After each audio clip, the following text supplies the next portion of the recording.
Good morning, everyone. I would like to call to order this public hearing of the Committee on the Judiciary and Public Safety. I'm Councilmember Brooke Pinto, representing Ward 2 and Chairwoman of the committee. The time is now 10:08 a.m. on Wednesday, February 5th, 2025, and we are conducting this public hearing in person in room 120 of the John A. Wilson Building and virtually via Zoom. We're also streaming on the DC Council website and YouTube and X at CM Brooke Pinto. Today, the committee is meeting to conduct performance oversight hearings for two agencies under its purview. First, the Board of Ethics and Government Accountability, otherwise referred to as BEGA, and second, the Office of Unified Communications, otherwise referred to as OUC. We'll begin with the Board of Ethics and Government Accountability. BEGA is an independent agency that administers and enforces the District of Columbia's government's code of conduct and the laws that promote an open and transparent district government. BEGA includes two independent offices, the Office of Government Ethics and the Office of Open Government, and a five-member board. The Office of Government Ethics is an office within the Board of Ethics and Government Accountability that investigates allegations of ethical misconduct concerning district government employees and officials. It has authority over the district government's workforce of approximately 34,000 employees, including ethics oversight of the mayor and the council. Through its director, the office serves as the district's ethics prosecutor and is empowered to bring enforcement proceedings before the five-member board. The Office of Open Government is an office within the Board of Ethics and Government Accountability charged with advancing open governance in the District of Columbia. The OOG's mission is to ensure that government operations at every level are transparent, open to the public, and promote civic engagement. The OOG ensures compliance with the District of Columbia Open Meetings Act, which requires that all public bodies gathered to consider, conduct, or advise on public business take all official action during public meetings and provide proper notice and detailed record of their meetings. I'm looking forward today to hearing about BEGA's efforts during this past year. In FY 2024 and early FY 25, the agency resolved 199 investigations, resulting in $103,800 in civil penalties and $64,913 in restitution. They conducted over 130 training sessions, reaching nearly 8,000 employees, launched targeted initiatives like the Outside Employment Training Program, and achieved 94.5% compliance rate for financial disclosure statements. I want to commend BEGA's proactive approach to ethics education through programs like Ethics Week 2024, Empowered by Ethics, and new monthly Open Meetings Act training sessions. The agency's work to modernize its operations, including enhanced lobbyist oversight with increased registration fees and penalties, shows a commitment to strengthening public integrity. I'm especially interested in hearing more about BEGA's work regarding the Open Meetings Act compliance monitoring, your enhanced oversight of lobbyist activities with 410 registered lobbyists as of January 2025, and BEGA's community outreach efforts through initiatives like the Ask BEGA program and participation in Sunshine Week activities focused on public safety transparency. I also want to note BEGA is not an agency that was in the purview of the Committee on Judiciary last council period, and so this will be our first time formally engaging in performance oversight with BEGA, and welcome to the Judiciary Committee cluster. Next, we will turn to OUC. OUC is responsible for providing fast, professional, and cost-effective response to emergency and non-emergency calls in the District of Columbia. OUC was established in 2005 to combine the emergency 911, non-emergency, and 311 activities from the Metropolitan Police Department, Fire and Emergency Medical Services, and Customer Services operations.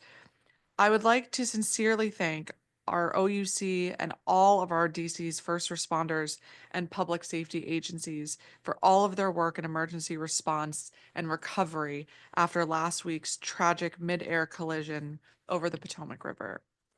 The district is so fortunate for the vital and crucial public safety work of our first responders and emergency medical services agencies that you all provide in these extremely difficult moments. And I also want to note that the Department of Forensic Sciences has now successfully identified all of the 67 people who died in that crash. Last fall, I conducted intense oversight with OUC due to years-long worries and public really public outcry over operational failures, understaffing, and troubling performance issues that had plagued the 911 call center in DC for many years. To ensure needed improvements in accuracy, transparency, and speed were being made, I held monthly roundtables focusing on operational failures and incidents at the agency, understaffing and recruitment issues, technology, and need for interagency coordination. Alongside these roundtables, my team and I conducted regular unannounced visits every other week to the agency, spoke with staff directly, worked with every level of person at the agency and management to help inform the work that we did every day. This remains a daily iterative process with 911 to ensure that the call center is delivering the fast, accurate, and speedy responses that DC residents deserve. And I want to thank Director McGaffin for her focus on these issues, and we have seen unbelievable improvements over the last several months. We've worked together to fill critical staffing positions, publicly share data on calls and errors, and reduce both tech disruptions and the number of issues callers experience, from call times to dispatch and arrival on the scene. A statistical analysis of OUC dashboard data by the Council's research team, the Office of Budget Director, showed improvements across the board for the last quarter of 2024, which is October 1st to December 31st. The gap between incoming and unanswered calls has narrowed, with the number of abandoned calls reduced by over 60%. 911 call takers answered the phones in 15 seconds or less, 90% of the time, well exceeding the national standard, with the number of calls being answered in 15 seconds or less dropping by 50%. There was also a 50% reduction in the number of caller hangups in the last quarter of 2024, indicating the agency's Stay on the Line campaign has been effective. Average wait times have improved by 60% in the last quarter, averaging about 6 seconds. Additionally, pretty unbelievably, there have been 0 tech disruptions since August 2024, and 30 call taker vacancies were filled out of 36 vacancies. Only 6 remained as of December. We also worked together to resolve dropped call issues that we were experiencing at the call center with Verizon, and we continue to work with Director McGaffin and her team to make sure that OUC's performance dashboard that was established in my Secure DC legislation remains updated and sufficiently compliant with the protocols laid out in that bill. There are important and necessary improvements that have taken place and show the effectiveness of the transparency dashboard that we established in Secure DC, but this isn't just data for data's sake. The data show to the agency where it needs improvements based on trends, and then we can see how the agency is acting with that data and help them fill some of those gaps. These improvements also underline the real impact that oversight can have, including the roundtables that we held last fall and the performance oversight hearing that we're holding today. While these improvements in performance and user experience are extremely important, we also need to remain laser focused on maintaining these results and addressing incidents and issues which are reported or brought to our office and to other council members. For example, in fiscal year 2024, OUC reduced operational vacancies for shifts by 90%, which is great. When we look at the actual positions or FTEs that are still vacant, we see a different picture. I'm somewhat concerned that as the agency reports in its pre-hearing responses as of December 31st, 2024, there were 14 911 call taker vacancies, 24 dispatcher vacancies, and 9 311 call taker vacancies. I'm also concerned that per written testimony submitted for today, the DC auditor has explained that while the agency has fulfilled many of the recommendations from the 2021 audit for additional supervision and training, there are still issues with after-action reporting and transparency. After-action reporting is not done by OUC, it's done by the DC Homeland Security and Emergency Management Agency, or HCMA, for particular cases. The auditor notes that the Deputy Mayor for Public Safety and Justice has responded that these reports are not typically released to the public. And so I want to check on these improvements that we've seen, but also make sure that we continue to see more improvements around transparency and remedies and training or personal actions when there are incidents to add to some of these transparency concerns and to the public's interest, understandable interest, in having access to this information. For today's hearing, we're going to follow our normal practice and hear from our public witnesses first, and then our government witnesses here to discuss BEGA, and then we'll turn to our public witnesses for OUC, and then our government witnesses for OUC. All public witnesses will have 3 minutes to present their testimony. I would like to call our first panel. We'll begin with Dorothy Brazil, the Executive Director of DC Watch. Welcome. And we'll also call our virtual witnesses, Sabrina Rhodes, Tiffany Montgomery, Commissioner Trupti Patel, and Commissioner Kathy Henderson. As a reminder, if you're joining us online, please accept your invitation to join as a panelist. And Ms. Brazil, welcome. And as a reminder, if you could turn on your microphone and please go ahead when you're ready. Dorothy Brazil, Executive Director, DC Watch.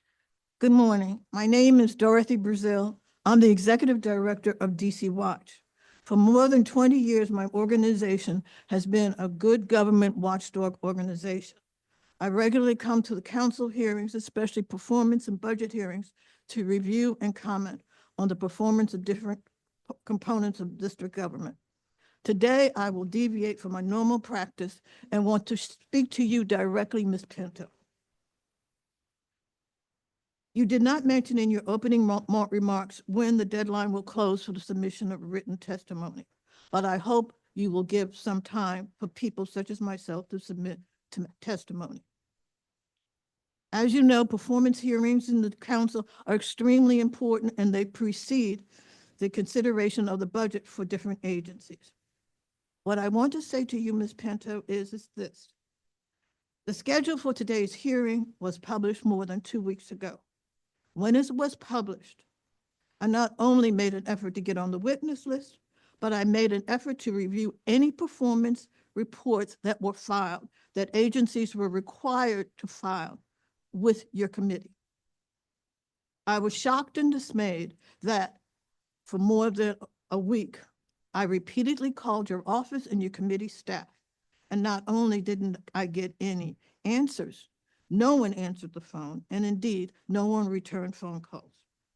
Moreover, the report for BEGA was not published on the council website, the committee's website, until 5 p.m. when it was received on Monday. Today is Wednesday. As of Wednesday morning, 9 o'clock, it still had not been posted. That report is critical for people such as myself to review and understand what agencies such as BEGA is and isn't doing. Moreover, the testimony from BEGA has not been posted either. That is unacceptable.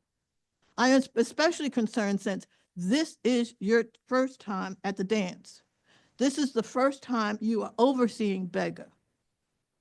If in fact, the performance report from BEGA was submitted by 5 p.m. and the council yesterday on Tuesday had a full legislative session, there is no way that you or your staff could have reviewed that report. So I don't understand, and I'm curious as regards what kind of questions would have been developed. I'm also troubled that in a conversation with your staff person, Jim Nance, yesterday, I asked him about oversight of BEGA. His response to me was, as your committee staff person, he was going to collaborate with BEGA. That is not his job. That is not the job of this committee. This job of this committee is to provide oversight. I would like to submit written testimony when and if I see the performance report.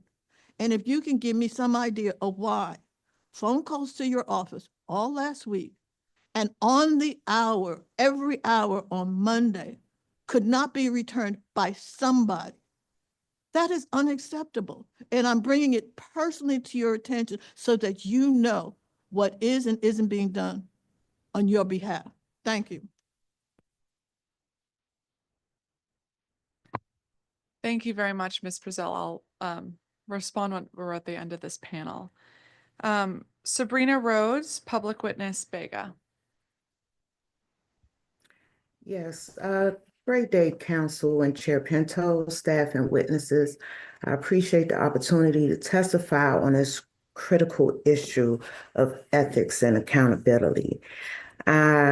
am the community organizer with Empower DC and also the neighborhood commissioner, 5D02, and a native of the district.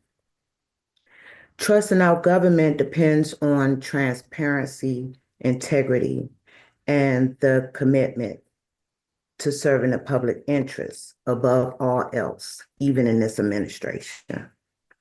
We must make sure that BEGA have the necessary resources and authority to enforce ethical standards effectively and not on the basis of disgruntled residents who have weaponized these resources just because they have been allowed to.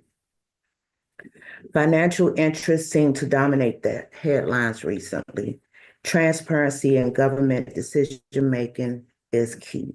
The public has the right to know who is shaping policies, and using folks who are not part of an elected body is unacceptable.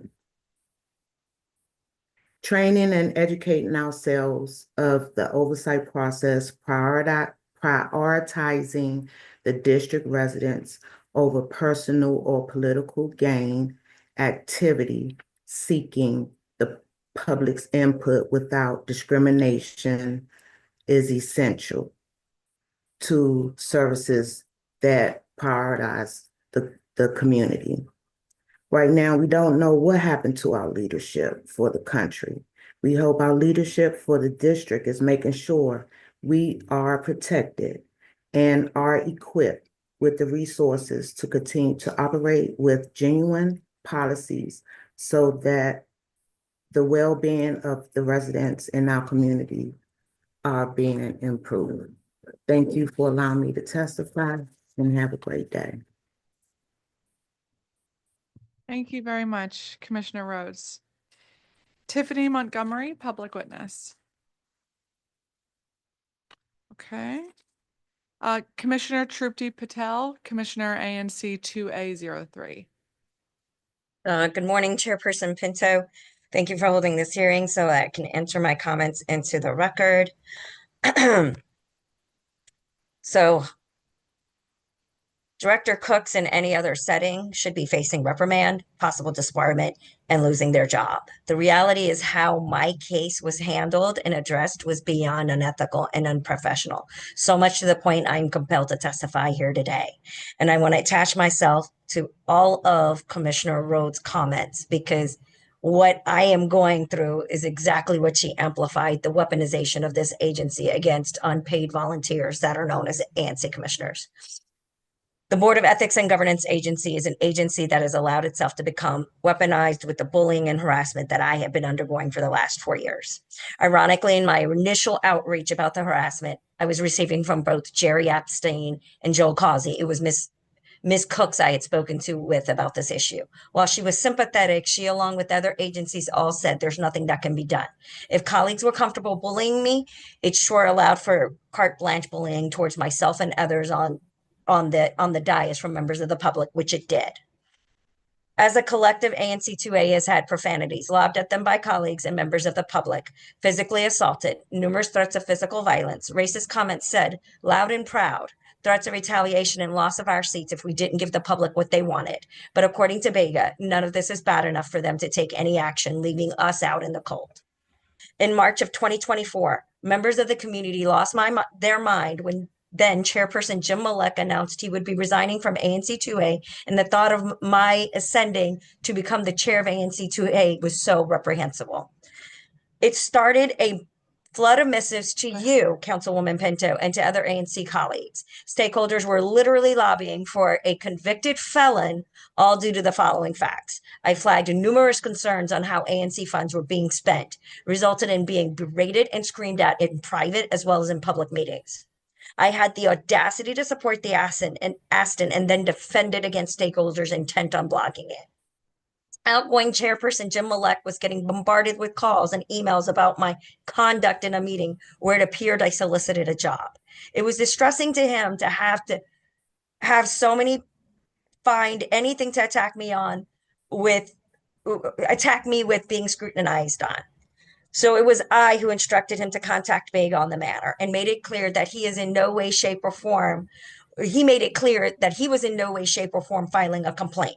Initially, I paid this situation no mind, but this onslaught of ugly emails prior to ANC2A's election was unsolicited and unwelcome, all stating I am under investigation by BEGA, along with other emails disparaging my character, all of which I will be submitting for the record. When I contacted BEGA on the matter, I stated the truth, etc., about when I was under investigation. And my mother, who was here at the time, was stunned at how petty this was. And that didn't BEGA have anything better to do? I told her it was fine. They have to follow the protocols, etc. During my interview, I stated all of this was in retaliation for supporting a different issue and that I had been harassed for years, etc. All of this fell on deaf ears as BEGA rendered a decision and stated in writing as well as orally that it was confidential. So if this was the case, then why did Director Cooks respond to on a group email chain about my case? While no malicious intent, it is still beyond the pale for someone of her stature to engage in a clear and directive missive where the desired response was severe sanctions. For years, my concerns were ignored by this agency and you. I have been attacked physically and emotionally, but told, let's keep it moving or let's keep this under wraps. So let me make it clear. I'm done being silent on this issue. My health and safety are non-negotiable. Director Cooks, your incompetence on my case has opened me up to further vitriol and harassment. And when I reached out to an attorney on the case and forwarded the email, which I am submitting also for the record, was met with, Director Cooks is a nice person. And it was reasonable for me to be upset, but there would be no recourse and that I would hear back about this. Well, it's now in the month of February and it's going on 30 days. Apparently no one in BEGA thinks what's happening to me or the result of what Director Cooks is bad enough. Obviously, I'm sorry to cut you off. You're very over time. If I can ask you to summarize and wrap up. So I'm just here to say that this agency has failed and you have failed as a leader. And I'm not here to make either one of you comfortable, but I am here to sit here and stand in truth and confront you guys about your conduct and in regards to my case. And the fact that I have to show up here to sit here and tell y'all to y'all's faces respectively that Director Cooks didn't realize what she did, but you, Councilwoman, your complicity in all of this has allowed for this to get to this point. And it's unacceptable. That's it. Thank you, Commissioner. Commissioner Kathy Henderson, 5D Court Watch Coordinator. Good morning, Councilmember Pinto. Kathy Henderson. I have served as the commissioner for 5B10, 5D05, and 5D06. I am not the commissioner for 5D06 according to the Board of Elections, despite over 200 people that don't live in my neighborhood voting against me. But I do retain the title, but I'm not allowed to use the 5D06 designation. I am here today to tell you, thank you for convening this hearing. And I'm here to tell you that I don't know what's going on at BEGA, but it's not the work that we are paying for. I have made multiple complaints regarding the actions of ANC 5D in terms of their failure to host meetings that are open and transparent to the public. I maintain that the majority of ANC 5D residents don't even know when or where the ANC 5D meetings have been.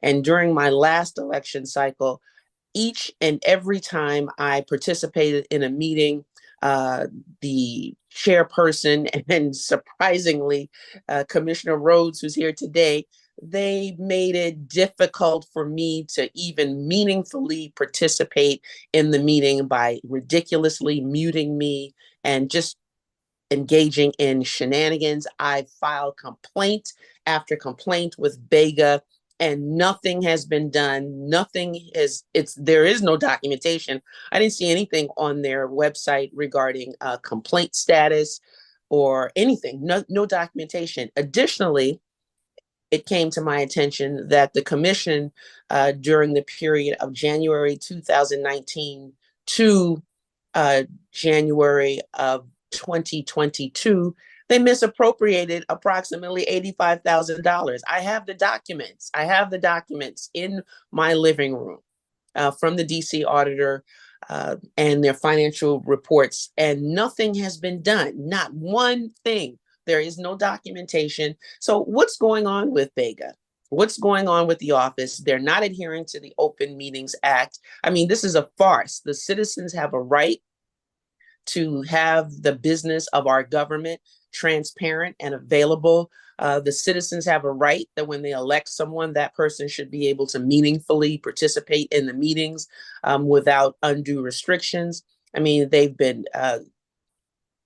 as you may be aware, that when you're hosting Zoom meetings, you know, the host has broad latitude to be able to limit microphone functions, mute, and just play all kinds of games. And Commissioner Rhodes has been part of that foolishness, unfortunately. So she comes here today with her comments that it's just really ridiculous. It's just ridiculous. It's unacceptable. And the chat features were limited so that citizens who were able to get on the Zoom meetings couldn't even meaningfully participate. This is unacceptable.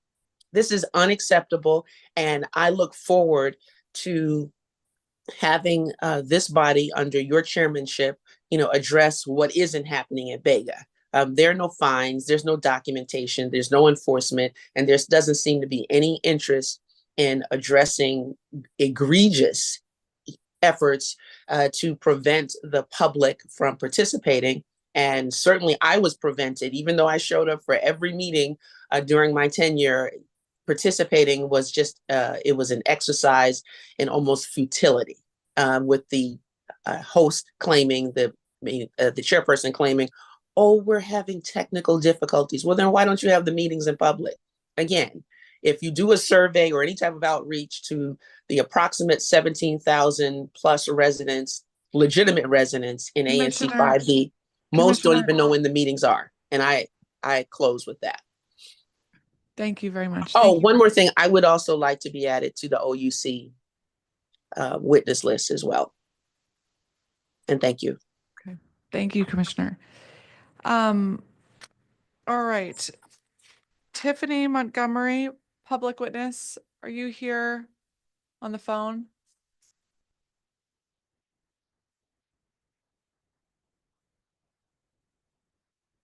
Hi, good morning, Chairperson Pinto, and good morning, members of the public.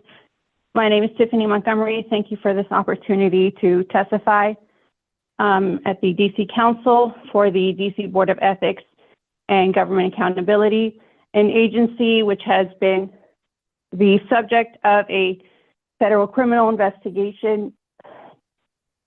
BEGA was referred for a criminal investigation initially by two DC government agencies.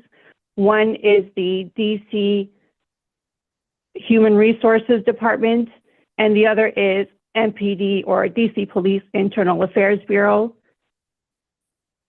This was verified by Director Kevin Chavis of the DC Council for the Committee on Executive and Administrative Labor. And I have been the subject of criminal retaliation by criminal suspect Mikal Allen, Director of Office of Open Government, criminal suspect Rashi Raj, General Counsel, and criminal suspect Johnny Barton, who used to be the Chief Counsel at Office of Open Government. Mr. Barton was misusing or criminally misusing his government office at BEGA to legally represent his private clients through the BEGA office in various forums, including the DC Superior Court. And if I have documentation concerning serious criminal retaliation against me and others, and I will be submitting those documents. But I do want to thank Mr. Kevin Chavis, and I also want to put on the record that Council Member Charles Allen was referred for criminal investigation by DC Police for his false statements on his financial disclosure forms. as initially complained by a private citizen who complained to BEGA, but claimed that BEGA refused to not only acknowledge his formal complaint, but BEGA staff refused to communicate with him. So that individual contacted GOP Chairman James Comer's legal staff directly. And I will be submitting written documentation. Thank you.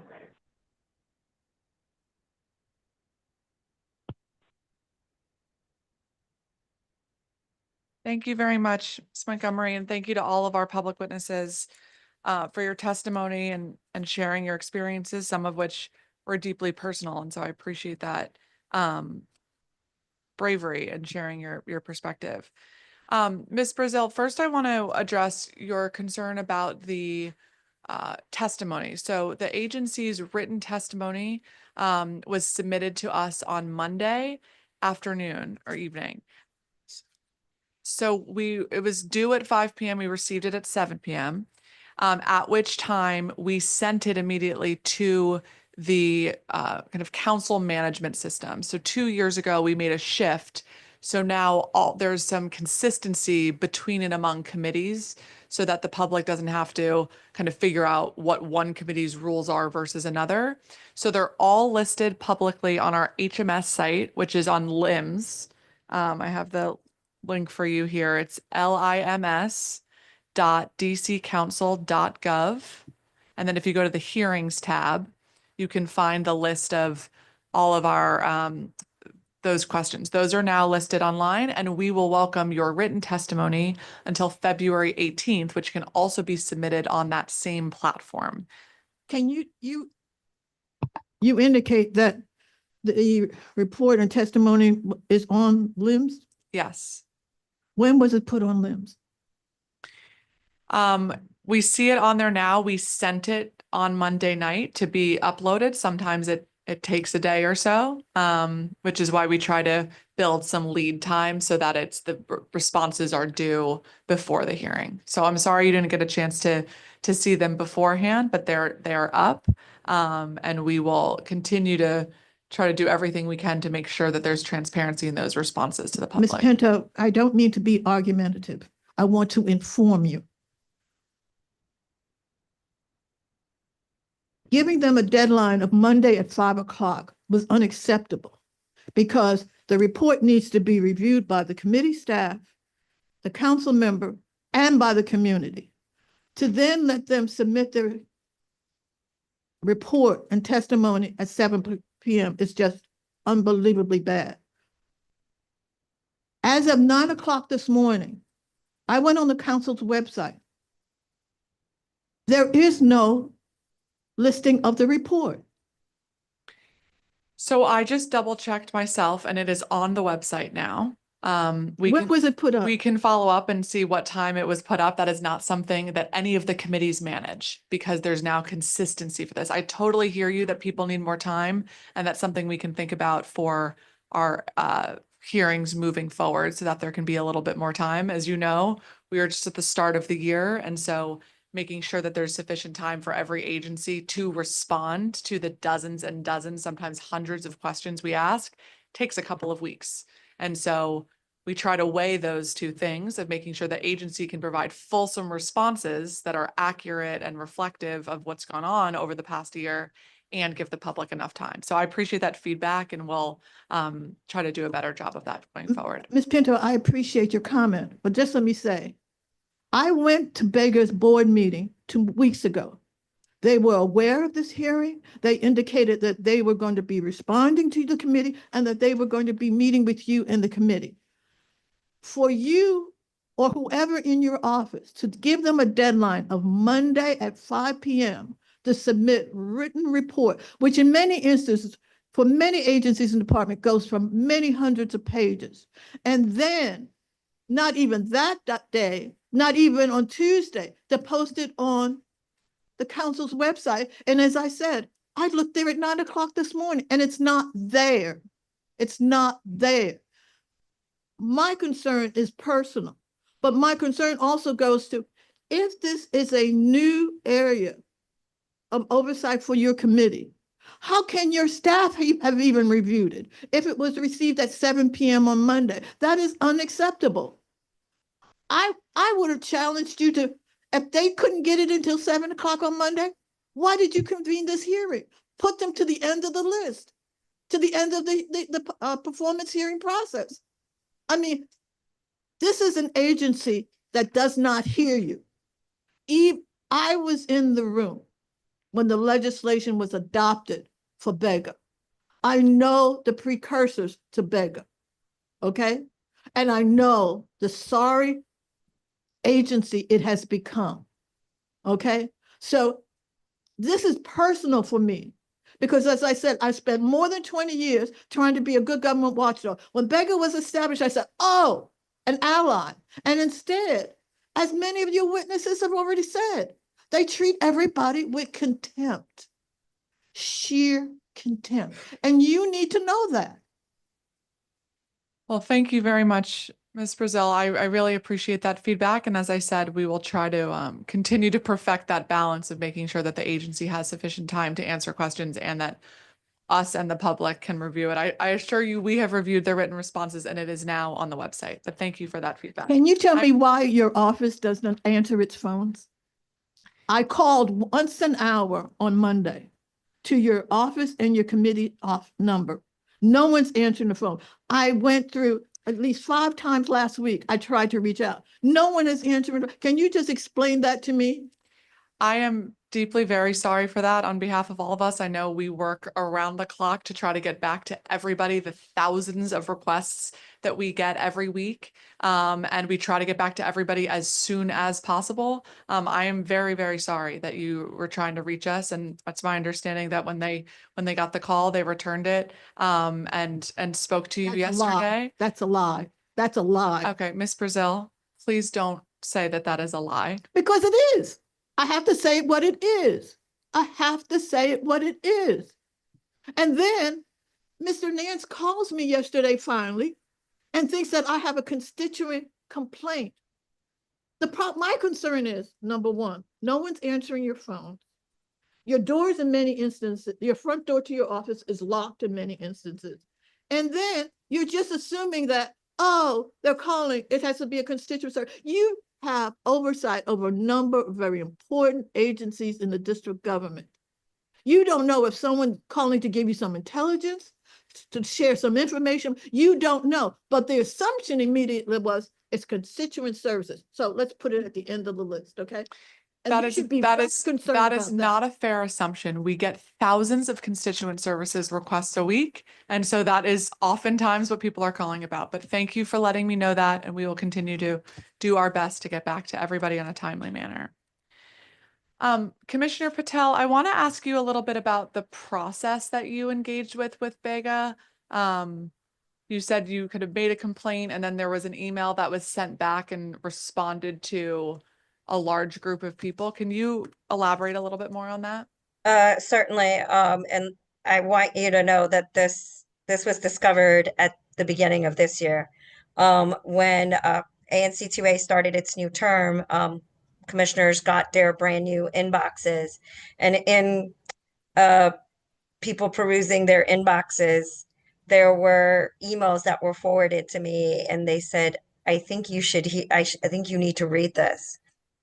And it was Commissioner Kazi, who had directly emailed Director Cooks about me, and there were numerous people CC'd on these exchanges, who I will safely assume are not the actual complainant, but the actual complainants who would later be identified in that email chain, were complaining, or as Commissioner Causey was saying, well, we don't like the process. We don't like the process. And I didn't have an issue with Director Cooks being reached out to about it. What I did have an issue with is Director Cooks actually responded to this missive with at least 5 to 7 different community members. So for her team to tell me that this was going to be handled in confidence, that this was not going to be public, that wasn't the case. because I will also be submitting with proof screenshots of me getting private messages during our ANC meetings, calling me a liar, saying ANC 2A is a joke. I'm an unpaid volunteer.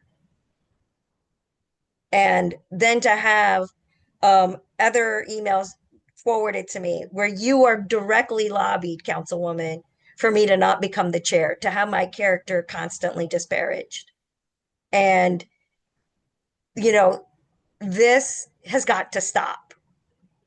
Like, you have ANC commissioners all across this city going to different hearings talking about the bullying and harassment that not only do they receive from their colleagues, but from members of the public. I made a poorly timed, tasteless joke. And everybody started screaming, oh, wait, she tried to solicit a job. Where was BEGA when Joel Causey threatened myself in a public meeting, where he threatened then chairperson Jim Malek in a hearing, where Commissioner Causey is screaming profanities in a room, where we have documented this harassment for 4 years. At the time, Director Cooks wasn't Director Cooks, but Director Cooks was the initial BEGA attorney that I was connected with through Brian Romanowski from your team. And I even notified BEGA at the time when this investigation was being launched upon me that this was a hit piece, that the agency was being weaponized. And I have no recourse. So Director Cook, while I had no malicious intent, just put me up to have further vitriol and nastiness hurled at me in every single meeting. I mean, this is impacting my mental health, my physical safety, because who wants to sit here and go to meetings when, you know what, an ANC colleague's going to sit there and literally try to get in your face and say, I'm going to punch you in the face. I hate you. I don't want you here. Because this is the dysfunction that ANC 2A has had for 4 years. And every single agency, BEGA, OAG, OANC, everybody keeps pointing the finger at everybody else, saying, we can't solve it, we can't do nothing. Well, how bad does it have to get? Do I physically need to get hurt to the point I'm in the hospital? Because tensions in this city, in this country, are high. And as elected officials, we are getting more and more vitriol. I mean, there's a reason why commissions are now meeting virtually. Because you know what? At least you don't have somebody who's going to start screaming at you at the top of their lungs in a public meeting. You know, I swear to God, I hope to God this never happens. But I seriously have concerns that someone is going to become so unhinged in a meeting that they're going to bring a weapon and lob it against either a member of the public or an ANC commissioner. And the way that it's going, this inaction, this complicity by every single agency, you're gonna destroy the institution as the ANC. Because I'm telling you, ANC commissioners, they're done.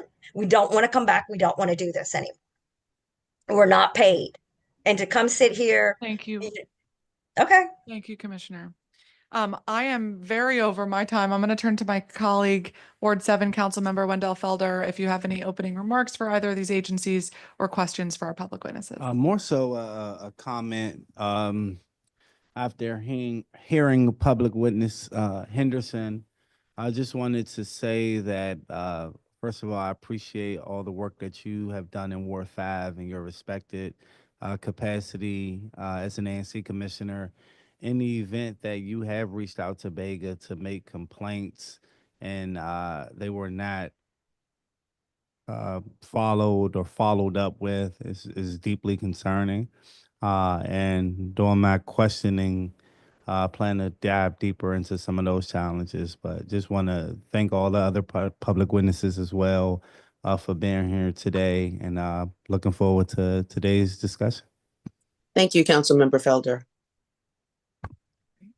Thank you very much, Councilmember. Thank you to all of our public witnesses and for sharing your stories. As we noted, we'll be following up with the agency about some of what we heard today. So thank you all.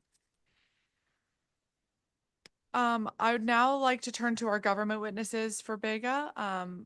We have Norma B. Hutchinson, chairperson of BEGA, Ashley D. Cooks, the Director of Government Ethics, and Nikel M. Allen, the Director of Open Government. We can sit kind of in that order.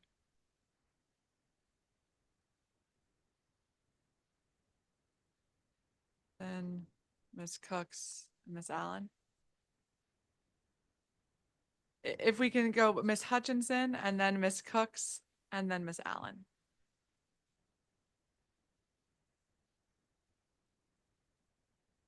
Great, thank you very much. Welcome, and as you know, it is the tradition of this committee to swear in all government witnesses who appear before it. So if I could ask you all to turn your microphones on and raise your right hand. Do you swear or affirm under penalty of law that the testimony you're about to provide before the Council of the District of Columbia and this committee is the truth, the whole truth, and nothing but the truth?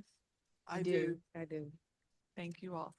I'd now like to invite you to make any opening statements you may have.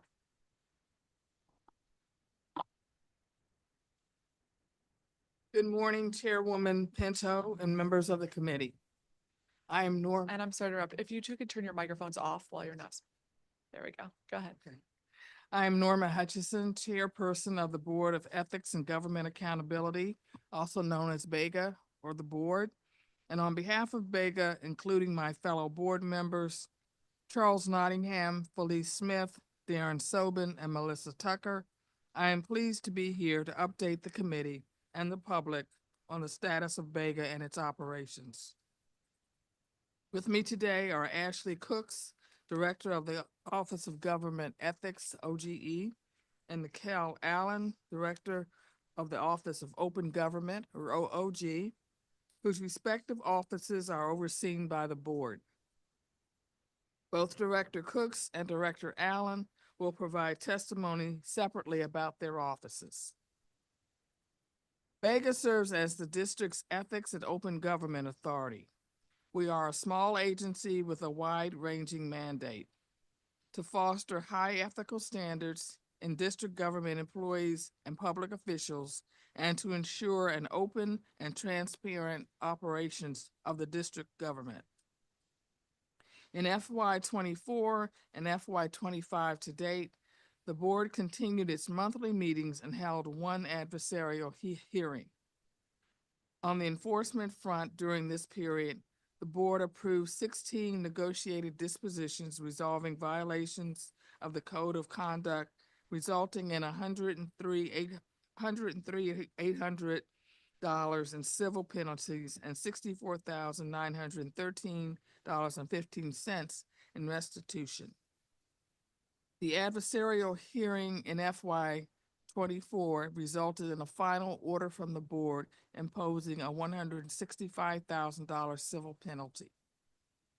Under the leadership of Directors Cooks and Allen, OGE and OOG have been busy fulfilling their advice, education, and enforcement mandates.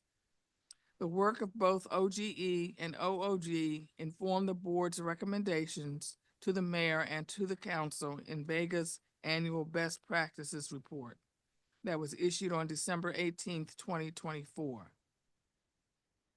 I would like to highlight a few key ethics and open government recommendations in the best practices report that BEGA believes will further strengthen the district's public integrity and transparency laws.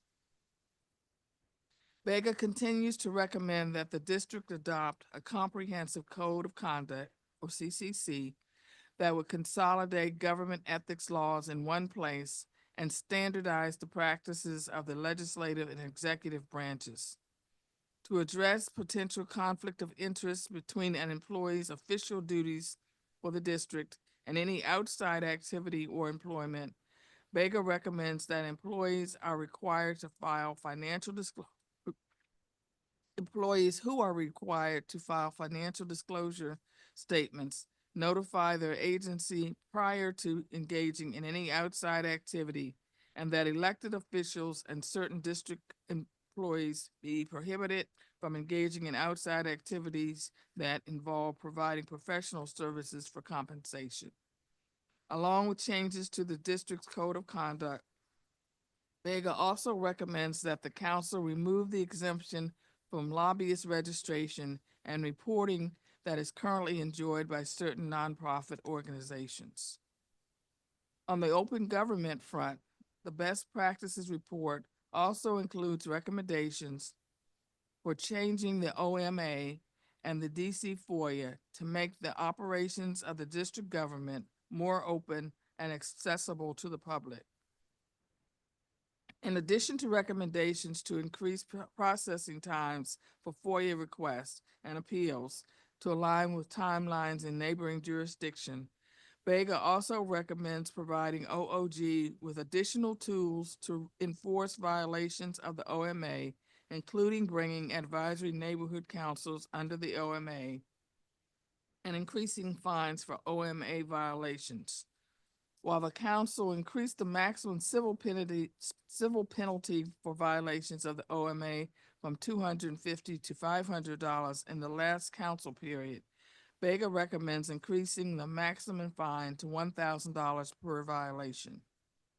BEGA also continues to support the recommendation from the DC Open Government Coalition to create an Information Technology and Transparency Commission to advise the council on updating the district's open government laws to address the way the district conducts business and how information is collected, stored, and made available to the public.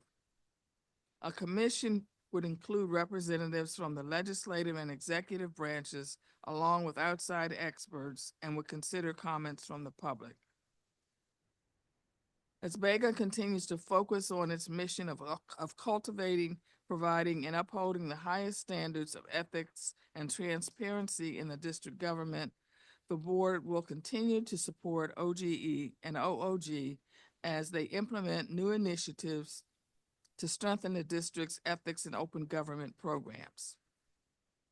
I also have a statement in response to public witness Tiffany Montgomery.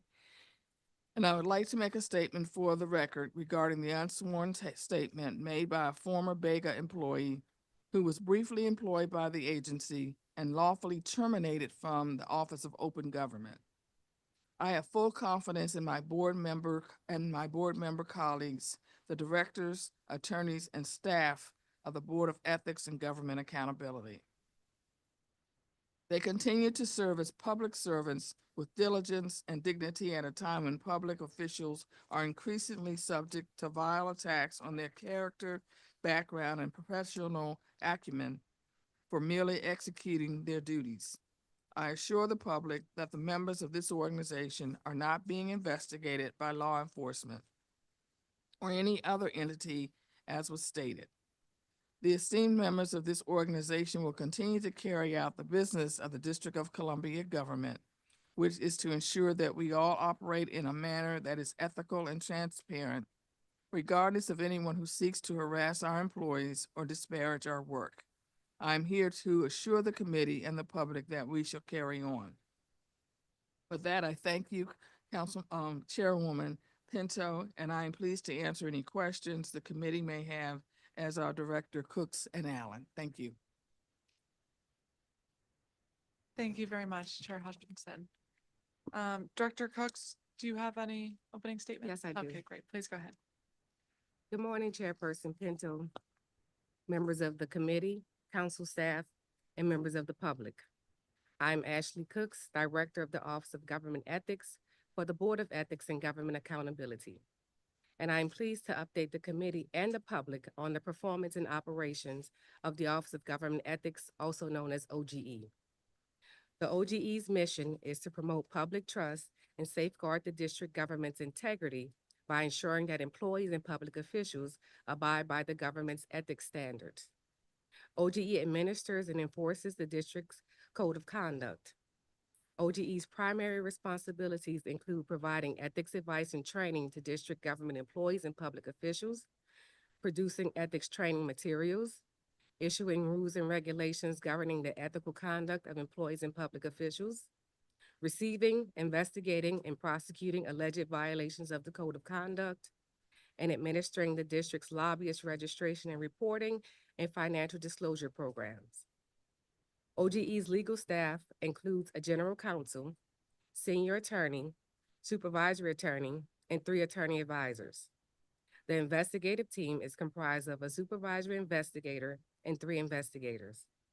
The administrative team, which is shared with the Office of Open Government, consists of a chief of staff, administrative officer, human resources specialist, program coordinator, IT specialist, auditor, and a program support assistant.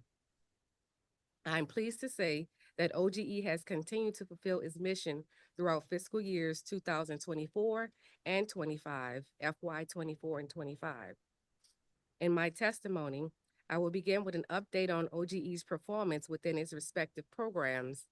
Then I'll discuss OGE's initiatives and priorities for the remainder of FY 25. With respect to education and training, OGE has continued to offer ethics training for district government employees and public officials, including training new employees, board and commission members, and advisory neighborhood commissioners. We utilize virtual platforms such as Microsoft Teams and WebEx, as well as in-person sessions to conduct trainings on various ethics topics on a monthly and quarterly basis, and upon request.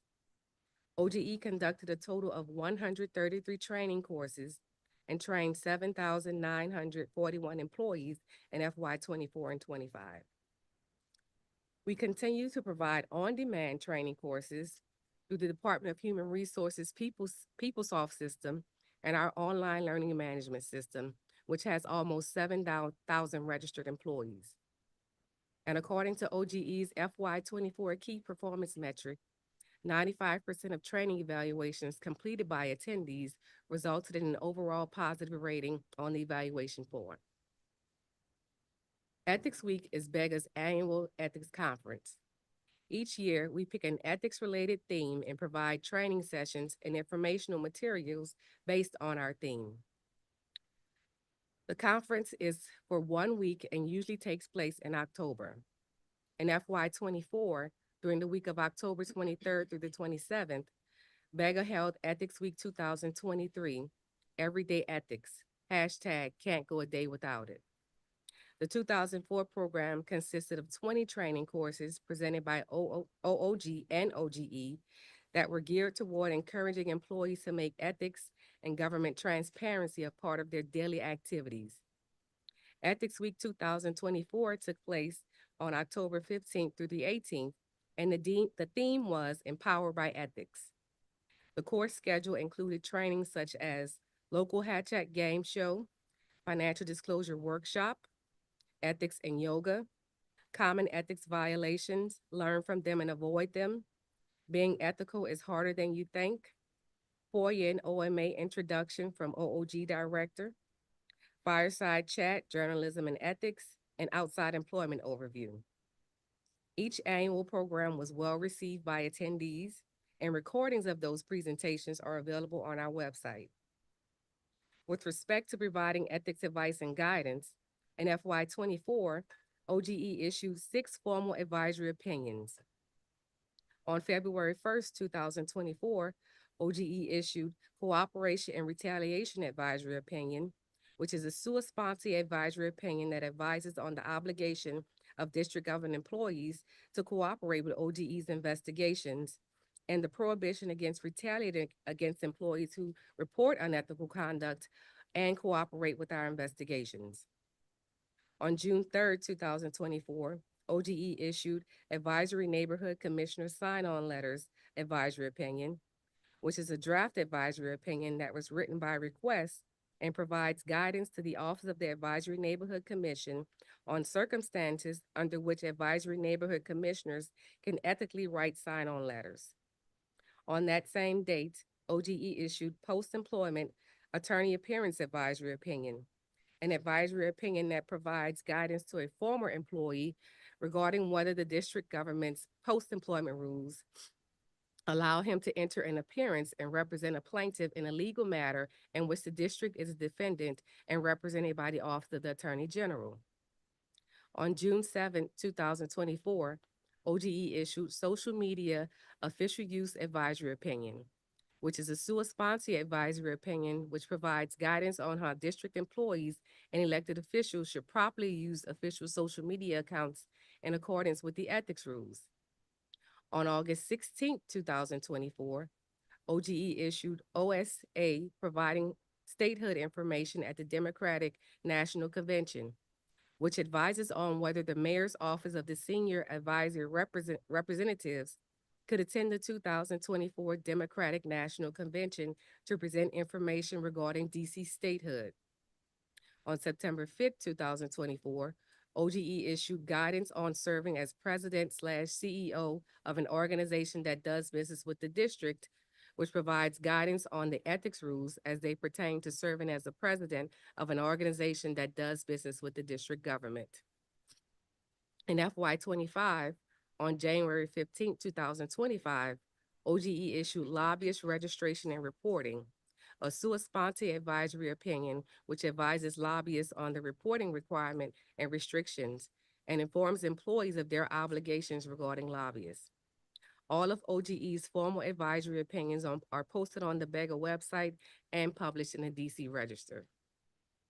In addition to formal advisory opinions, OGE responded to 550 ethics inquiries in FY24 and 25. At this time, advice requests can be made via telephone, email, or in person within the BEGA office. Although OGE's attorneys are required to respond to requests for advice within 48 hours, most of the advice is provided on that same day. Our ethics advice is stored internally to ensure consistency of the informal advice-giving function. In addition, BEGA published its annual best practices report, which highlights the functional achievements of both OOG and OGE and sets forth recommendations for improving the district's ethics and open government laws. Specific to ethics, OGE continues to recommend that the district adopt the Comprehensive Code of Conduct, CCC. Adopting the CCC would consolidate the district's ethics laws and standardize practices between the executive and legislative branches, and would apply the ethics rules to all individuals who perform services for the district government, including contractors. The legislation would also, number one, streamline the financial disclosure reporting process by using a bright line salary threshold for designating filers. Number two, set the same monetary limits for gifts between all branches of the government. Three, implement restrictions on providing professional services for compensation. Four, add an outside employment notification requirement for all financial disclosure filers. And five, require annual ethics training for all covered individuals. OGE also recommends legislation that will require lobbyists to attend ethics training. In addition to ethics advice and guidance, OGE has engaged in outreach by publishing its bi-monthly newsletter, Ethically Speaking. The newsletter provides guidance regarding compliance with the ethics rules, offers ideas to build internal thoughts, and gives notification of ethics in the news, enforcement updates, and upcoming events. Regarding investigations and enforcement, OGE received 355 complaints and initiated 216 investigations based on those complaints. OGE closed 199 investigations, which included investigations initiated in FY23, 24, and 25. Of the closed investigations, 16 were resolved by negotiated dispositions, resulting in $103,800 in civil penalties and $64,000 in restitution. These enforcement actions resulted from an array of ethics violations, including misuse of government time and resources, engaging in outside activities that conflict with official duties, financial conflicts of interest, and nepotism. OGE prosecuted one enforcement matter before the BEGA board in a public hearing. As required by the Ethics Act, OGE publishes quarterly reports that list our investigations, including the case status, description of the allegation, and the resulting disposition. All final orders, as well as negotiated dispositions, are posted on the BEGA website. Regarding lobbyist registration and reporting, as I previously stated, OGE administers the district's lobbyist registration and reporting program. Pursuant to DC Official Code Section 1-1162.27A, a person shall register with the Director of Government Ethics and pay the required registration fee if the person receives compensation or expends funds in an amount of $250 or more in any 3 consecutive calendar month period for lobbying. According to Section 1-1162.30A, each registrant shall file quarterly reports concerning their lobbying activity. OGE maintains an electronic filing system that lobbyists use to meet their filing requirements, which is accessible to the public through the BEGA website. As a compliance agency, BEGA measures success in achieving compliance through the accurate and timely reporting of lobbyist registrations and activity reports. The lobbyist registration and reporting e-filing system tracks the total number of registered lobbyists, filing dates, and penalties, while OGE's staff monitors the system for late filing penalties and fine payments. In calendar year 2024, OGE received 395 lobbyist registrations, which resulted in $87,000 in registration fees, and received 1,600 activity reports. In calendar year 2025, OGE received 410 lobbyist registrations, which resulted in $137,000 in registration fees. Lastly, in FY25, with the passage of the FY25 Budget Support Act, OGE successfully implemented increased lobbyist fee and fine amounts. The last performance update concerns OGE's administration of the district government's financial disclosure program. BEGA is responsible for ensuring that employees and public officials who meet the statutory requirements file annual financial disclosure statements, FDS. The FDS e-filing system is a central source for all public financial disclosure filings. The purpose of the program is to ensure transparency of employees' financial interests and to prevent employees from engaging in conduct that violates the Financial Conflict of Interest statute. Interested persons can access the system from our website. The 2024 FDS filing season was successfully completed in January 2024 with 4,440 public filers and 4,709 confidential filers submitting their financial disclosure statements using the e-filing system. OGE issued 2 financial disclosure rulemakings. The first rulemaking designated 47 board and commission members as public filers. OGE found that those board and commission members' official duties created a financial conflict of interest or the appearance of a financial conflict of interest. The second rulemaking included technical amendments to the then existing financial disclosure regulations and repealed sections that required unnecessary hearings for designation appeals.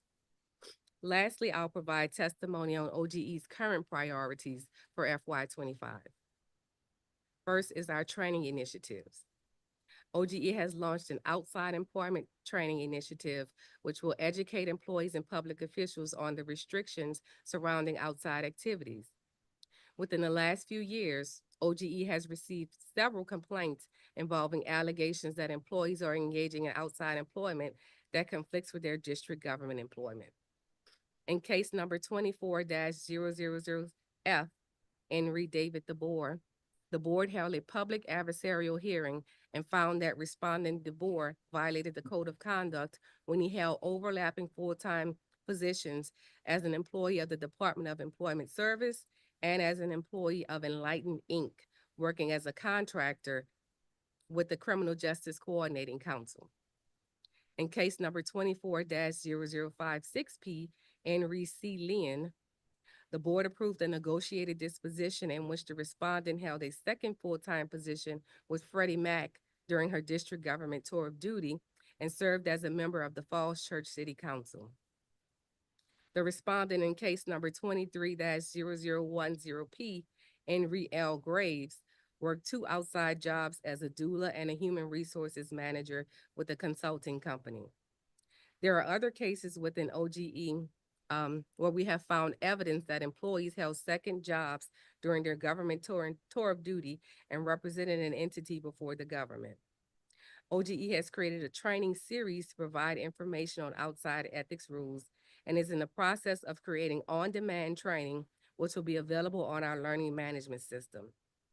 OGE is also creating on-demand training modules for financial disclosure.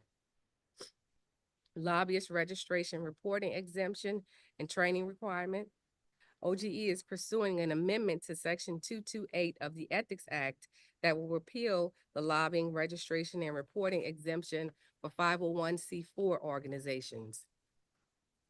Currently, 501c3 and for-profit organizations must register as lobbyists.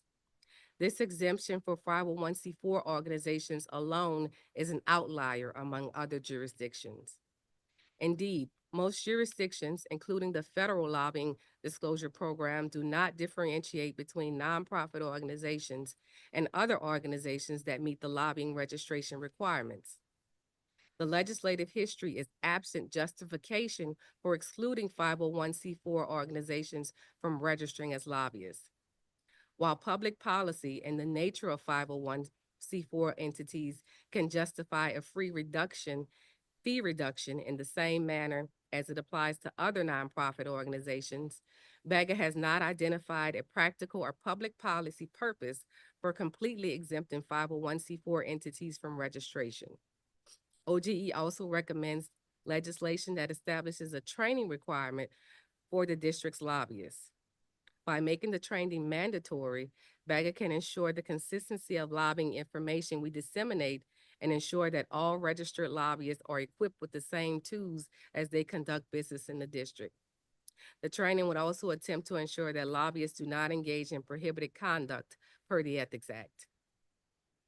And lastly, our last initiative is the Comprehensive Code of Conduct, CCC, which I've already talked about. OGE will again pursue the passage of the CCC, which will establish a single standard single ethics standard for all district government employees, whether employed by the executive branch, legislative branch, independent agencies, or advisory neighborhood commission. Finally, I'd like to thank you for this opportunity to highlight OGE's performance and its operations. I look forward to working with this committee to meet our shared goals. I also want to thank the staff of BEGA, OGE, for their hard work and dedication and for ensuring that the office continues to fulfill its mission. I'm pleased to answer any questions that this committee may have. Thank you. Thank you very much, Director Cooks. And Director Allen, do you have an opening statement as well? I do. Okay. If I could just ask if we can be a little bit mindful of time because Yes. another hearing has to happen in this room after us. So certainly submit the entire testimony for the record, but if there's any kind of truncated version, would be I will truncate it. appreciated by the next committee. Thank you. Yes, ma'am. Good morning, Chairwoman Pinto, Committee Member Felder, and members of the committee. I am Nikel Allen, Director of Open Government. I will just get to it. I will begin my testimony with an overview of OOG's responsibilities. As Director of Open Government, BEGA's enabling legislation requires that I issue advisory opinions regarding compliance with the OMA, provide training for members of public bodies and their staff on the OMA, and issue rules to implement the OMA. I may also bring a lawsuit in DC Superior Court to enforce the OMA if necessary. Our enabling legislation permits OOG to issue advisory opinions and to render advice on the implementation of DC FOIA. We also train DC's FOIA officers on FOIA law and regulations, and we train ANCs twice a year with the Office of ANCs on FOIA. We assist the public with making FOIA requests to ensure the process remains fair and available to all persons. In short, OOG advances government transparency by providing fair, objective, and clear guidance and training on the application of the laws under our responsibility. I'll discuss briefly our performance highlights from FY24 and FY25 to date. We provide informal advice to public bodies and members of the public regarding the OMA and DC FOIA. In FY24, we received and processed 60 requests for informal OMA advice and 45 requests for informal DC FOIA advice. In FY 2025 to date, OOG received and processed 18 requests for informal OMA advice and 22 requests for informal FOIA advice. We also respond to formal complaints about public bodies' compliance with the Open Meetings Act. Public bodies may request formal legal advice regarding the OMA, and we provide advisory opinions in both instances. In FY 2024, we only received one request for formal OMA advice, and we have not yet received any requests for formal advice in this fiscal year. In FY 24, OOG received 16 complaints about the Open Meetings Act, and in FY 25 to date, we've received 3 Open Meetings Act complaints. We have issued 2 advisory opinions resolving OMA complaints and 1 advisory opinion providing OMA advice in FY 24. In FY 25, we've so far issued 1 OMA advisory opinion resolving an OMA complaint and 1 advisory opinion concerning DC FOIA. I would also like the committee to know that OOG staff attends public body meetings on a weekly basis to ensure compliance with the Open Meetings Act. We inspect public bodies' websites and our central meeting calendar for public meeting notices and records. Our attorneys also provide legal advice at those meetings on OMA compliance, and we take corrective actions at those meetings if necessary. In this fiscal year, so far, staff has attended 51 public body meetings and taken corrective action in 9 instances during those meetings. The most frequent violation was failure to post a detailed meeting agenda. In the last fiscal year, our staff attended 242 public body meetings and took corrective actions in 24 instances, with the most frequent violations being failure to post a detailed meeting agenda, lack of OMA regulatory statement, and failure to provide electronic or physical meeting location information. I'm going to now just discuss our priorities for fiscal year 2025. In fiscal year 25, we'll continue our outreach to the government and the public to further the goals of openness and transparency. To advance OOG's mission, the office is focusing on these primary initiatives. 1, we're advocating for advances in open records and open meetings laws to advance the district's ability to be transparent and inspire public confidence. Continuing to monitor public body compliance with the OMA and FOIA by attending public body meetings and auditing websites for required information, and increase public outreach through OOG's provision of increased in-person and virtual training opportunities. I will now go to recommendations for changes to the OMA, and I'm just going to discuss the one about ANC since that is germane to the hearing today. I provided several for the record for the committee's consideration. The committee should revise the Open Meetings Act to bring advisory neighborhood commissioners under the scope of the Open Meetings Act. OOG receives requests from individual ANCs for OMA and parliamentary procedure training.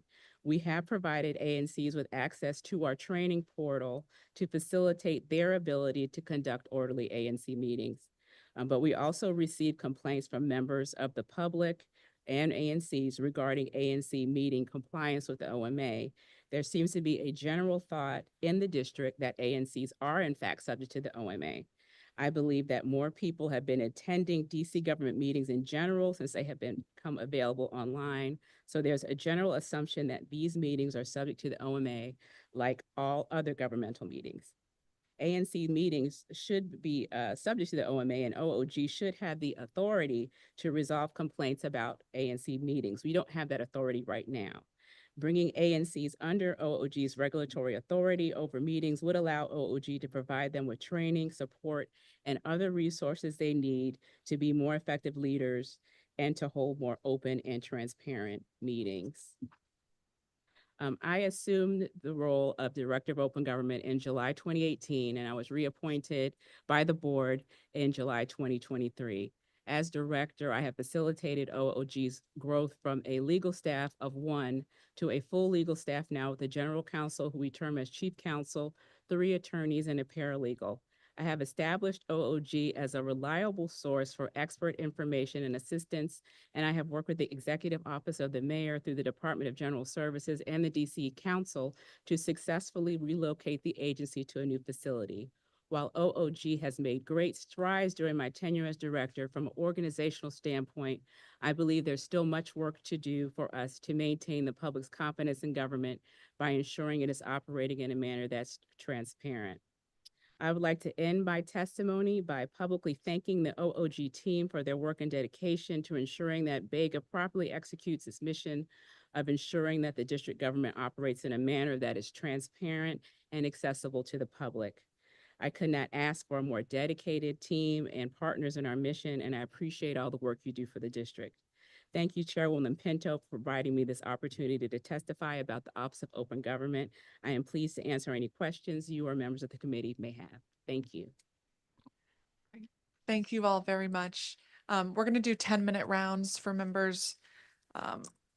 So as you receive an intake of complaints, requests, things that may be on their face worthy of further investigation, what is your analysis like in terms of the prioritization of complaints that will take place? I imagine all thousands that you receive won't have time to be investigated. And so how do you prioritize the incoming? So when we receive a complaint, excuse me, it is first looked at by the supervisory investigator. He enters that matter into our database if it's not already there. And then we have weekly investigation meetings in which myself, the general counsel, the supervisory attorney, as well as the supervisory investigator look at each submission, each complaint, and we determine whether BEGA has jurisdiction. If BEGA does have jurisdiction over the allegations, then that complaint is converted to a preliminary investigation. That preliminary investigation is assigned to an investigative team, which includes an attorney and an investigator. And that matter is then put on a track of an investigative plan. Okay, and so is there any kind of policy-based prioritization that takes place in those steps? There is not. If we have jurisdiction over the allegations, we will investigate it. Okay, and so if there are complaints that are made that are then not investigated, what does that mean? So when a complaint is not converted to a preliminary investigation or formal investigation, that means that we do not have jurisdiction based on the allegations within the complaint. The supervisory investigator will then draft a dismissal letter. I would review it and sign it, and then that letter is sent to the complainant explaining our jurisdiction and informing them that we do not have jurisdiction over their allegations. Okay, and what percentage of complaints that come in proceed to the preliminary investigation phase? So out of, Or we can use whole numbers if that's sure, what you have. Out of the 355 complaints we received in FY 25 to date and FY 24, 216 were converted to investigations. And then out of those 216, how many proceeded to the formal investigation stage? Well, formal investigations take on a different avenue. So a formal investigation can be initiated upon receiving a sworn complaint, that is a complaint that is notarized, a finding by the OIG or the DC auditor, or a finding by a court of competent jurisdiction. Also, formal complaints can come about if during a preliminary investigation, we find there is sufficient evidence that the employee or public official has engaged in the unethical conduct, and then we present the matter to the board.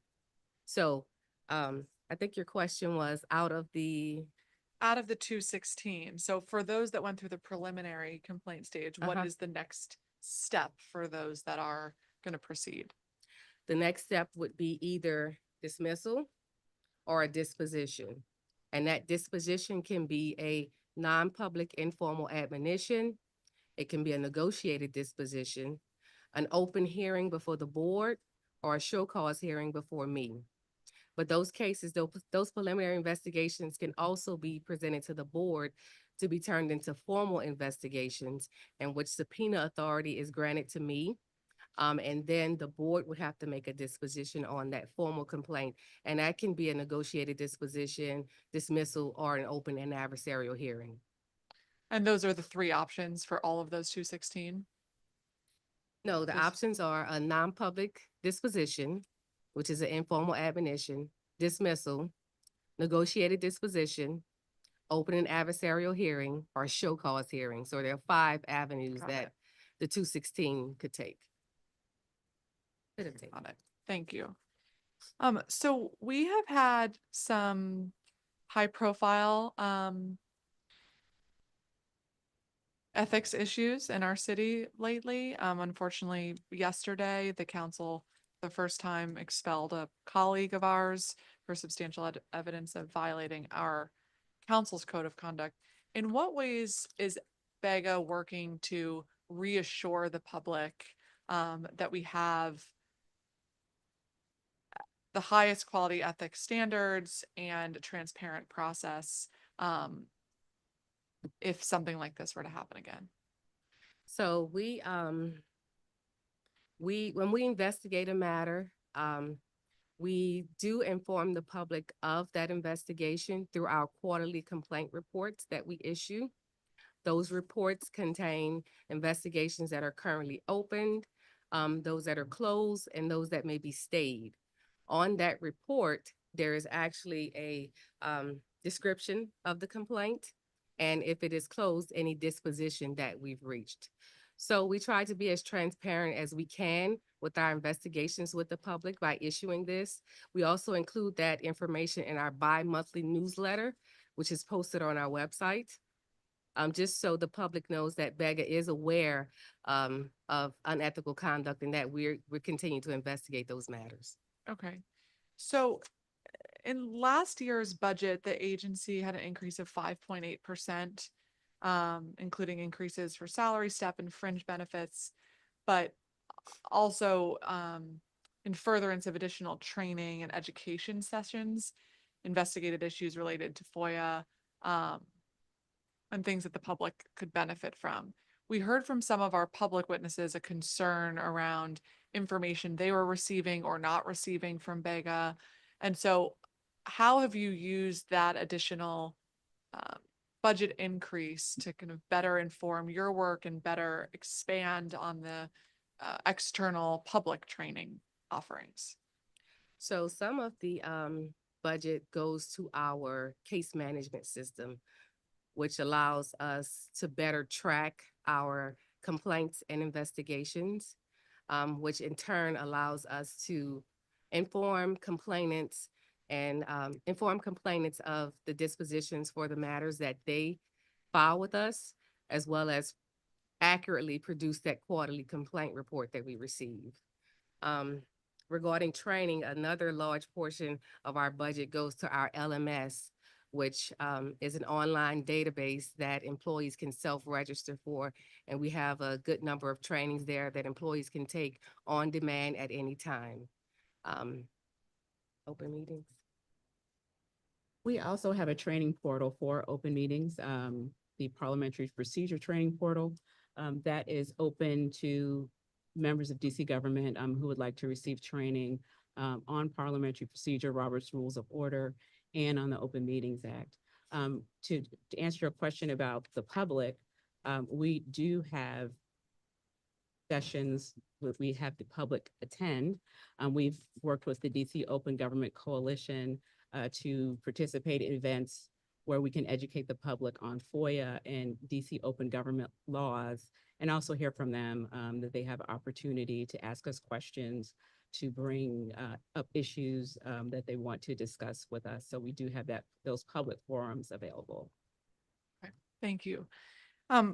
Chair Hutchinson, you responded to Ms. Montgomery's testimony, but we heard from several ANC commissioners, Commissioner Rhodes, Patel, and Henderson, about their experiences with BEGA and challenges kind of getting information. And Commissioner Henderson's case, she spoke about multiple complaints filed. What is your response to our public witnesses about their concerns with the process that they had with BEGA?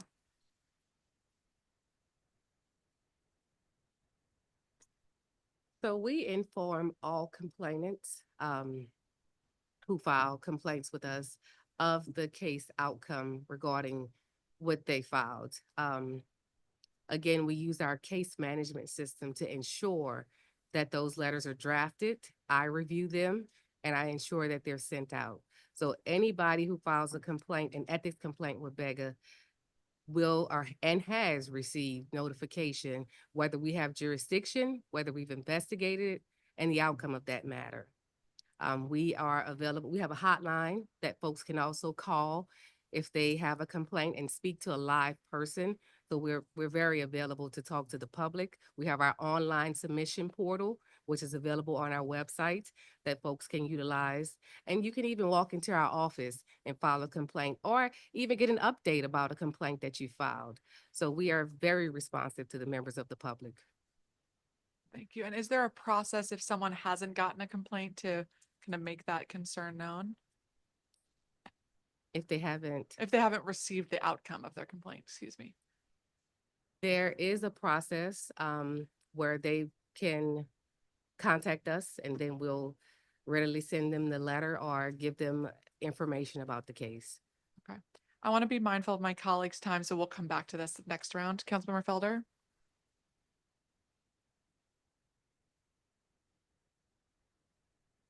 Can you hear me now? Thank you, Madam Chairperson. Earlier, during your opening testimonies, you mentioned how the number of complaints in FY 24 and 25 was about 355. Specifically, how many complaints were filed in only FY 25, and what percentage have been fully investigated and resolved?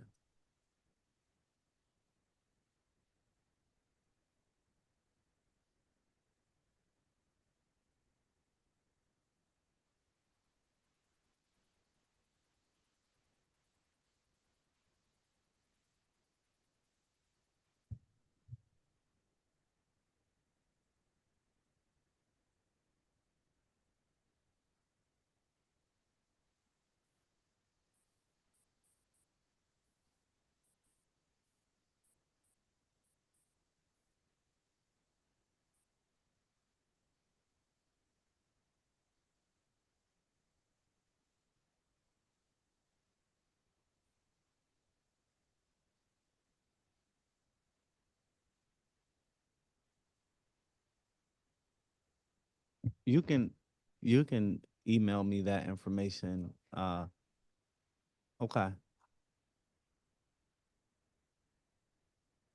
Yes, earlier, our public witnesses indicated that on a number of occasions they've reached out and they haven't heard anything.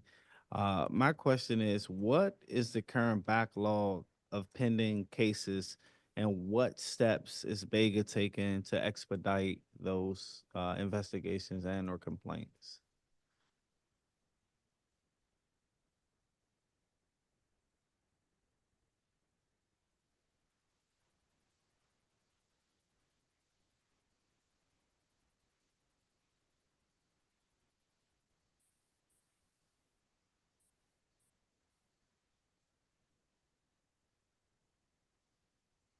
Okay. Okay.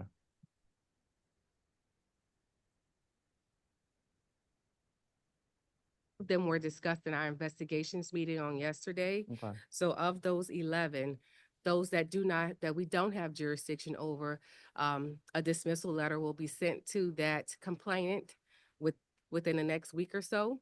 Okay.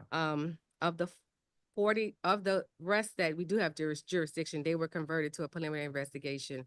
The 49 complaints that we have open are being actively investigated. Okay. I wouldn't say that we have a backlog because we have initiated a 120-day rule within our office Okay. to reach a disposition within a complaint, Okay. within an investigation. Our statute does not have a specific time that we are to complete investigations, but we've put this onus on ourselves to complete them in 4 months. And we have been reaching that goal with some some challenges. Sometimes we're not able to reach that 120 goal because of 120-day goal because of extenuating circumstances. Copy. We may have an issue with receiving evidence. It may be an issue with witnesses that are not available. So I wouldn't characterize it as a backlog because Okay. we do have a few cases that go over that 120, but for the most part, we do try to keep that 120-day deadline in place. I appreciate that. My follow-up question, and our chairperson alluded to this yesterday. The council had to remove a colleague of ours, unfortunately, and that made me think in terms of the role you guys play in ethical situations such as this. My question is, are there any gaps in BEGA's enforcement authority that limits its ability to hold officials accountable?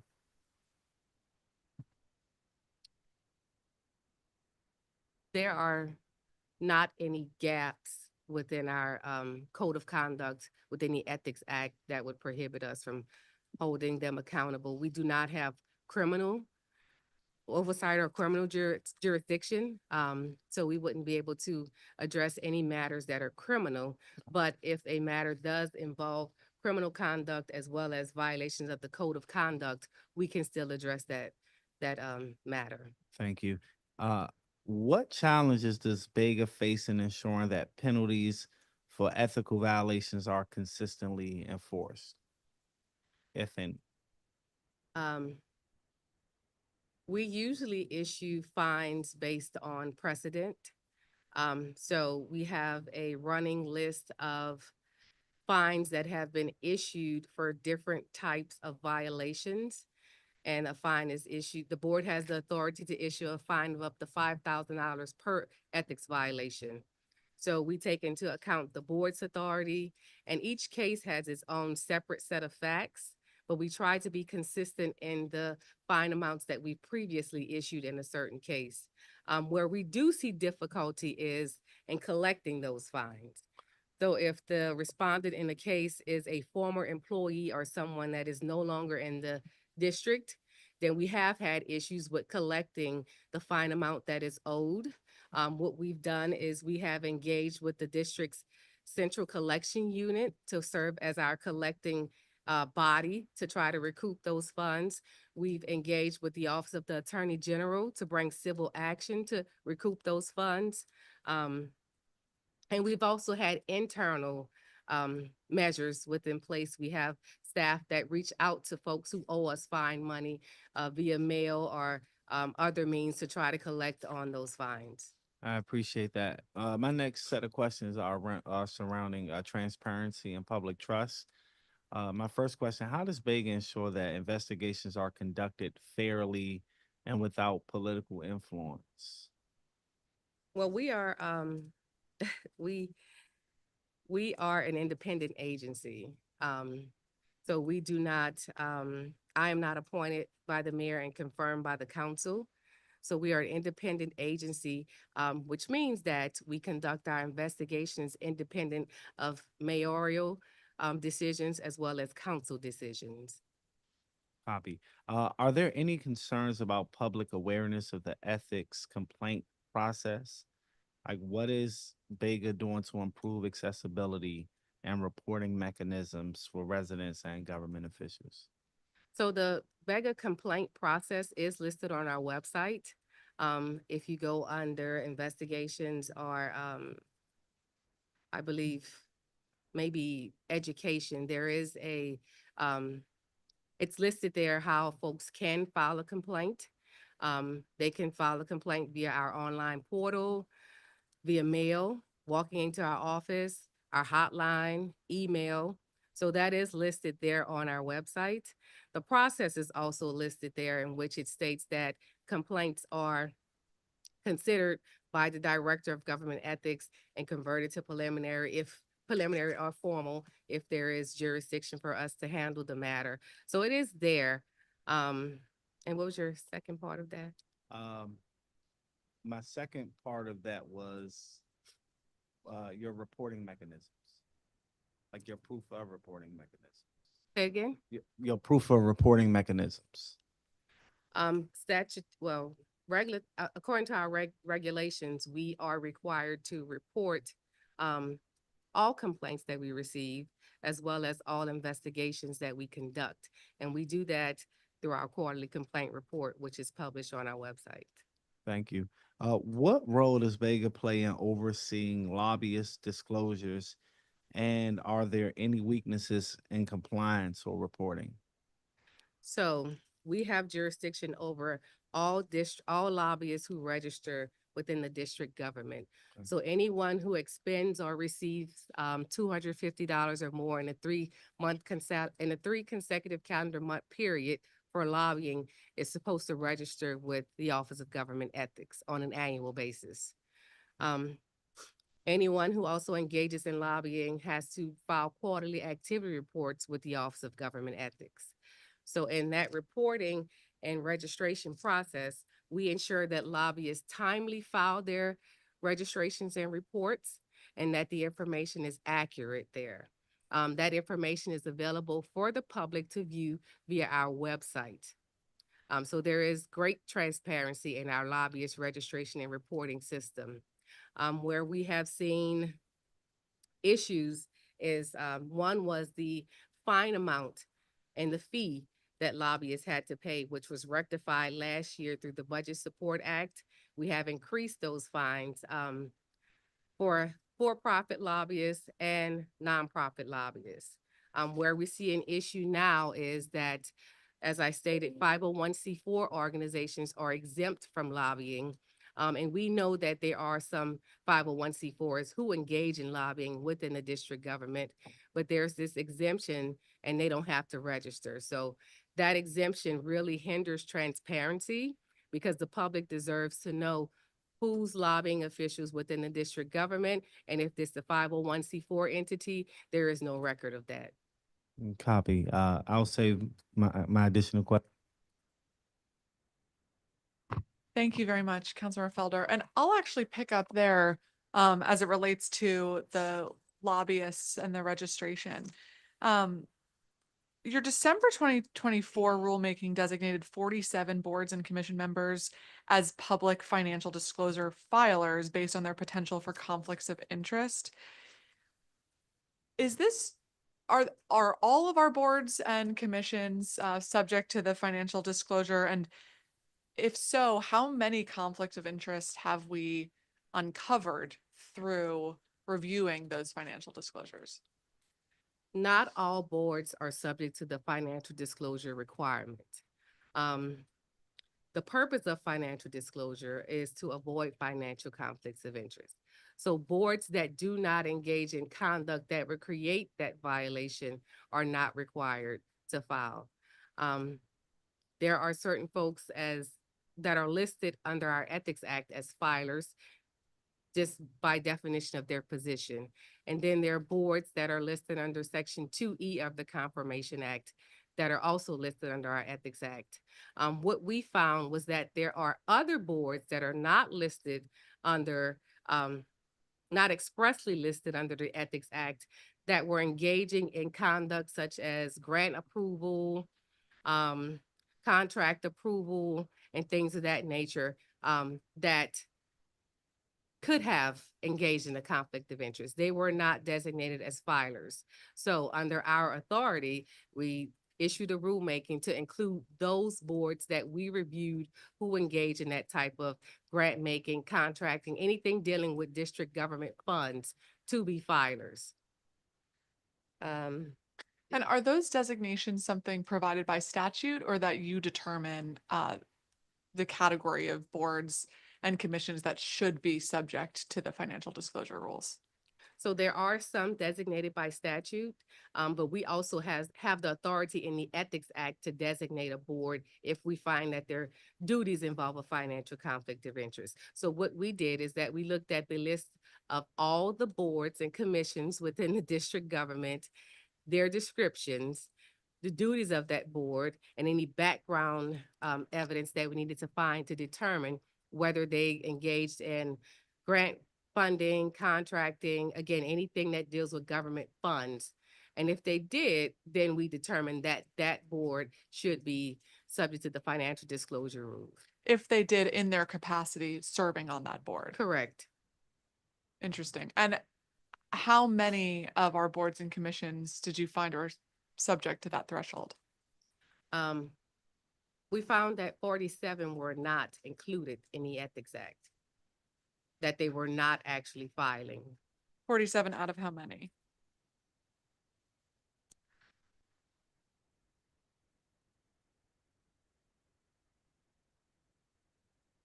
Over 200 boards total in the district, so 47 were not filing under that 200. Okay. So you say that one of the benefits is to make sure we're avoiding conflict of interest. But so when you review those financial disclosures, how many times have you found there to be a conflict of interest?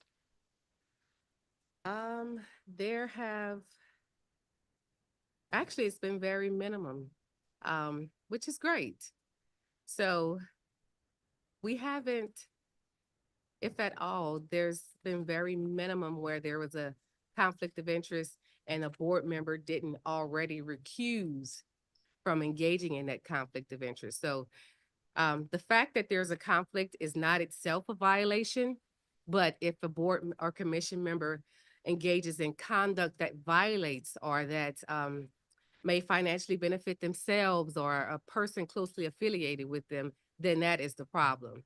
So the board and commission members are mostly comprised of folks who have expertise in a certain area. They usually work in their full-time employment within that area. So there are conflicts, but not many violations because board members know through education that they're supposed to recuse whenever there's a financial conflict of interest. Okay, thank you. So we've seen some upward trends in ethics complaints. 265 I see from FY24 and already 90 complaints received in FY25, which is up from the last several years. What do you attribute that to? Are people engaging in more unethical behavior, or are people more aware of the avenues to pursue these complaints, and kind of what types of complaints are you seeing the uptake in? So what we found is that people are more aware of the ethics rules. Along with the increase in complaints, we've also increased our training efforts. So we offered more trainings in FY24, and we're on a course to offer more in FY25. So when people are aware of the ethics rules and they actually know that folks are not supposed to be engaging in outside employment at conflict or financial conflict of interest, they're able to recognize when conduct is questionable, and what they do is file ethics complaints.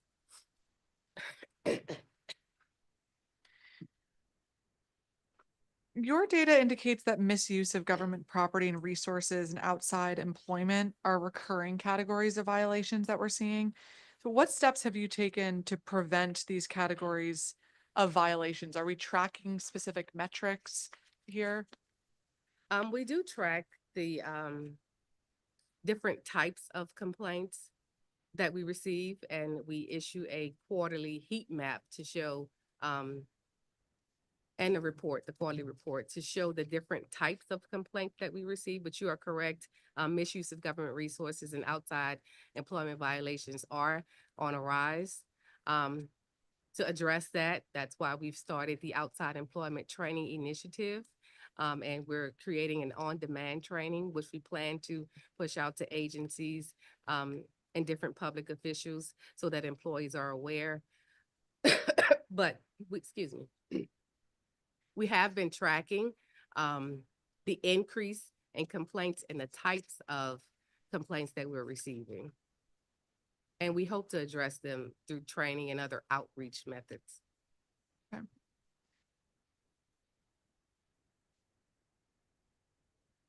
So in regards to FOIA compliance and some of what we're seeing here, your data indicates that MPD consistently generates the most FOIA-related complaints, with recurring issues around delayed responses, search and review fees, and appeal processing times.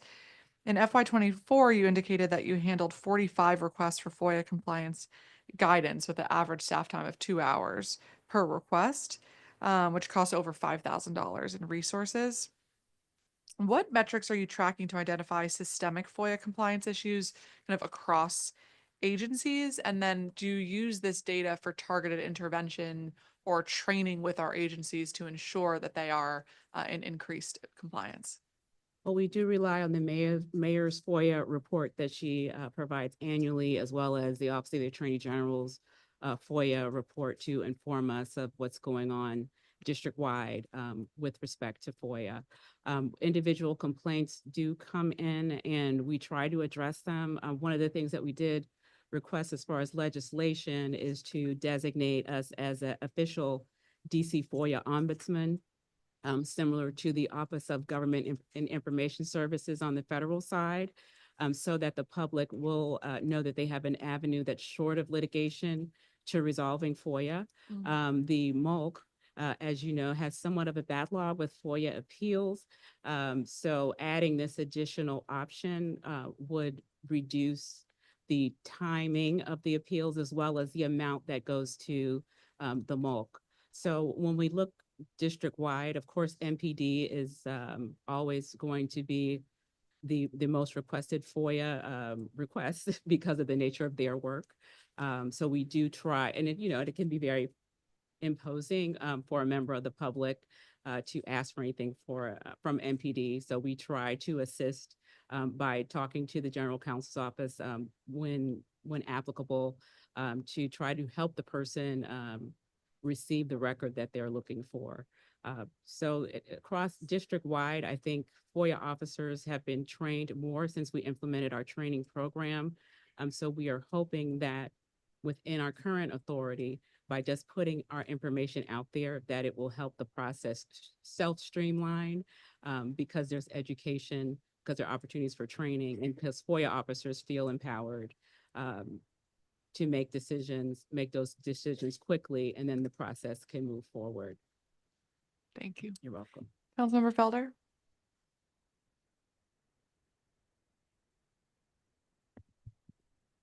Can you hear me?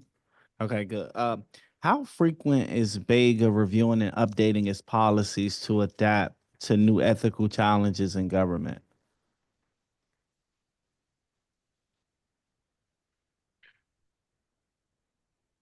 So we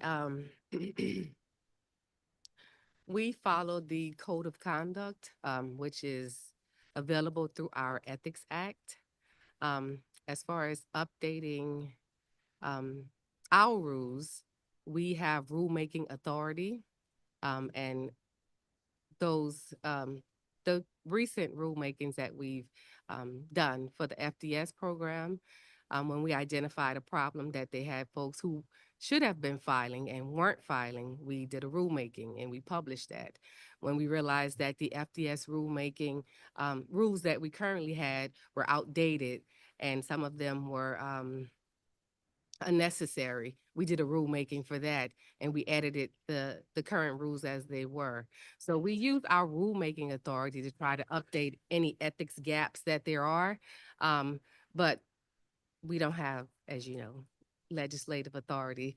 So we do request different types of legislation whenever we see a gap in that. The last year, we requested the increase in the fines and fees for lobbyists because we saw that that was different from what other jurisdictions were doing, and that it strengthened our lobbyist registration and reporting laws. It gives lobbyists incentive to file on a timely basis. And that's why we're requesting legislation to remove the exemption for 501c4 organizations, because we know that there are entities that are lobbying but are not required to register. So we use our rulemaking authority as much as possible, and we also try to ask for legislation that will fix any deficiencies within the ethics rules. Thank you. What measures have BEGA taken to strengthen ethics trainings for government employees and elected officials? So in 2022, we purchased a learning management system, which is an online, on-demand training system, which is available on our website. Employees can go to a link and self-register, and take ethics training anytime from any place. What we realized before the process was that not all employees sit at a desk. Not all employees have a 9 to 5 work schedule. So we needed something that will be available for any employee. That's sanitation workers, folks who work at the DC jail, folks who work in other areas that are out in the community.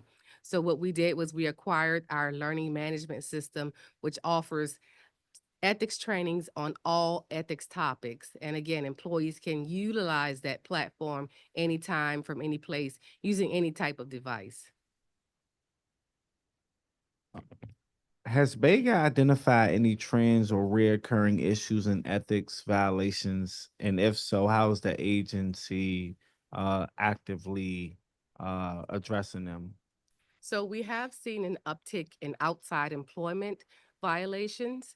What we found is that the pandemic created an opportunity for employees to have an outside job while they were teleworking on their district government job, during their district government job. We've seen cases where folks had full-time employment outside of the district government for the same hours that they work for the district. We've seen where employees may be teleworking for the district and physically present at an outside employer. So some folks took advantage of the hybrid work schedules during the pandemic and afterwards. So to address this, we have started our outside employment training initiative. We actually started it last October during Ethics Week by offering an outside employment seminar or training session, you would say. And now we have a training series on that. And we're also developing a outside employment specific on-demand training that will be available on our website. And what we plan to do is to reach out to agency ethics counselors to start an outside employment training campaign so that we can upload employees' email addresses into the LMS, and then the LMS will send a notice, hey, you need to take this training or this training is available, and then that training will be tracked within our system. From your recollection, how many of those cases have you discovered in terms of DC government employees having outside employment that coincides with their district tour of duty? And in addition to that, what's the recourse for that? So in my testimony, I named 3 of those cases. I would have to have our quarterly complaint report to tell you the exact number, but I can email that to you. Excuse me. And the recourse for those types of violations are usually an ethics fine. We do not have personnel authority, so we cannot terminate an employee, but we have issued fines. Those fines have ranged all the way from $165,000 and the DeBoer matter, which was an open and adversarial hearing, all the way to as low as $1,000. So we have the recourse for that is an ethics fine, and also the requirement that the employee attend ethics training so that they can learn about the ethics rules, specifically the outside employment rules. You mentioned that your challenge is recuperating the fees from fines and penalties.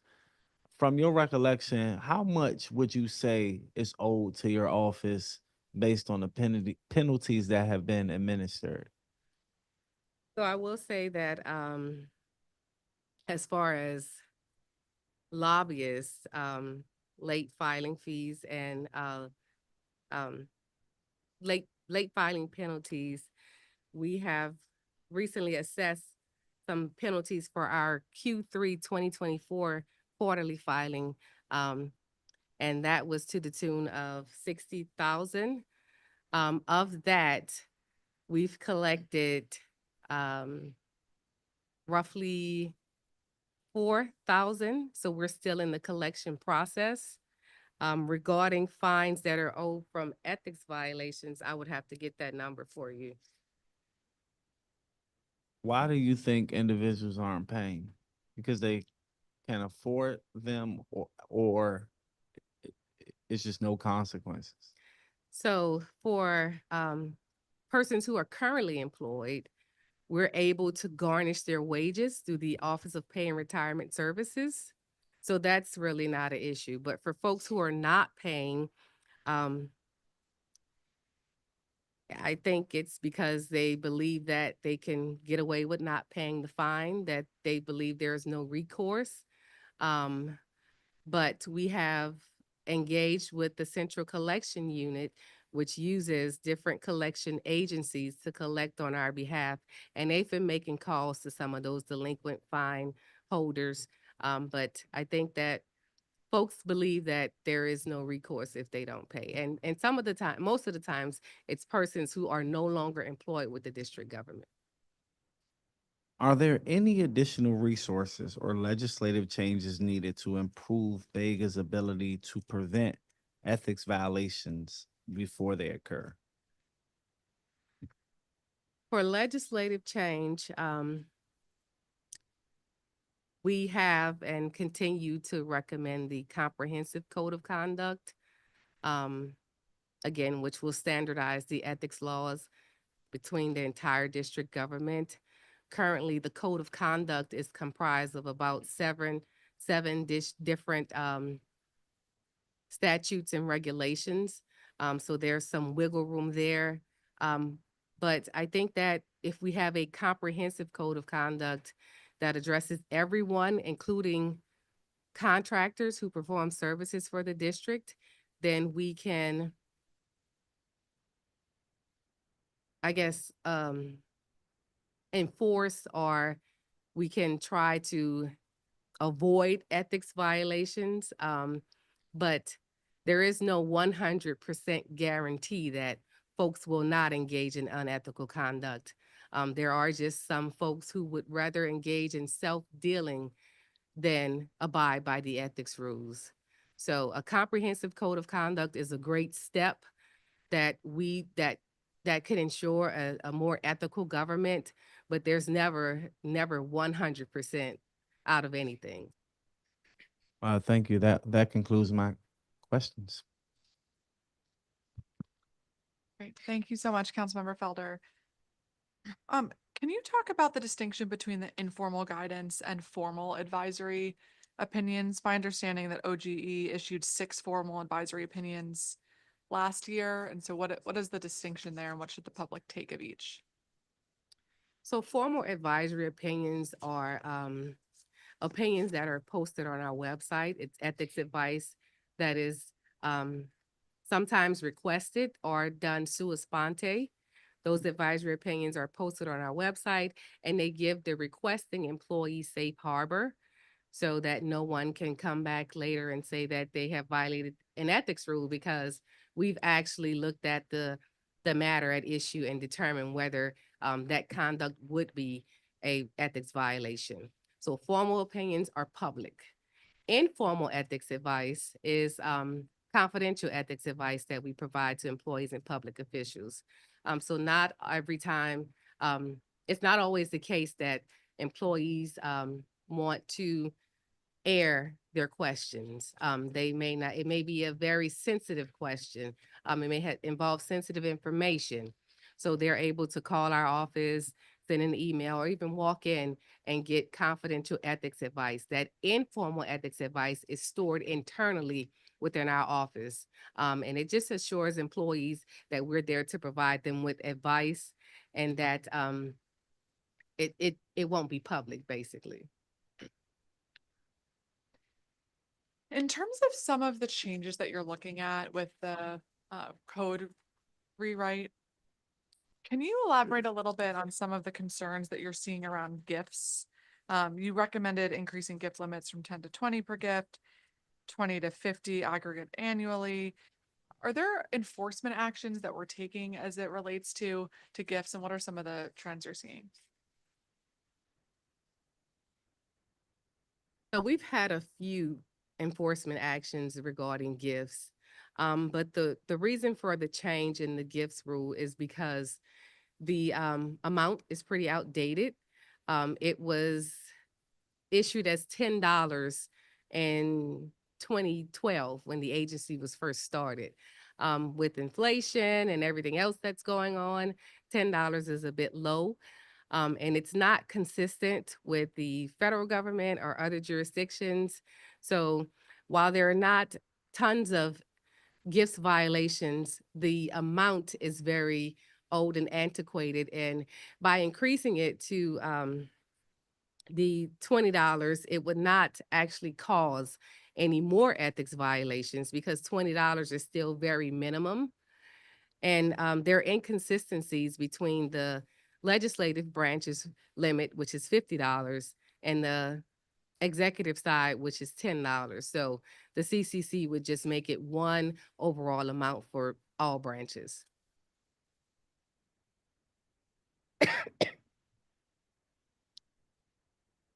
That amount would be 20. Yes.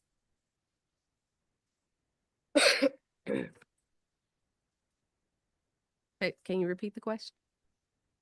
Have you ever taken an enforcement action against a gift violation? Yes. And when we do, those gifts are well above $20. Those gifts usually involve items that cost hundreds of dollars. So we do have a few enforcement actions that involve public officials taking gifts.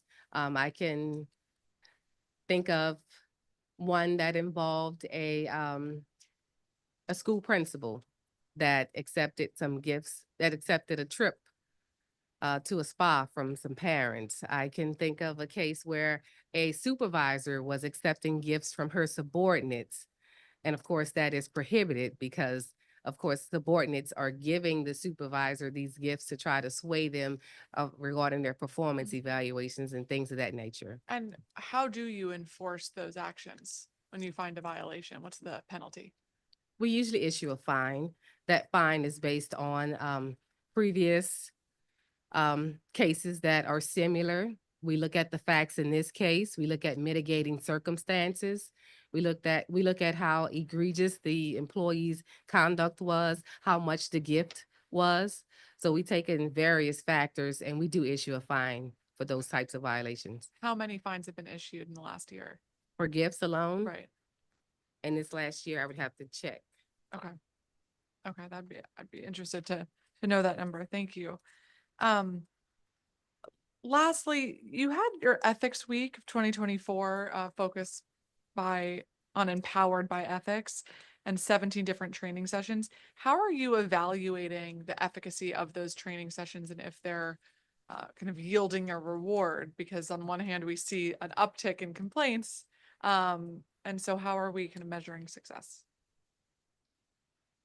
So one way that we've measured, the first measure takes place after the training session through the evaluation to determine whether the information was delivered in an accurate manner, whether employees benefited from it, and overall what they thought about the training.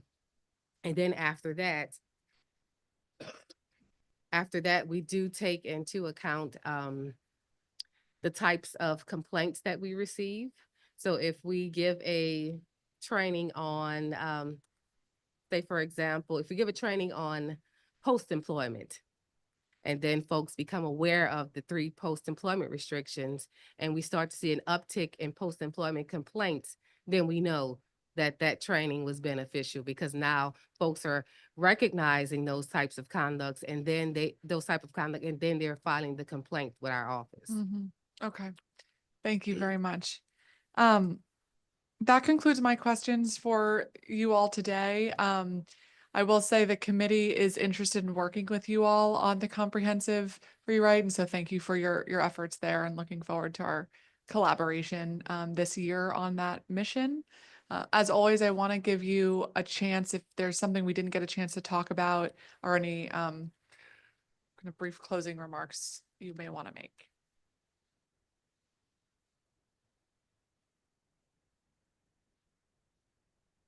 Just one thing that we didn't talk about was remote access to public body meetings. The council did yesterday extend the COVID-related virtual meetings. So I would like to ask the committee to please consider to make those permanent. Thank you. Thank you. Okay.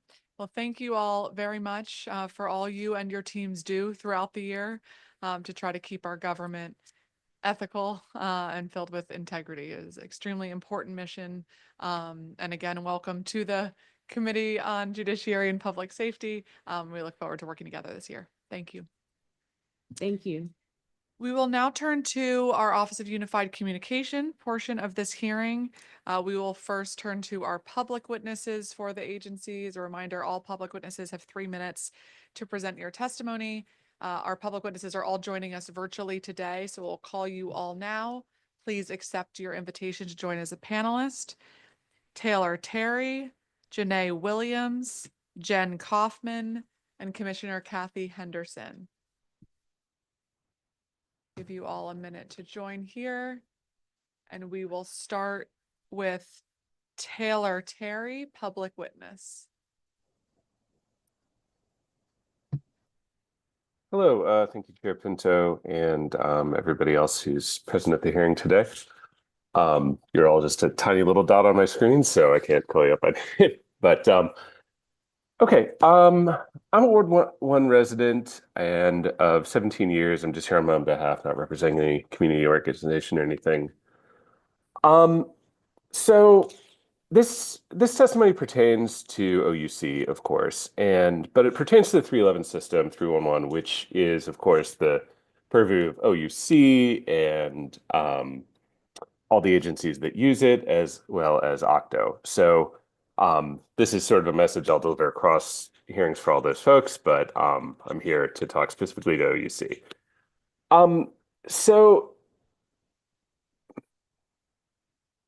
We all know that 311 handles a huge volume of requests. They get over 400,000 a year across a bunch of different agencies, principally DDOT and DPW, but also spanning all different agencies within the government. We have an excellent public data portal for this information where you can go in and see the average time that it takes for things to be resolved, which areas are getting the most tickets, which agencies are getting tickets, things like that. What we don't have, though, is any real system of accountability underlying how 311 is used. Because what happens is every ticket that goes into 311 eventually just gets moved to a closed state. Now, closed can mean a lot of things, right? Closed can mean that dumped trash was picked up, or that an illegally parked car was ticketed and towed, or like a crosswalk was repainted. These are all different request types that might be put in. But it might also mean that the trash had already been picked up when the inspector came to pick it up, a car was gone when an enforcement officer arrived, or that a crosswalk wasn't repainted because a road was due to be repaved in a couple months, and that would have been a waste. We also know that in an unknowable but really unfortunately large number of cases, closed ticket statuses just mean that the responding agency just took no action at all, just closed the ticket. And we know that after that, what happens is that we all have, as residents and even sometimes as people working for the DC government, we have to go lead our case to ANCs or constituent services or MOCRs or the agencies themselves just to get city services taken care of that were supposed to be handled under the 11 ticket. We also know that every year on a few select dates, several thousand open tickets just sort of get closed in bulk with no reason given and no accountability for why the issues they represent weren't addressed. So I've testified about this in the past at other meetings, but what we really need is to just change the way we're using 311 to the way that every other city in the country runs their ticketing system, which is to say, when a ticket is closed, it's given some reason, right? The work was completed, or the ticket was a duplicate, or the reported problem couldn't be located, the ticket was invalid, or the issue just won't be fixed for one reason or another, whether it's budgetary or some other appropriate reason. And, we're just not doing that right now. We just mark everything closed and it all just goes into the ether. And if you as a requester think that the issue wasn't addressed, then you're free to open another ticket, which may get closed. And again, there's just no paper trail. There's no accountability. So I know this would be an effort by OUC as well as OCTO and the agencies that use this system, but I'd really ask that we take a look at moving this system towards something that creates real accountability as far as whether issues are actually being resolved. And, I think this would be a huge help to constituent services reps, as well as people within the agencies, as well as folks like me who use this data in a public capacity. So I'll cut myself off there, but thank you all for your time. And also thank you for the excellent testimony earlier about the changes in 911, which I know on many levels is vastly more important than 311. And it sounds like it's going in the right direction. So having sat through all that, it's really heartening to hear all that. Thank you all. Great. Thank you so much, Mr. Terry. Janae Williams, Crisis Response Team Director of DC Safe. Good morning. Thank you, Chairperson Pinto and members of the committee. My name is Janae Williams, and I'm the Crisis Response Team Director for DC Safe. DC Safe is an integral part of the city's public safety infrastructure, like the Office of Unified Communication. We are available 24/7 and provide crisis intervention for domestic violence survivors in the district. With over 16,000 referrals to our crisis response line in 2024, the majority of which come from first responders, we recognize the important role OUC has in the safety of survivors of domestic violence and for district residents as a whole. Traditionally, our interaction with OUC has been limited. We step in long after first responders have been dispatched to discuss long-term safety options. However, we were pleased last year to strengthen our connection and provide training to all staff at OUC. During the training, we discussed domestic violence dynamics, our services, safety planning, and DV calls, and how to better prepare officers for responding. We appreciated the thorough engagement with staff and leadership in the planning and execution of this training. This experience, training with MPD, and conversations with the court have also been illuminating in identifying areas where we believe the response to DV can be improved. We know that responding to the scene of a domestic call can be volatile. We also know that the city has put multiple tools at a survivor's disposal to help ensure their safety. OUC can be a critical link in both survivor and officer safety in providing background information to first responders, information such as history of calls, existing protection orders, or details about a caller or suspect can greatly influence how DV calls are handled. Providing information in a proactive approach can shape the response, better prepare officers, and lead to better outcomes overall. OUC has an important role as they not only share information during DV calls, but also track service calls, acting as a critical watchdog on crime rates and trends in the city. As such, we would love to engage with OUC more on their reporting. Unfortunately, we have seen the impact of changes made in 2024, which have drastically undercounted calls for service for domestic violence in the city. In reports used by MPD, we see that less than half of the numbers of calls related to DV than we see in referrals received from MPD officers. We work closely with MPD's analytic services to address this issue. Still, we believe that OUC's reporting information is equally valuable and that numbers across district agencies should be robust and well-honed to reflect the realities of our community. We are aware this has been a challenging year for OUC as there have been significant changes in leadership and challenges with technology, but we believe there is great potential in this time of reflection and transition. We know that survivors of domestic violence as a whole often rely on first responders to receive that life-saving help. OUC is usually their first stop in this process, and their experience with call takers can substantially impact their safety. The value of trauma-informed response and OUC's critical role in relaying essential information to first responders cannot be overstated. As we advocate for better services for first responders, we look forward to collaborating with them in the coming year to enhance the response to domestic violence in our community. Thank you. Thank you, Ms. Williams. Jen Kaufman, Public Witness. Hello, good afternoon, Chairman Pinto and to the committee, and thank you for the opportunity to testify today. My name is Jen Kaufman, and while I serve as Advisory Neighborhood Commissioner for SMD 4008 and Chair of ANC 4D, I'm testifying before the committee today as an individual. In August 2024, as you well know, a 5-month-old infant died when a computer outage at OUC resulted in a 15-minute delay in dispatching an ambulance to an infant's location in Northwest DC. It was reportedly the 5th time the computer system had crashed since May 2024. As the parent of a medically complex child and as someone who myself has required the aid of paramedics on multiple occasions, I worry about the state of our 911 call center. If I or my child required, we had a medical crisis today, what would be the outcome? I joined with 125 current and former advisory neighborhood commissioners and candidates and joining and signing a joint letter expressing our gravely serious concerns about chronic understaffing and fatal errors occurring in the OUC 911 call center. And in that letter, we urgently called on the DC Council to establish an independent 911 task force to examine OUC's chronic failures and identify solutions to address them. To my knowledge, the creation of this task force has not yet occurred. Since that letter, OUC has implemented its BEGA dashboard, which I was pleased to see. However, I have deep and continued concerns about the transparency and completeness of the data listed. The OUC responses to the committee's questions that can be downloaded from the council site state that in fiscal year 2024, 18 calls were dispatched to the wrong location or for the wrong purpose, and that so far in fiscal year 2025, 7 calls were dispatched to the wrong location or for the wrong purpose. However, this does not match the data that is visible on the dashboard. So why are these calls not fully reflected in the call handling section of the dashboard as required by the Secure DC Omnibus Emergency Amendment Act of 2024? What other calls are missing? So these are just a few of the incidents that I have heard about that are missing from the dashboard. On October 31st, it took approximately 15 minutes to determine the correct address for a cardiac arrest call in Southeast. On December 12th, it took more than 40 minutes to determine if an EMS call was located in the Northwest or Northeast quadrant. On December 31st, fire and EMS were dispatched to an incorrect address in Northwest in response to a cardiac arrest call, resulting in a 14-minute delay.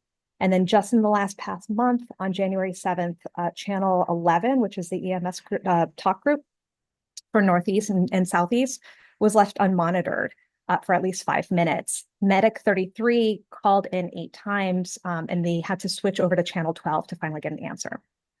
Public safety advocates say that mistaken addresses and duplicate responses happen multiple times a day. As an advisory neighborhood commission, I don't have the capacity or the ability to perform oversight into OUC.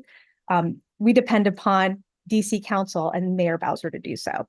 Without transparency, we will never know what ails OUC. I urge this committee and the DC Council to create that independent 911 task force that so many have called for, and to ensure that OUC releases transcript data on call handling issues and interrogate why this essential data continues to be underreported. Thank you for your time, and I would be pleased to answer any questions you have. Great. Thank you so much, Commissioner Kaufman. And we will ask the agency about these instances and the reporting issues when they come up. So thank you for letting us know. Commissioner Kathy Henderson, are you on? Good afternoon, Councilmember Pinto, Councilmember Felder, other members of the committee, ladies and gentlemen. I just have very brief remarks today. Thank you for this opportunity to share them regarding the Office of Unified Communications. Regarding any director of an agency, that work under the best of circumstances is exceedingly difficult. And what Director McGaffin has endured in terms of just really a barrage of legitimate concerns, crisis-like responses from the public regarding an agency that needed and continues to need improvements to better serve the public. My observation of Director McGaffin is that she's been very, very calm. She has stayed the course. She is committed to transparency and making improvements. And she continues to demonstrate, the type of leadership under fire that we need moving forward to the other side when we don't have these problems with OUC anymore. She inherited a lot of problems, but I think that her temperament, her skills, and her willingness to hear the complaints without being defensive and being solution-oriented serves her well and serves the city well. And as I wrap up, I reached out to Director McGaffin to urge her to hire retired MPD officers to fill those positions that she needs in terms of monitoring calls and filtering calls correctly. Our MPD officers know the city very well. They understand the city, all of the addresses, and there are officers, retired personnel that are very interested in taking those jobs. So I've connected a few, and I've connected Director McGaffin with the union and an agency within the union that specifically deals with retired personnel. So her willingness to do that, I think, speaks well of her. I'd like to see some actual positions, those last 30 positions that she needs filled with our retired MPD officers that are continued, that have a continued willingness to serve our city in an effective way. Let's put them back to work. A lot of our officers, when they retire, retirement is overrated in some respects, and some people want to continue to serve. And if they are able to, they're willing to let them serve. So I just want to thank Director McGaffin and her staff for hearing our concerns, but not being dismayed by our concerns. Sometimes people become defensive. She hasn't become defensive. She continues to be solution oriented. So I look forward to the day when, we don't have to have this conversation about failures in our system. So, and with that, I conclude my testimony. And would you please remind us when the record closes so that I may submit my written testimony to this committee? And thank you for the opportunity. Thank you so much, Commissioner Henderson. Appreciate it. The record closes on February 18th. You could submit your testimony, as always, through the HMS system on the council website. Thank you. Nathan Harrington, Executive Director of Ward 8 Woods Conservancy. Thank you, council members. My name is Nathan Harrington. As you said, I'm founder and director of Ward 8 Woods Conservancy. We're a small nonprofit that works to improve the health, the beauty, and the public enjoyment of the many forested areas east of the river. And my testimony concerns the 311 system. As an organization that does a lot of work to combat illegal dumping and other environmental problems, I submit on average about 4 or 5 311 requests a week, usually for illegal dumping of trash on public land or sanitation enforcement, which is overflowing dumpsters and things like that on private land apartment complexes. Overall, it's a good system, but I do want to bring up a couple sources of frustration and possible solution. These are related to what Taylor was talking about earlier. And unfortunately, it's pretty much the same testimony that I gave a year ago, because although there were some changes made to the 311 app in 2024, they were not improvements. If anything, they made it worse. They did not address the issues that I've been highlighting in these hearings last year and the year before. The number one thing is that the app requires everything is address based. If you call it, the first thing they ask is, what's the address? If you are on the app, you have to select one. You can drop a pin on the map to try to show where the issue is, but it will default to the nearest address. And this is a problem because sometimes the problem that you're trying to report is in the middle of a park, it's along a highway, it's in a stream bed, there's no building nearby. And if you do submit an address, it's not going to help the person responding to it to actually locate it. There is a place where you can, write a note saying, actually, it's down the hill through the woods across the creek from this address. But it seems like a lot of times the inspectors don't read that. They just get thrown off, but they go to the address, they look around, they don't see it, and then they close the request. And I have to start over with a new request the way Taylor was talking about. So there should be a pretty easy solution to this. Just revise the app that allows a pin drop. The person handling that request will see where the pin is, and they will go to that location, even if it's not near a building, and then they'll be able to find it.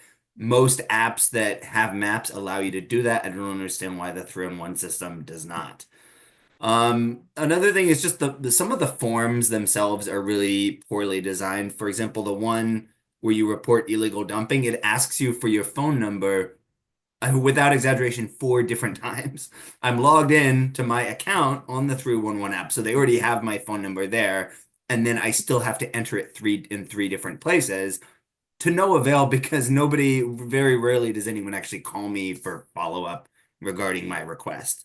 It's just a waste of time. There's a question that says, did you witness the dumping? Yes or no.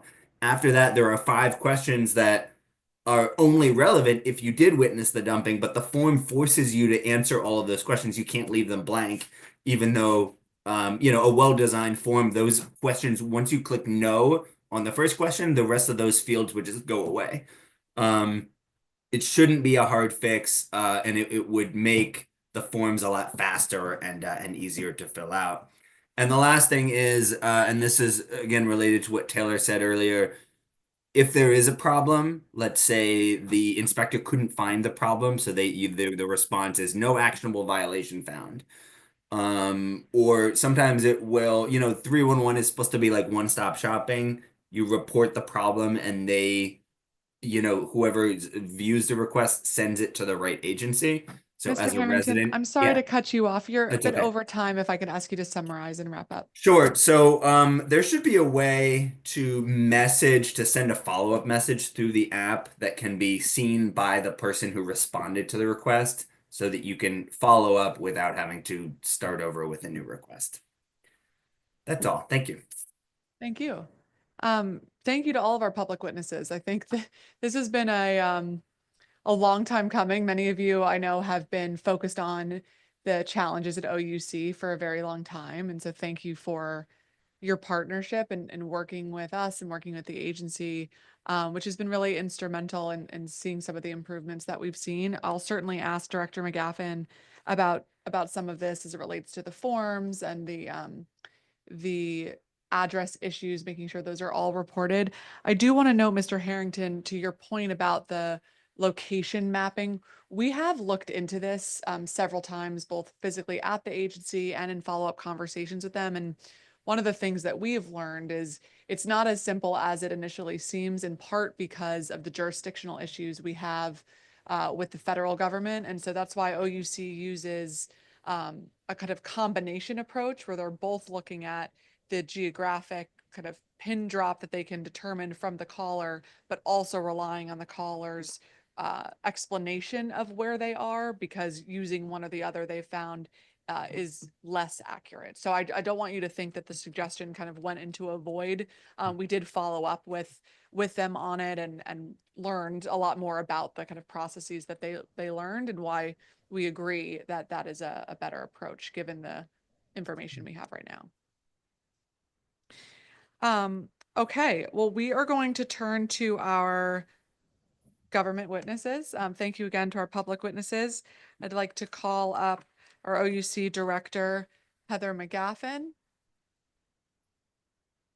Welcome. And if you have anyone else from your team joining us who will be providing testimony or answering questions, if I can ask that you state your name and title for the record as well. And if you could turn on their microphone. Gavin Suarez, Chief Information Officer. Great, thank you. Well, welcome to you both. And as you know, it's our tradition to swear in all government witnesses.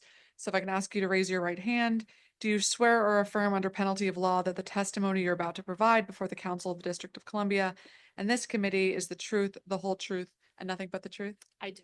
Great, thank you both. Director McGaffin, if you have any opening statement, I'd like you to. I do. Thank you. Good afternoon, Chairperson Pinto, Council Member Felder, committee members, staff, guests, and the viewing public. My name is Heather McGaffin, and I am so honored to be the Director of the Office of Unified Communications. I appreciate this opportunity to come before you to discuss OUC's fiscal year 24 performance. I am beginning by recognizing the nearly 400 employees of the Office of Unified Communications. OUC is comprised of dedicated professionals charged with answering the call on 311, 911, or in the support of the two most used telephone numbers in the District of Columbia. In the past 30 days, in addition to handling the average monthly workload of approximately 70,000 911 calls, 63,000 police and fire and EMS dispatches, 60,000 311 calls, and 60,000 city service requests, we have also played key roles in the successful execution of 3 national special security events while contending with historic severe weather and other large-scale incident management and responses.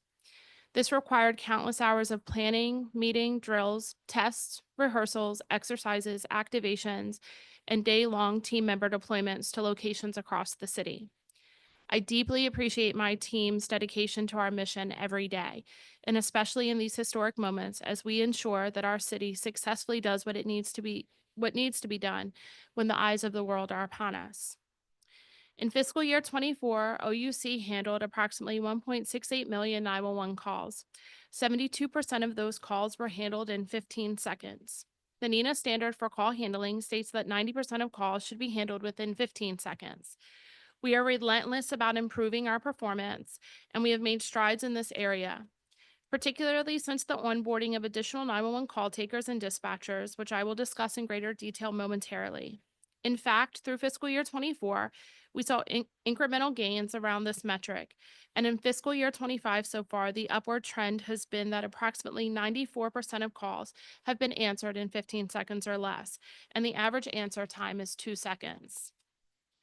Turning to 311 operations, our 311 customer service representatives answered 93% of calls within 90 seconds in fiscal year 24, most of which were picked up by a live agent in about 27 seconds. In fiscal year 25 so far, 311's call handling performance continues to be as strong. OUC answers the call. While fiscal year 24 was not without its challenges, we remained mission-focused and worked in close collaboration with agencies across the government to strive towards providing the responses to emergency and non-emergency calls that district residents and visitors deserve. And as we look back on fiscal year 24, I'm grateful to have the opportunity to highlight a few of our accomplishments.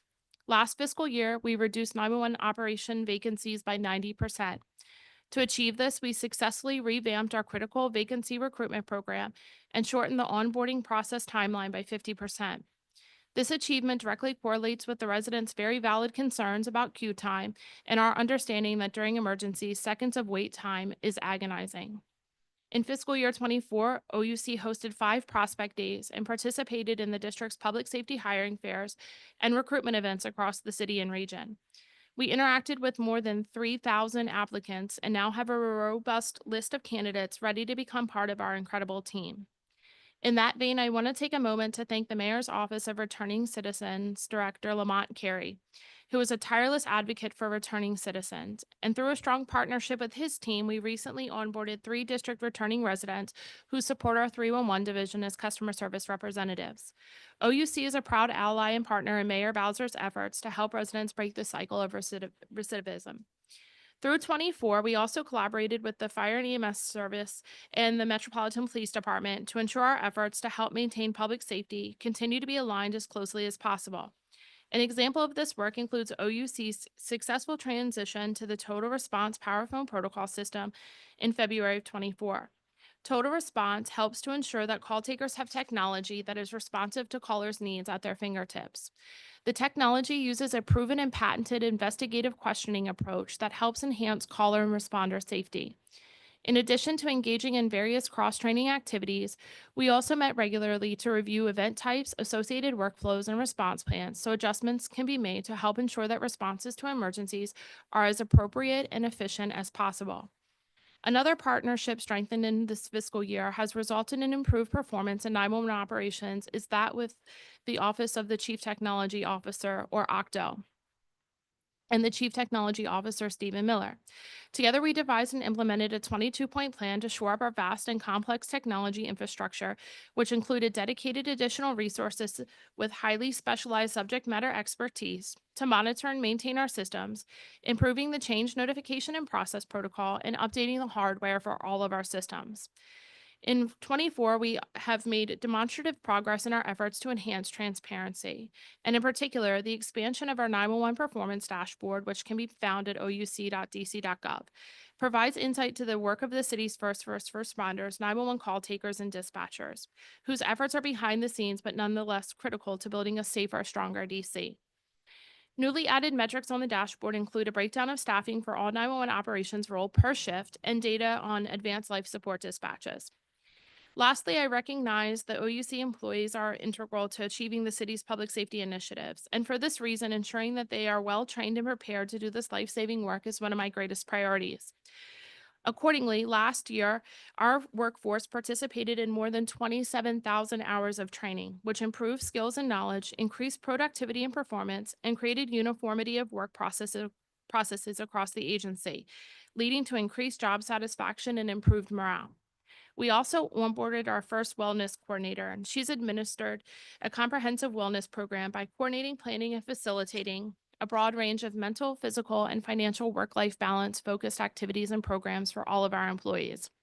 This work has included hosting classes, speakers, seminars, personal training, and wellness assessments, all promoting healthy lifestyles. In fiscal year 25, the coordinator designed and opened the agency's first on-site wellness room, a dedicated private and restorative space. As one of the nation's 1,100 certified emergency number professionals, a next-generation 911 subject matter expert, and recognized leader in the agency, I remain committed and passionate about being able to provide to the residents and visitors of our nation's capital an emergency number system we can all be confident in. I have the opportunity on a regular basis to collaborate with centers across this nation, with other leaders of large PSAPs, and contribute to conversations about progress. What I can assure you and the public relying on our system is that Washington, D.C.'s 911 system remains a model in the industry as we continuously and innovatively implement new approaches and strengthen our commitment to national standards and best practices. As I close my testimony, I want to reiterate that we are clear-eyed about where we have fallen short, continually and critically evaluating performance to understand root causes, integrating best practices and stakeholder feedback, and reacting quickly to implement changes. Thus, our approach to achieving the highest level of performance possible will remain rooted in our steadfast focus of the 3 pillars this fiscal year and beyond: our people, our training, and our technology. Chairperson Pinto and committee members, thank you for your time. This concludes my testimony, and I look forward to answering questions that the committee might have. Thank you. Wonderful. Thank you very much, Director McGaffin. And I want to thank especially you and your team for your important role in the tragedy that our city and our country experienced last Wednesday night with the midair plane collision. And is yet another example of how our first responders continue to step up. And I also want to recognize how much work you and your team have engaged in over the last year to see some major improvements, whether that's around not having any tech outages since August or improving our staffing, reducing the call wait times and errors that have been engaged with. I know it has been a painful process at times. And you all have been before this committee on a monthly basis. And I also want to thank Deputy Director Kelly Brown for all of her efforts and really daily responsiveness to us and our committee and to the public.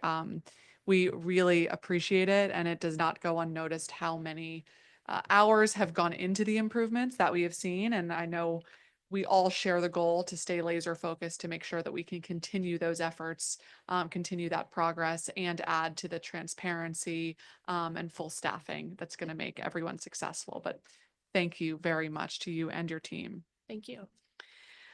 So let's start talking about some of the shifts that we've been experiencing. From January 2025 to date, how many shifts have met the minimum target staffing level for our shifts? I don't know that I have that number right in front of me readily.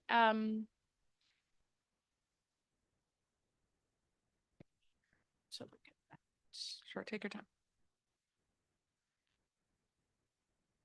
I don't know that I have that number. I know that there has been a great improvement in those numbers. I apologize here.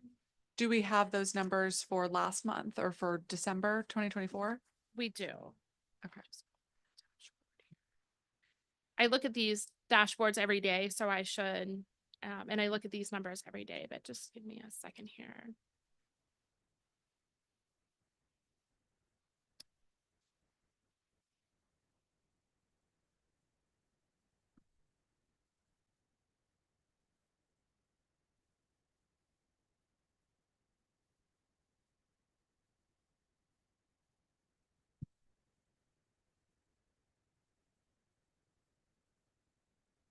Oh.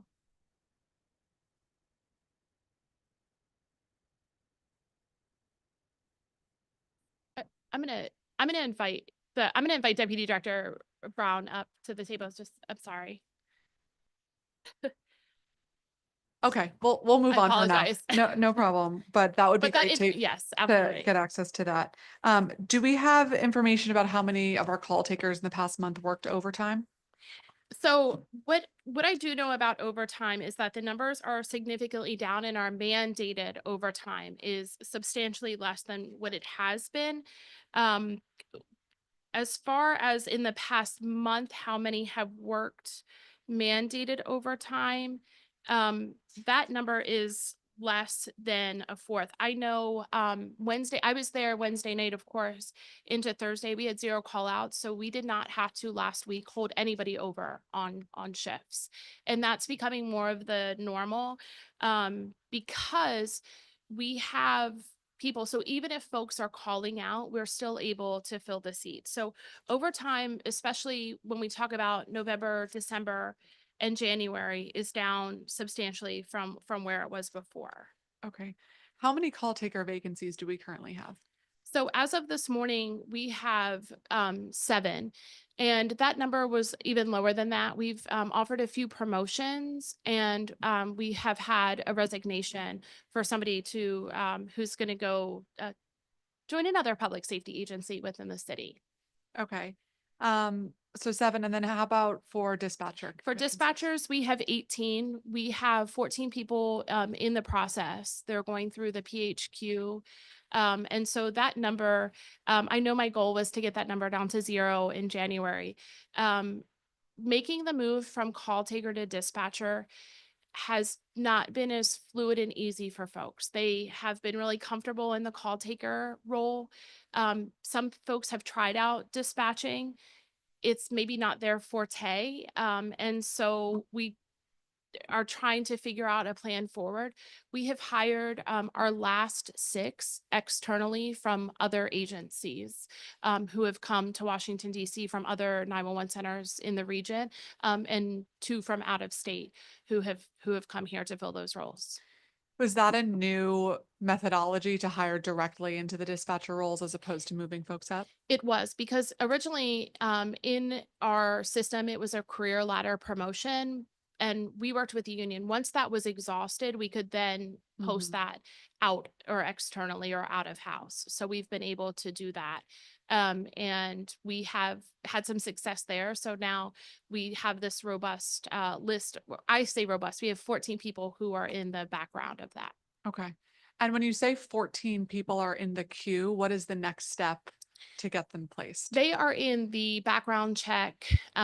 So they are going through the drug testing as well as the criminal background check, since they're going to need access to sensitive databases through the local law enforcement, through MPD, as well as through the FBI. So they have to go through that process. And I know in the past we've talked about the cutoff of the people that we've lost in the process, whether that's from the typing test or the drug testing or the background check.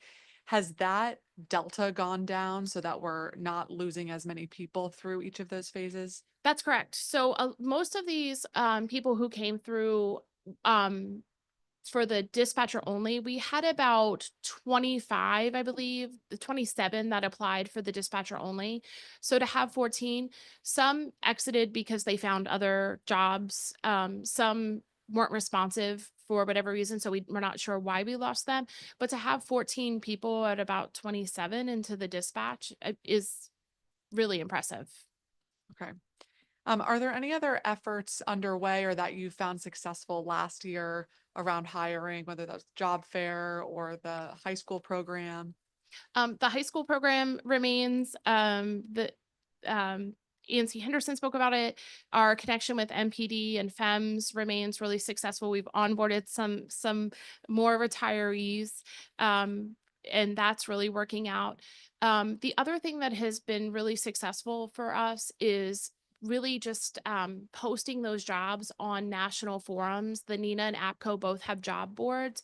And for those folks that maybe haven't been following, NINA is the National Emergency Number Association, and APCO is the Association of Public Safety Communications Officials. And those are the standards making bodies for 911. Their websites are robust. They have large memberships and followings. They have career boards. We post the jobs there. And that's where the folks that are coming from out of state, that's where they are saying that they saw the jobs. In terms of the dispatch time, I know this is something we've talked a lot about in the last year. What are we seeing, let's say for January 2025, for the average and maximum length of time from call answer to getting in the dispatch queue to actually being dispatched? Sure. So I do have those. So from call to answer in January, in 10 seconds or less was 94%, 95 for or 94% for 15 seconds or less. And then call to queue in 60 seconds or less was 36.4, and then call to queue 90 seconds or less was 62% of the calls. So still some work to be done there. What we're looking at from that call to queue for dispatch is things that are not the typical, what's the address, what's the phone number.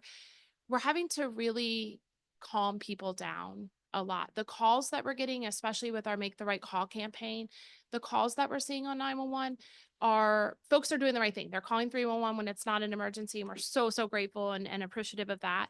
But that means that the calls that we're getting in those 911 queues are much more serious.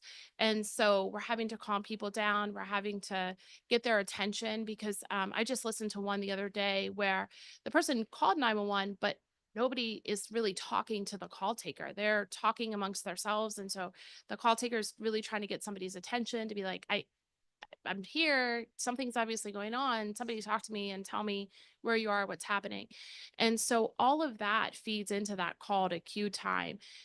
So it took about, it was like 93 seconds before somebody even started talking to the call taker. So that all is in that call from call to queue. And is that part of your training or increased kind of on the job training as these new trends develop? We've been really focused on kind of like the meat and potatoes of getting the location, verifying the location, getting the questions asked as they pertain to the call types. And so those soft skills of engaging with people, trying to get people to calm down, those are all things that we talk about when we talk about training 911 call takers. But it's evidentiary that we need to kind of go back and work on some of that, because what happens is folks are in their most traumatic moment. And what we want to train people to do is not make that person's emergency your emergency. So not to feed into that, to stay calm, to get that person to kind of come down and be able to talk to you and explain what's happening so that we have better control over the situation. So in our training that we've provided, we've outlined our training for the entire year for the agency, and we've provided that. So you'll be able to see where some of those soft skills are things that we're focusing on. Thank you very much. Thank you. Councilmember Felder?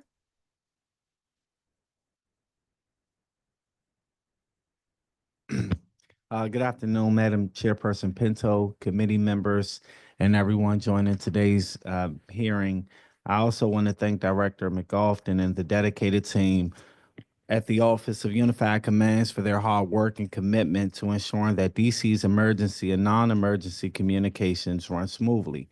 The work of our 911 and 311 call takers and dispatchers is often unseen, but it is also critical, to the public safety and city services.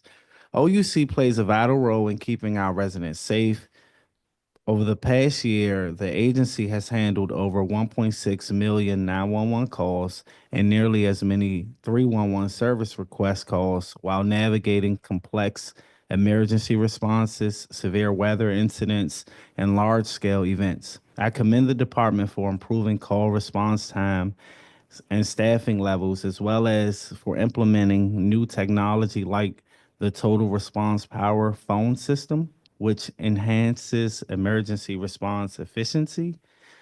That said, we know that there's still work that needs to be done.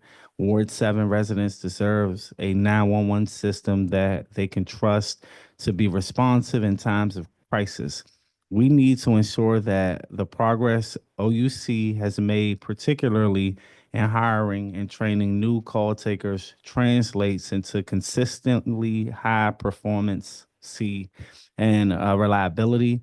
Additionally, with potential shifts in federal funding and the increasing demands on emergency services, we must ensure that OUC has the resources and infrastructure it needs to continue improving. I also want to highlight the importance of transparency and accountability. The expansion of OUC's 911 performance dashboard is a great step forward, and I look forward to seeing continued efforts to keep the public informed. But we also need to ensure that contractors, technology upgrades, and staffing investments are delivering real results for our community.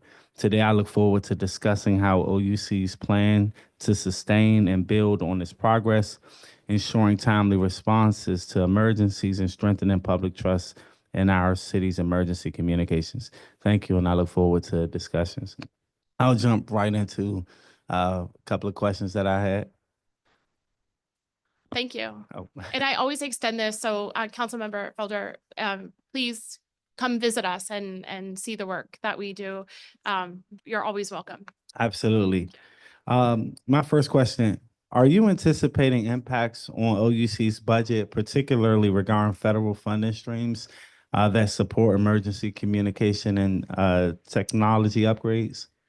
So no, most of our budget is either supported locally or through a 911 fee that folks see on their landline or on a cellular device bill, as well as even prepaid wireless devices.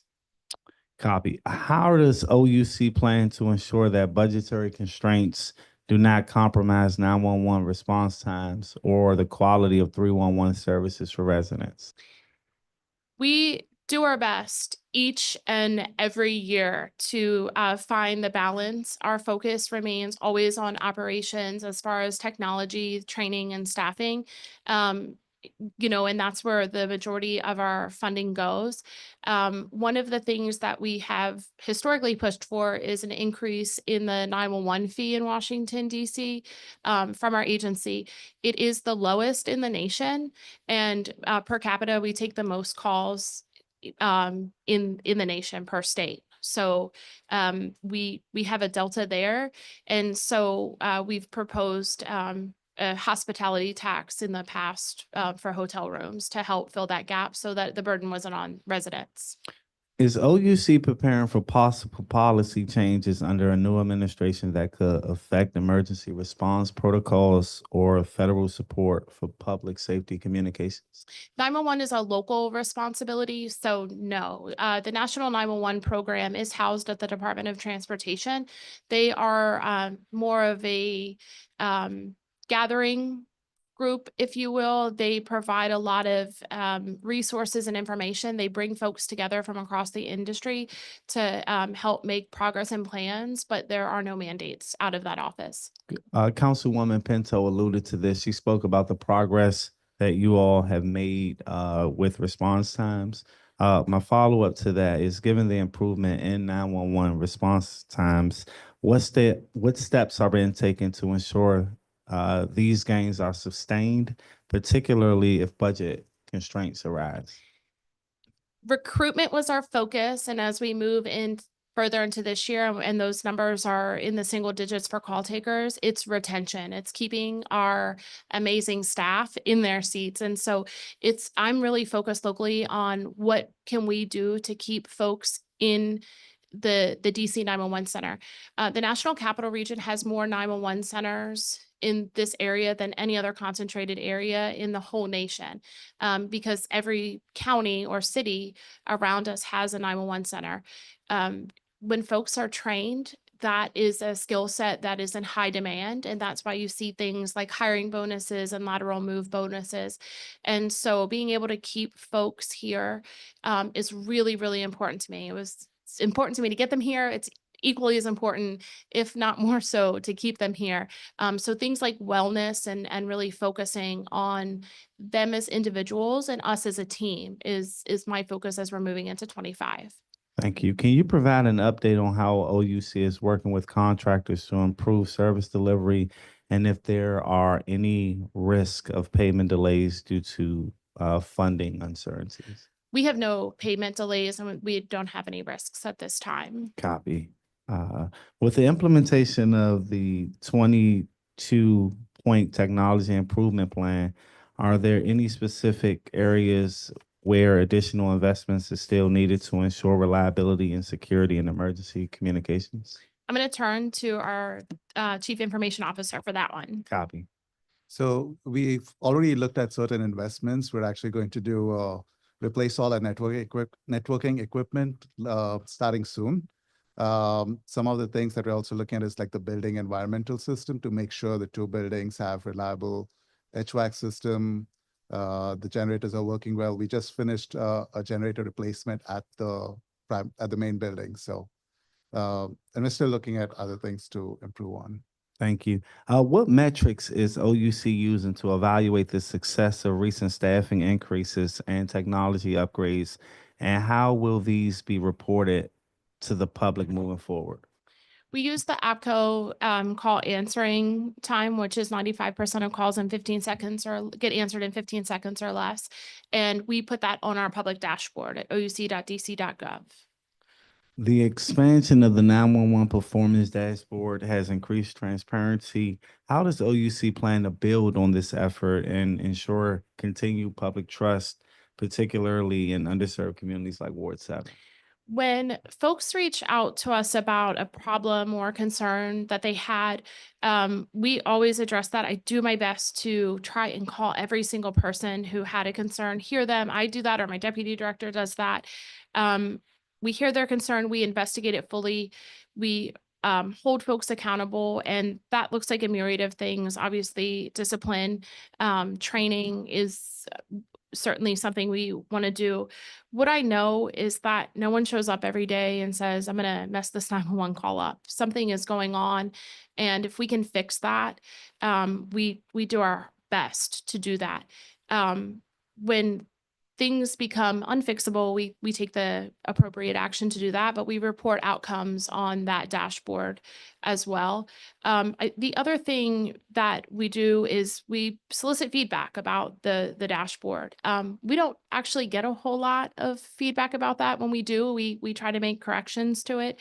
But I would just say here that that's always welcome. If folks are saying like, hey, this dashboard should look like X or Y, we're open to that. Are there any ongoing concerns about system outages, delays, or miscommunication between OUC and first responders, and what is being done to address them? I think the concerns that were had have really been minimized. I talk all the time with both Chief Smith and Chief Donnelly. I have great working relationships with both of them. Obviously, those concerns were there when our staffing numbers were low. Last Wednesday night, I had 8 fire and EMS dispatchers, 8. That's amazing. And that's the normal around OUC now. And so when you have that, the chances decrease. You have more people, we're able to answer calls faster. We're able to answer them in those 2 seconds that we've been doing. Thank you, Director, and thank you to a member of your leadership team. I want to be mindful of my colleagues, so I will give it back to the Madam Chairperson. Thank you, Councilmember Felder. I'll now turn to our at-large colleague, Councilmember Christina Henderson, for a 10-minute round. Good afternoon, Director McGaffin. I was taken off your committee, but you still can't get rid of me. We're in this, and following up on some of the things in terms of OUC and otherwise. I am chairing my own hearing in about an hour, so if you could just stick with me for a little bit. My questions are actually going to be very much focused on the relationship of OUC with the Department of Behavioral Health, which is my next hearing. Absolutely. You mentioned in your testimony that approximately 1.68 million calls, 911 calls. A of those, how many would you refer to as non-emergency calls? It's about a third. A third, which is a lot. It's a lot. Significant. Okay.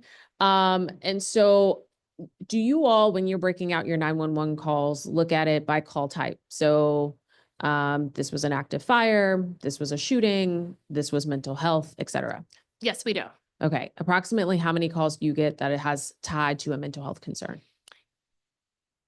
I don't have numbers in front of me. Anecdotally, it's a majority of them have some sort of mental health component Okay. with it.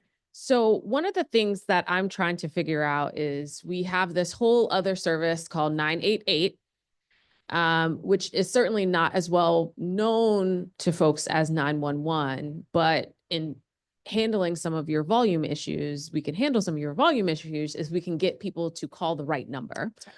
Or to get your dispatchers, or excuse me, rather call takers to divert calls to the appropriate place as opposed to it all sticking with you all. And I want to get some clarity on the numbers because there seems to be some mismatch here. So in your pre-hearing responses, you all said that about 200 of your calls in 2024 were diverted to the DBH Access Helpline. Okay. So my understanding of what Access Helpline is, that's very different than 988. Access Help is, hi, I am looking for services. Can you help me find that? It could be both. It can be, I'm looking for services. Can you help? Or it can sometimes be, I'm having a suicidal ideation. Can we transfer you to 988? No, I don't want to be transferred to 988. We Okay. talk to them a little bit more, and then we're able to get a counselor on the phone. They're co-located with us, and those folks can talk to them and figure out a plan with the person better than our call takers can. Okay. So here's where the confusion is coming in. Sure. When we asked a similar question to the Department of Behavioral Health about the pilot that they have with you all to say, how many diverted calls did you all receive from OUC? For FY24, they said 12. So, and then, you know, for FY23, they said 28. So that's a very different than the numbers. And frankly, I don't actually think it's high enough, but I want to just understand, what are we actually talking about here? I don't think either number is high enough. And I think that Dr. Abazran and I are on the same page that it could be higher regardless of the number. We have the ability to transfer to the Access Helpline. We also have the ability to transfer to 988. When you transfer somebody to 988, maybe you're getting somebody in Washington, D.C., but chances are you're probably not, because that's routed by your zip code or some area code. That's right. Yes. So national problem, by the way. National problem. Not us. Right. 911 is helping to try and fix that because we see the problem and we deal with the brunt of that. So for us, we do tend to transfer to Access Helpline because then it's staying within the district. And if that person needs to come back to us for a medical dispatch, you're already here. We haven't transferred you to California. And now that person in California who took your 988 call is trying to get you back to Washington, D.C. to get you a medical service because you're here in Washington, D.C. Am I making sense? No, I get that. What I'm saying is the Access Helpline is broken. So the idea that if I called 911 looking for help and you transfer me to Access Helpline, which is I think broken in terms of its work, then I'm still not getting the help that I need. And so I want to try to understand this better, because one of the things when you say that you feel like the majority of the calls that you all are receiving, well, if we take the third away for non-emergency, so somebody called, then we look at whatever is left, and the vast majority of those are dealing with someone in terms of a mental health response. We're trying to understand how we can approach those issues if a weapon is not involved without including MPD. Right. If a weapon isn't involved and the person isn't actively doing something, like destructing something, if they're actively doing something where the person who's calling us feels that they're in harm, we're sending MPD. We're alerting them that it's possible that there's a mental health issue here. Okay. And we have the ability to then also alert DBH to that, the CRT, as well as send MPD. How often does that happen, where you're sending both MPD and the CRT? I would have to get you numbers, but we can be committed to doing that. Okay. We had part one of our DBH hearing on Monday. There was a situation that happened last year with an individual suicidal near the Anacostia River, had a gun to their head. 911 came. You have several officers, and you have officers who are pointing guns at the person who is pointing a gun to their head. Now, that's not you. That's something for Chief Smith. But what the issue was is that DBH was not called to the scene until after multiple hours of the standoff. And it was actually a bystander who called the CRT to say, come to the scene. And so I'm trying to understand, you know, how like in a call situation where someone might say, there is a medical emergency of some sort where your dispatchers might send both an EMS vehicle, might also send an MPD. What is the matrix for when they also send a DBH person? So let me just clarify, and maybe I said this wrong. We ourselves aren't dispatching CRT from the OUC. We're alerting Access Helpline that we've sent officers to this address, and they say, okay, and then they can look at it. They can talk to the officers. Some of the officers are riding around with mental health professionals. But we at the OUC are not directly dispatching CRT. We're transferring to Access Helpline. Access Helpline is then involving CRT. Okay, then I guess I have a misunderstanding of what the pilot was supposed to be. Because my understanding was that the pilot for 911 diversion would be you all calling CRT to send CRT as opposed to MPD. In a different role, I've been with the pilot since its inception. And the pilot was, if you get a caller who is having a mental health crisis, transfer them to Access Helpline, and our dedicated counselors, providers will take that call off, and they can either handle it over the phone, dispatch CRT, or send it back to you all for a police or fire and EMS response. I've got constituents who are waiting like 45 minutes to get through the Access Helpline. So can you imagine if I called 911 for an immediate response and then I'm sitting on hold for 45 minutes to try to get through Access Helpline? That is why we are sending MPD still, because we don't want people waiting or they're calling back. And so that is any diversion program that runs out of OUC. I am very, very stringent with how quickly you need to be able to answer the phone. Nurse navigation, Access Helpline, DPW, DDOT, because what we can't do is have a call taker, a 911 call taker sitting on the phone waiting for a transfer or a hold, because then you're prohibiting that person from picking up the next 911 call, driving the call wait time up. So what is the call wait time that you all have with Access Helpline? 96 seconds was the average. We, in December, attempted to transfer 36 calls to Access Helpline. 7 were picked up, and one of our call takers, because we were not busy, held for 14 minutes.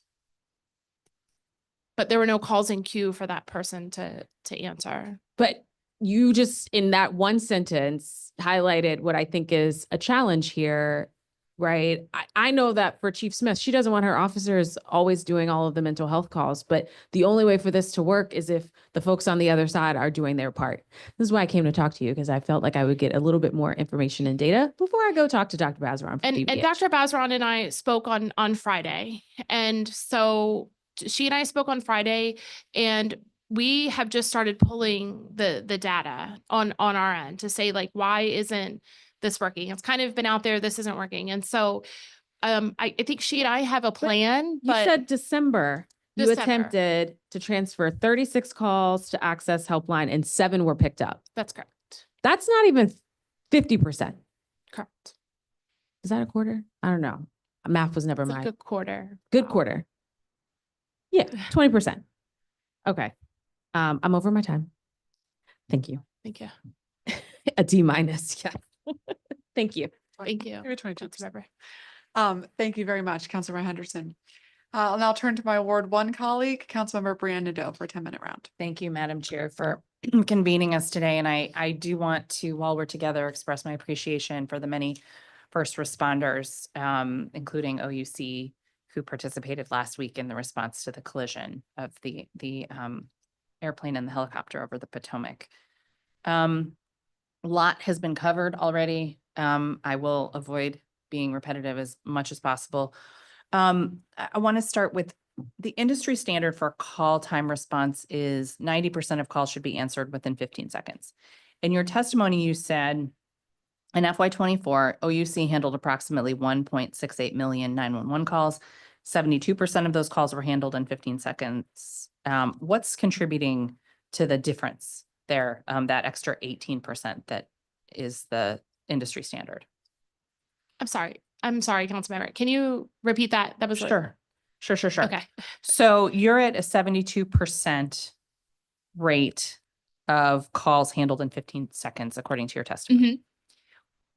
What accounts for the difference between that and what the 90% of the national standard? Oh, I can look at it and it was staffing, because when I look at the month over month for the year, I can see where we absolutely started to increase. Okay. From the 60s and the 70s to the 80s and then to the 90s and then the higher 90s.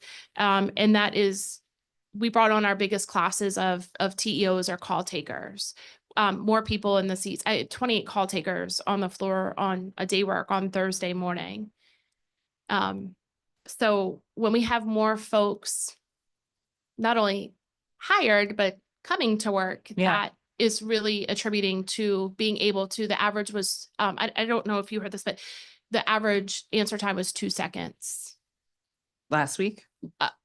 Last month for the whole month. So that's great. A far place from where we were. Absolutely. Okay, I want to follow up on some issues that have happened over the years, or over the recent period of time. So last year I had asked OUC about the family of Bernard Baker Jr., who called 911 to report a cardiac arrest before his death in April of 2023. So the family's call was placed on hold for several minutes. They didn't receive an ambulance for at least 11 minutes. Can you walk us through what happened there, the reason for the non-answer, and then how many call takers were on shift on that one? At the advice of my general counsel, I'm not allowed to talk about that publicly at this time. Okay.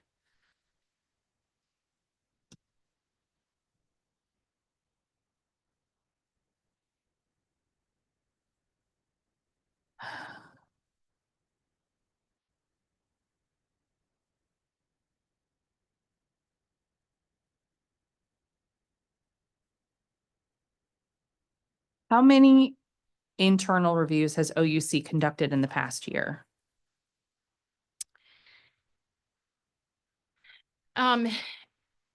Every single one that we have done is on our dashboard. So there were, let me look and see what the dashboard number was. I know it's in here. I'm sorry. On the public dashboard? Yes. Okay. And then, of course, we do quality assurance on 2% of all of our calls. So as is the national standard, and we're actually moving to 100% of quality assurance through a program that will be starting in the spring, which allows, with the use of some AI, will allow us to review every single call that comes into the 911 center, both 911 and 311. It will review every single call, make sure that we're asking questions, making sure that we're getting phone numbers and addresses and things like that. So we're moving towards that, as most of the industry is. How does it do that? Is it in real time or is it after? It's doing it after. So as the calls are, all of our calls, of course, are recorded and captured, and then every night it's downloading, and then it's pulling that, and then we'll still have a quality assurance team that's checking, and then they'll still do all of the CPR call questions, because we do evaluate 100% of our CPR calls.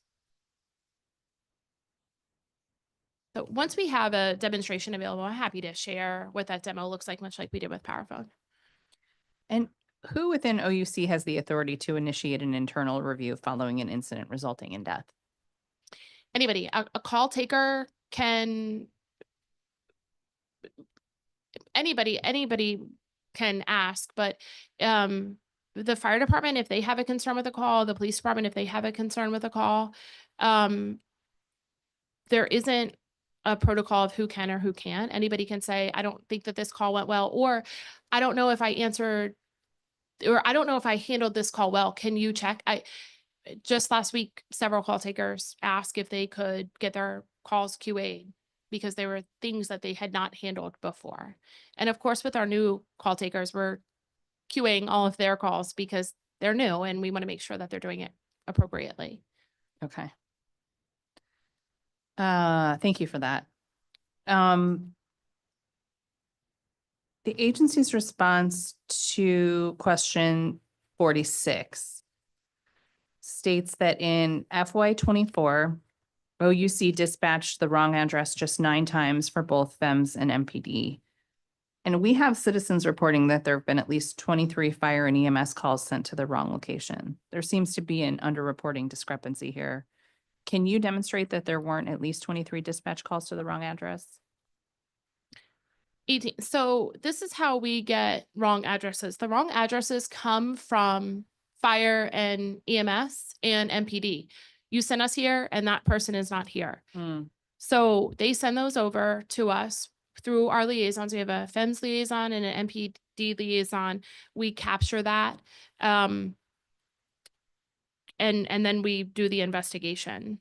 So if there's a delta between 18 and 23, those are certainly things that we can look into. But if they were never brought to our attention, we don't have information to validate that. Certainly we can look into it though. Do you do any sort of, right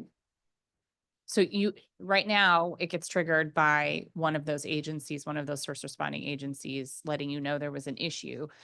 Is it the kind of thing where you are also monitoring social media for that sort of thing and then following up? We have the feedback form. So we have the feedback form that's very available. We have the Ask the Director. So if folks do, but also our dispatchers know right away. Our call takers probably don't know that they've put the wrong address in, but our dispatchers certainly do because we're the people that are fixing that. So our dispatchers know that they have to report that. There is a policy that they have to make notification. So when I say FEMS and MPD, I'm inclusive of our dispatchers that are dispatching FEMS and MPD. Okay. And what they do is they typically put it in the CAD card.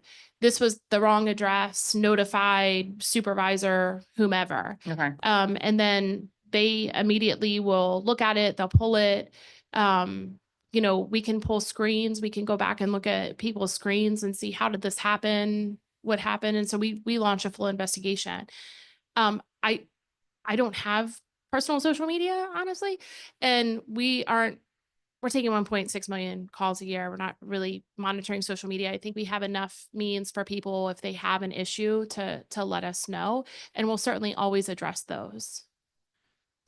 Okay. I got it. So, well, someone is monitoring your social media when like 911 and 311 are tagged, presumably. Sure. And especially for 311, because we do have, you can do a 311 thing through Twitter or whatever. Right. But it's if people have concerns, we can look into things, but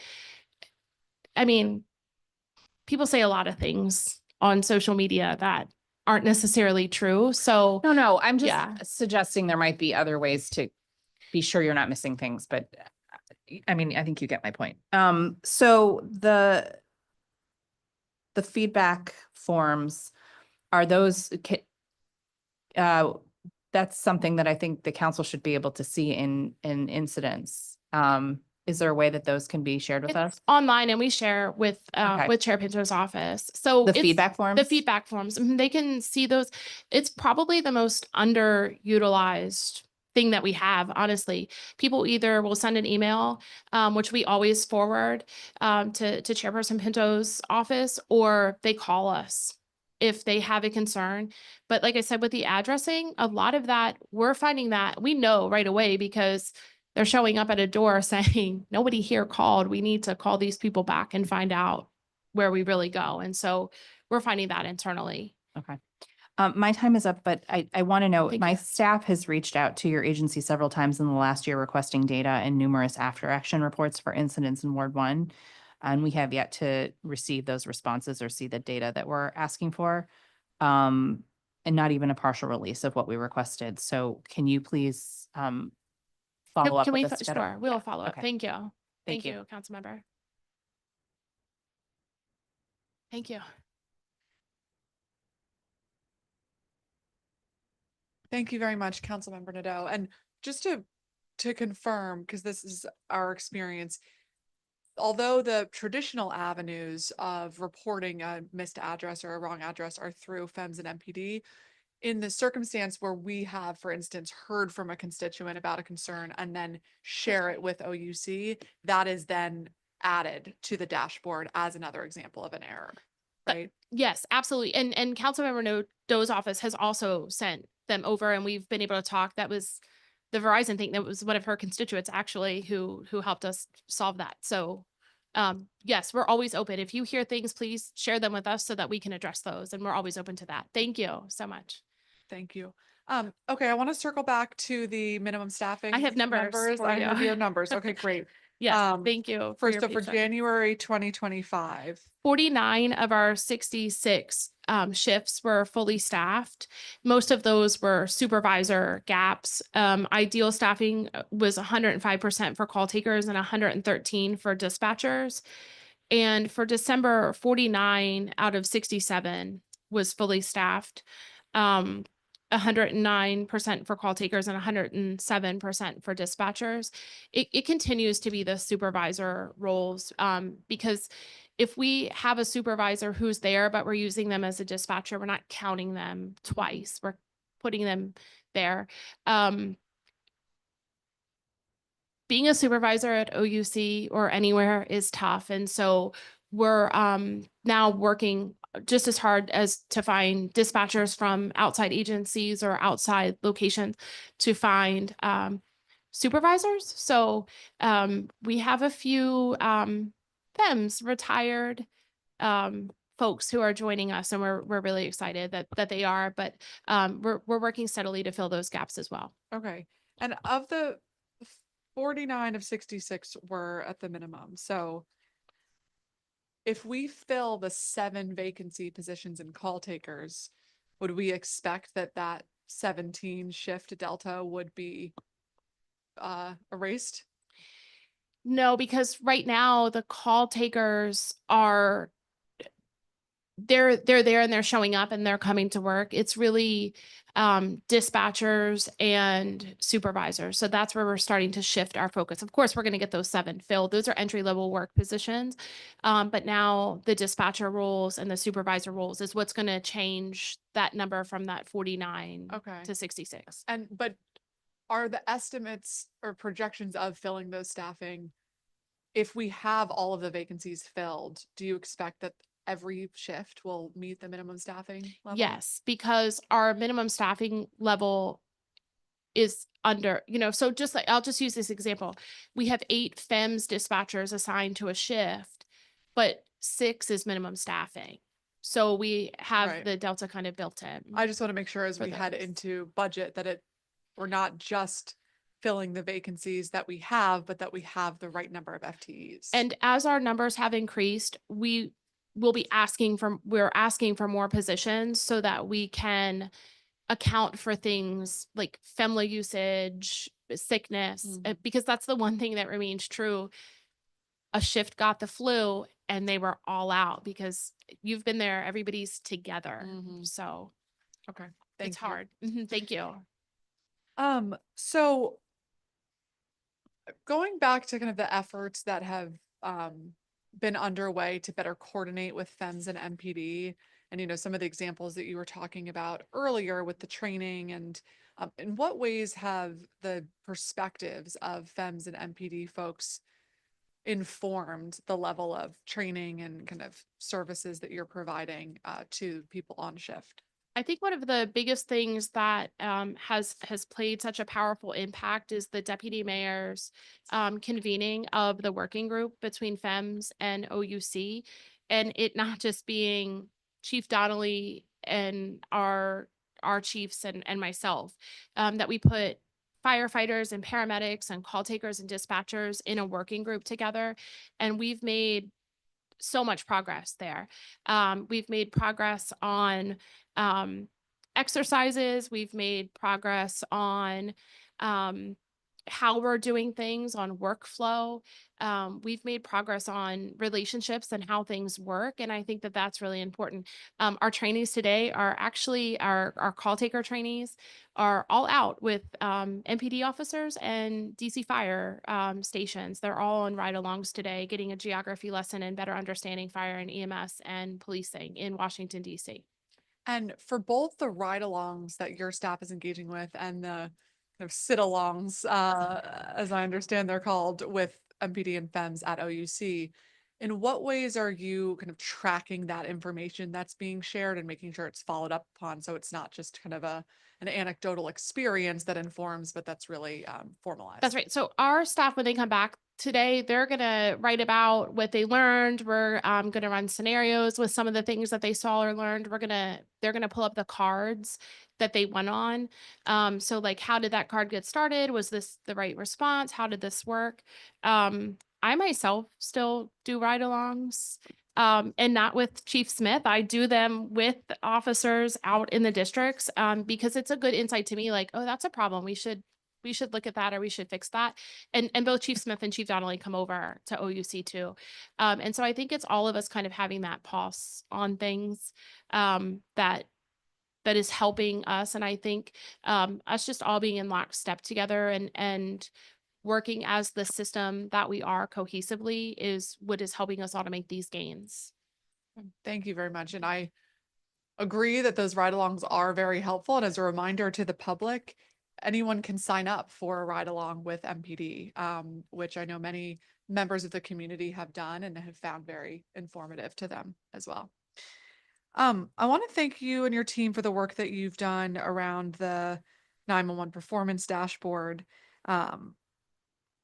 And I'm happy to see that the remaining data point that needed to be posted to be fully legislatively compliant with Secure DC is now up, which includes the numbers of dispatch of advanced life support services, or ALS, that's now on the dashboard. The advanced life support events reported on the dashboard have remained relatively consistent. I see ranges from 6,653 out of 79,000 total events in October of 2024. And about consistent in the month since. Can you elaborate a little bit on those numbers? Your pre-hearing response says that the ALS has risen from 3.3% in October to around 8% in the past few months. Is that a rise that we should be concerned with? What do you attribute that almost doubling to, or over doubling to? I think that is a question that I'm going to have to talk with Dr. Wittberg about as the medical director. Folks, when they call, we can ask the questions and we can take at face value what they say to us. And then, of course, FEMS provides us with the run orders based off of how folks answer the questions. What I do know is that since Dr. Wittberg got here, he's been meeting with us bi-weekly on Tuesdays, and we've been reviewing all of the questions that we're asking callers. And we have made some changes to say, that's not ALS, that's BLS, or BLS can go and we can, if they need ALS, they can call on that. So I think as far as the numbers are concerned, I think as the doc, he would have to answer that. But what I can share, what I do know is that when I look at data from other 911 centers or articles, it seems pretty in line with what other large cities have as far as the percentage of ALS calls. And we're just doing this exercise that we'll continue to do annually and look at, are we oversending? Are we undersending? How can we adjust here? And we'll very much include the Office of the Medical Director in that. Thank you. Next round, we can get into a little bit more of the process with after action reports and some of the transparency concerns that we still have around those, but what information have you learned from after action reports that has informed a policy switch or a difference in the way that you are operating the agency? We get training, I think, is the thing that is the benefit that I see the most as the director, the opportunity to train on different things. I think the other thing that comes out of after action reports sometimes is that no 2 days are ever going to be alike. And so making sure that when we are training, that we're really impressing that upon folks, that this isn't mundane, and this might seem mundane, but any given day something can happen. And so, as we walked through January, we saw that we had snowstorms and NSSEs and different events. But I think being able to train the way we're training now compared to a year ago is really the thing that I get out of it the most, and definitely the thing I'm most proud of, because it has been a game changer, not just for what we're able to provide the community, but I think it's also been a game changer for the culture in the center, because I think when people feel more empowered, they're more empowered to show up and come to work and do the tough job that they do. So I would say training. Okay. Sorry. Thank you very much. No, that's helpful. And next round, I want to talk a little bit more specifically about kind of what those issues and training led to. But I'm going to turn to Councilmember Thank you. Henderson. Hello again. I will be quick because I do have to go to my own hearing. I wanted to your responses on the last round, we were sort of talking about the diversion of calls, makes me think that you all ran some sort of report in terms of the number of calls that attempted to be diverted and then were picked up versus not. Yes? A call transfer report. Yes. Yes. Do you run that every month? We actually are running that weekly. I'm looking to Gavin, but we're running that weekly. And not just for DBH, for everybody, because we're transferring calls all over the place. Alexandria, Arlington, Prince George's County, Montgomery County, DDOT, DPW. So we're looking at the level of effort that we're doing and how we're taking calls and then where we're transferring them to. Okay. I would love to see the last 12 months for the calls you attempted to send to DBH. I'll just be candid with you. When I ask them about how Access Helpline is going, they'll say, oh, everything is just fabulous. Nothing has changed. Now, providers have said there's a problem. Constituents have said there's a problem. And your data is, even just a snapshot of December is alerting to me there's a problem. So we're going to dig in more on that on their side of things. But I would love to have a more complete picture of what has been going on that front. I wanted to also ask in terms of, how can we better equip your responders when it comes to a mental health related call? Because it makes me uneasy that MPD is the default, but is MPD always the default? Yes. And that's a national trend, unfortunately. We train a lot on mental health. We have brought in, and it is something that we do annually. That is also legislated, that we have annual mental health training. And our folks are taking anywhere between 8 and 16 hours. And it's the training that nobody really is like, oh, I don't need to go to that. Everybody's coming to that training. They enjoy it because I think it helps them just as much as it helps them help the caller. Yeah. And so we are always working. I mean, DBH is a great asset to have. They're really helpful to us in the training space, but also there's a lot of 911 industry-based training institutes out there, and we are utilizing those to the fullest. So let me ask you this, because I know we talk about behavioral health. There are lots of varying pieces to that, right? You all will get calls that are specifically related to overdoses or substance use, opioids, those kinds of things. You're not calling MPD for those. You're sending FEMS, correct? Correct. Okay.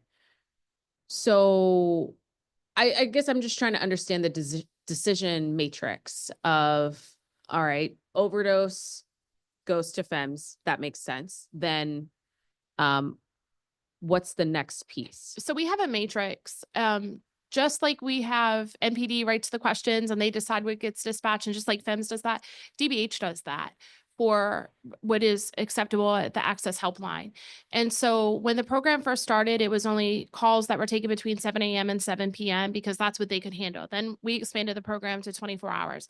Then we were a part of the Harvard Kennedy School program, and we expanded the program to be inclusive of more things than we had originally thought. And that was DBH and OUC went to that. We participated in that program, and we're still kind of wrapping that up. So we have expanded that program, and then we have just even further expanded that program that it's inclusive, because it used to be that you had to be over 18, but now you don't have to be over 18. Now Access Helpline can handle all ages. They can handle minors, where before that went to somewhere else. And so we're still, I think, figuring out how this works best for everybody, and adding on to how we can do this. We've also expanded the program as far as, like I said, co-locating them and making sure that, folks are in there. And on some of the shifts, they're even looking at the calls pending and saying, oh, we could just call these people back and see if we can't handle this over the phone on the MPD side. But that's if they're available. From somebody who has run a call center, I think it's just, you get a lot of calls. And so what can you take? And if they're answering calls other places, I think that's Right. a lot. I mean, for one person. if I could give you more, hundreds more people, I would, but even if we gave you the FTEs, I'm not sure you'll be able to necessarily fill those positions. And so then we need to talk about, how do we handle the volume in a way that allows for, one, the emergency calls to make it to where they need to go.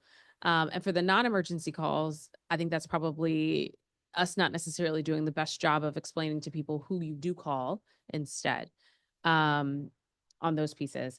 Speaking of the vacancy piece, and I know that you've had this conversation with Chair Pinto, I do want to check in on how it's going in terms of the retiree program. I know it was slow start at the beginning, but you've mentioned it a couple of times, and so I'm just wondering how that is working out with FEMS. Really great. Really great. Actually, we have 4 on board. We have a dispatcher, 2 dispatchers and 3 supervisors, I think. And we have some MPD folks that are starting too. And so it's going really well. And it's kind of fun too, because we're like, holy cow, we didn't realize. And you're like, yes, They get to be on the other side of what's going on. Okay. But it's really great. And there are no concerns as far as like there's no clashing. Like it's going really, really well. And we're really, really grateful for that legislation. And we're really, really grateful that they took a chance and came back, and they're doing the work. So they were, sometimes you can see them kind of squirming in their seats because they're not out there at the fire ground, but they're holding their own and doing the work. They're directing. They're directing as part of the action. Okay. I do have to run. So I'm going to give back the rest of my time. Thank you so much, Director. And I look Councilmember. forward to looking at that information when you're able to we'll fit make it. sure. Thank you. Thank you so much. Thanks so much, Councilor Henderson. So Director, I want to return to this concern around a discrepancy in what's listed on the dashboard as blown addresses or errors around addresses, and what we're getting reports on. Because for the dashboard to be most effective, it also needs to be trusted by everyone in the public that this is an accurate reflection. And so I hear you on your point that, there are 1.8 million calls and you can't monitor every avenue. But how else can we make sure that there is a clear methodology for residents? Maybe they were on the scene and they saw the missed address themselves, to make sure that the form is online readily available, for instance, or that they have some other way that is apparent to them to make the report that might be outside of social media, but that's still more robust than what we're currently offering, so that we can have an accurate reflection and also continue to build the public trust in what information we're putting out there is as comprehensive as possible. I'm always open to suggestions. I mean, we're there 24/7. Folks have called 311 to say, I had an experience that didn't go well. Can I talk to the director? You know, if there's something that we're not doing, I think it's fair to say that we could look into it. One of the things that I will say is that we are out there and we're available, and we try to be out there and available. If somebody were to send us a direct message, certainly we'll look into it, but that doesn't happen, you know? And so when it does happen, we do, and we will. And, you know, I go to almost everything I'm asked to. And if I don't go, somebody from the team goes. I was at an ANC meeting until 9 o'clock last night. I'm happy to do that. You know, we're always at things. And so I would just say to the public, we are available. If you want to report something, you can call 311, you can text 311, ouc.director@dc.gov. You can call us on any of the 10-digit numbers. You can direct message us on any of the social media platforms. But as far as like just out there monitoring social media, we're not doing that. And our team is entirely too busy doing things that are really engaging with the community to me be able to sit here and say, I'm committed to doing that. Right. Okay. And in terms of the form, what do you think about having the form be available on the dashboard? It is. It's on our website now. It's on the website It now. is. And there's a link right under the form, and it's like right at the top of our website.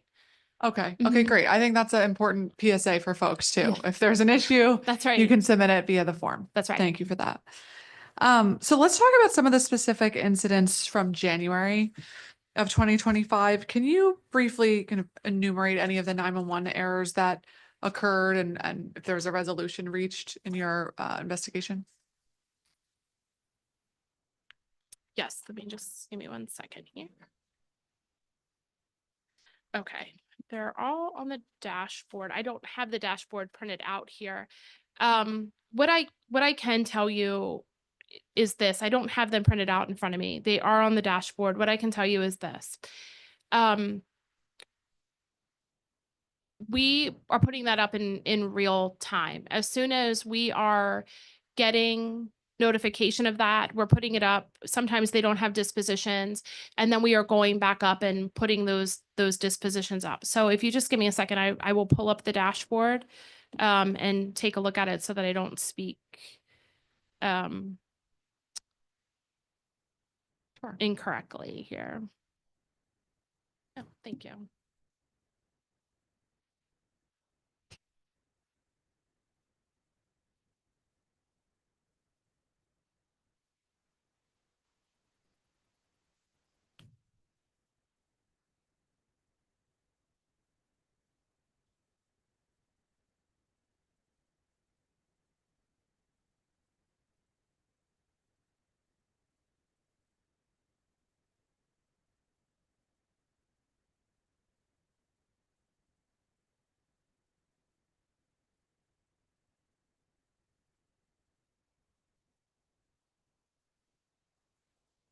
All right, so, well, this is something we will look at, because when you're on a desktop, it looks a little bit different than when you are on a device. So the two that I am, that I know about are for a burglary that was it was not dispatched as a priority 1, and we addressed that with personnel action. And then the other one was a blown address that is also been addressed with personnel action. There are a couple that are under review still that are being investigated. For those two, the priority one mislisting and the blown address, what is your sense of what happened?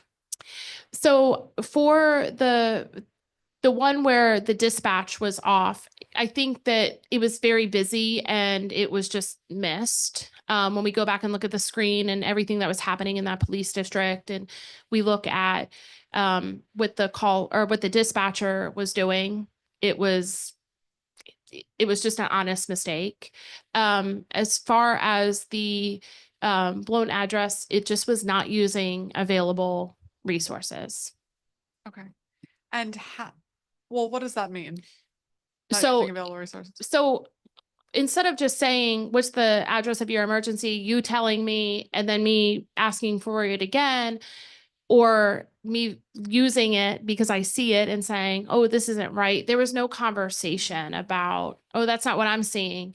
And that's what we're really trying to impress upon people is people can say what they say, or you can hear what you hear, but you also have to use the location determining technology to have a conversation. And what I tell them and what I continue to tell them is, I know that there's a lot of focus to call to dispatch, but I'd rather it be right than and save us the time of sending someone to the wrong address. So don't be so focused on getting it so quickly to the queue that you mess it up. Like take those few seconds. I'm never going to ding you for taking those extra seconds and looking at an address or having a conversation with somebody saying, hey, you're saying 1200, but I'm showing 1300. Like, can we just make sure that I have this right? It's also people in an emergency, and this is, there are many studies in our industry that we have looked at. People always agree to whatever the call taker says, because they're just in a state of frenzy. And so if you said 1200 and I said, you said 1300, chances are you're going to say yes, because you've handed control of this situation over to me and you're just going to go with what I say. So making sure that we're not just asking people to agree with us, but really asking them to repeat something. And so we have had very personnel centric and centered training where it's like we're going back and talking with people. Do you see this, Gavin? Like, do you see what's on here? Are you understanding? Let me sit here with you, make sure you have it. Just so folks feel comfortable and understand that this isn't a gotcha. Nobody in our admin is out to get anybody. We just want you to get it right. Right. Thank you so much. I think that's really, really useful. As a reminder for me and for all of us, the KPIs that we use can be really life or death. And so if people feel like speed is the only thing that matters, the expense of accuracy, that can be very dangerous. So right. I appreciate that perspective. Thank you.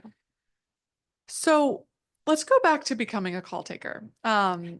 Can you walk us through the steps that are needed from prospect day to being placed day one on the floor?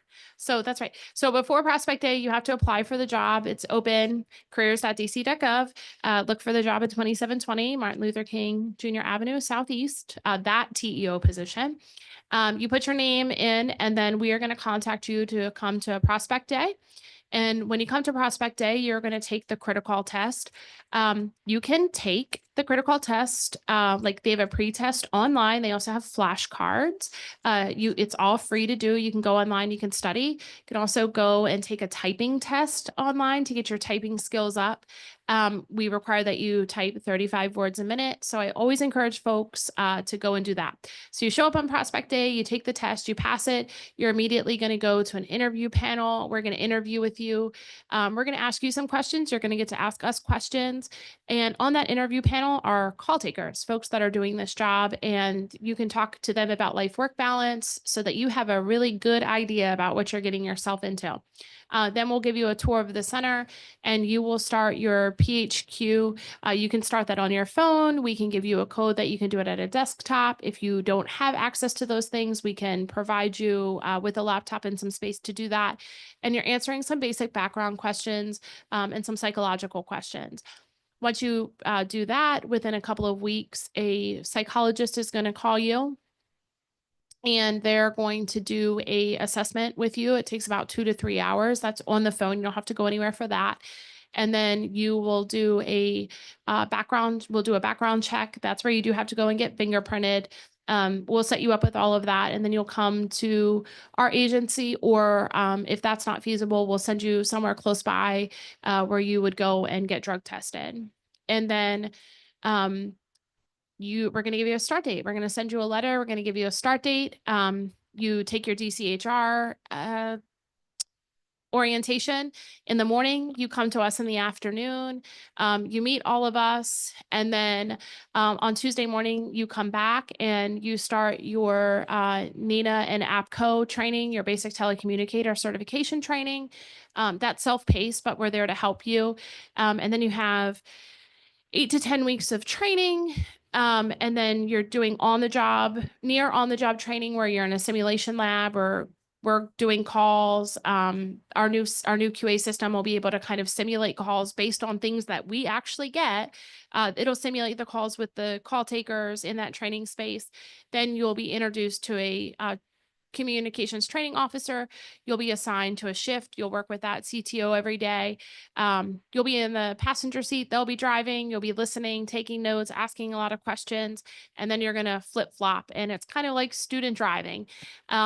You're going to be in the driver's seat, and that CTO is going to be there to make sure that if you freeze up, they can take over the call. If you're not doing something right, they can take over the call, making sure that you're using all of the resources available. Those CTOs are fully trained as well.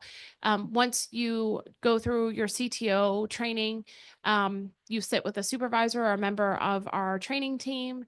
They sign off on you, and then you're call taking. And we are doing quality assurance on all your calls to make sure that you're doing okay. And you also, now we've kind of moved you sit a little bit closer to supervisors, or you're sitting nearby CTOs in case you come across something that you just need help with. And our training staff is on the floor heavily during that time, so that you can, raise your hand if you have a question. Okay, thank you for that review. And I'm always worried about the drop-offs between every step of this process. That's right. And so the numbers I have from June were that there is still a steep drop-off between interview and suitability. We had 197 candidates who attended the prospect day, 101 passed the critical test and interview, but then it drops to 19 people. Yeah. So I know there are a number of factors that go into that drop-off, but are we doing anything to reduce that number of difference at the early end, so that we can try to kind of save everyone some time and get more people placed? So yes, one of the things that we are really doing when we're going out to these fairs and these events, like the public safety hiring event that we had at the Armory, is really leveling expectations about suitability and the PHQ piece of it, if you will, because with the PHQ, I think folks are like, oh yeah, I could pass the suitability, but it's also a deeper psychological test too, because we don't want to add to trauma that folks already might have. And this job is dealing about 60 to 70 times a day with people's traumatic moments. And that can be really, really heavy. And so we want to give people a better idea. And so we have established in the last year a culture club at OUC, or a committee really, rather than a club. They're doing some really great work, but they have really owned going out and talking to people before they ever show up to prospect day. Like, this is really what it entails. Because I think once you come to prospect day, you're like, oh, I'm in it now, so I'm just going to do all the things. And we just want people to know what they're getting into. And so the same, if people are really, really interested, we'll let you come in and sit with us and try it out. And we've had people say, you know what, this absolutely is not for me. And so we're trying to do that, especially with like Junior Academy, the Mayor's Summer Youth Program, and things like that. Thank you. And if I could, I'm sorry, I misspoke earlier, and I just want to clarify that some of the data is in real time. The complaints are at the end of the month. So I apologize. The rest of the January complaints will be up this week, because we put them all up at one time. So I apologize for that. Got it. Okay. Okay, So they're so- not up when you say in real time. So as far as like, we're not putting them up as soon as we get them. I think I said that and I Okay, shouldn't have so said that. not in real time. Not in real time. I apologize. Okay. And how often are they They're loaded? put up once a month at the end of the month with Okay. all of the dispositions. So are all of the January updates? up? January's will be up this week. Okay. So because this is the first full week, so we will put them up this week. So on they're the put at the dashboard. beginning of the month for the previous. For the month. previous month. Yes. I Okay. apologize for Okay. that. That No, was- thank you for clarifying that.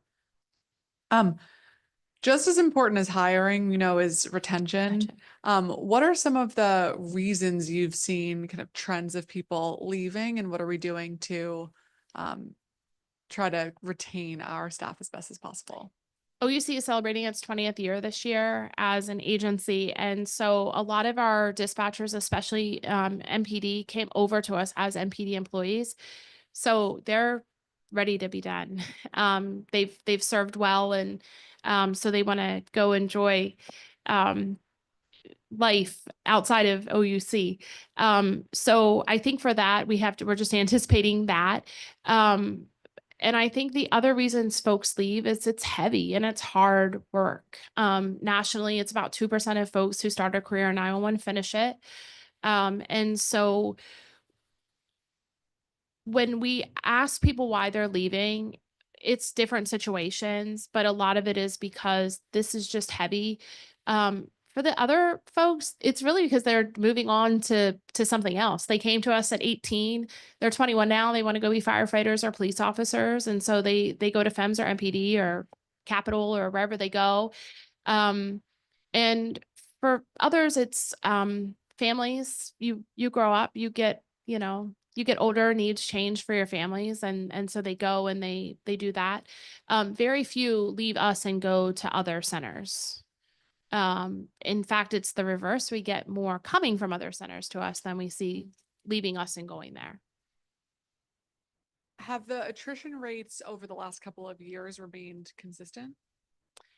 They're definitely down. So 2020 and 2021, we saw very high attrition rates. Out, of course, was the pandemic and just everybody had to come to work, especially in 911.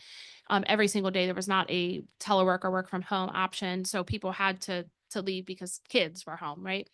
Our attrition rate has definitely decreased. I don't have exact numbers, but people are staying. And, I think that's accredited to the team and understanding what the needs are. A wellness person, a culture committee, DEI, celebrating our differences and honoring our heritages and each other, having more accessibility to leadership, having, being more transparent to who we are and providing them with the things that they need to be successful, such as training and time off when they need it. In terms of salaries, where are we on raising the salaries, and are you still providing monthly performance bonuses? Yes, we are still providing the performance bonuses. We did the salary in the region and nationally, we were some of the highest paid for our call takers. Our dispatchers were a little off. So we've done pay parity enhancement requests, as well as our supervisors were a little bit off. But as far as call takers, entry level, midpoint and ending, we were higher. We had been a part of the national study and we were the highest. And then we did the more localized study and we were higher. Have we done any analysis on if salary ranges are affecting hiring and retention? No, we have not done that, although a few people who have come to us for salary and benefits, as they have been open about that. Mm-hmm. Okay. Is there any, are there any plans in place to reconsider the performance attendance bonuses versus just increasing the base salary? There is. And so, especially now as we're getting more staff, if people need time off, I want them to be able to take that time off. And so, we'll look at all of that. They are union, so in their Comp 1 and 2 agreements, they did get small increases. One of the things that, you know, we talked about too was the move of moving from call taker to dispatcher, and still trying to encourage that, because that comes with an increase in salary. And so I think we're working with folks and really understanding what they need, what's keeping them here. Of course, people are always going to say more money, but there are certainly things like that we're looking at, but I think we're also looking at what are other ways of keeping people here. Because I think one thing that we found with our cultures committee is that it wasn't really all about money. People said other things too. Okay, thank you. So For our nurse triage line, in your pre-hearing responses, you said that the nurse triage line had 4 refresher training courses, which has helped with the usage and diversion, or has this helped with the usage and diversion of this line? And we talked about the transfers a little bit. Do we know what percentage of the increase in use of the nurse triage line we've seen over the last couple of years? that data is tracked by DC Fire and EMS. They have Okay. somebody who tracks all of that data, because once it goes to nurse triage line, there are many things that can happen to it. It can come back for dispatch, it can go to AMR, telehealth, different things like that. So they keep that data. Okay. You reported that there were 2,520 misuse calls, which can be anything from prank calls, butt dials, swatting attempts, alarmingly. Have you seen a reduction in misuse calls in the last few months, or a rise? What are the trends there?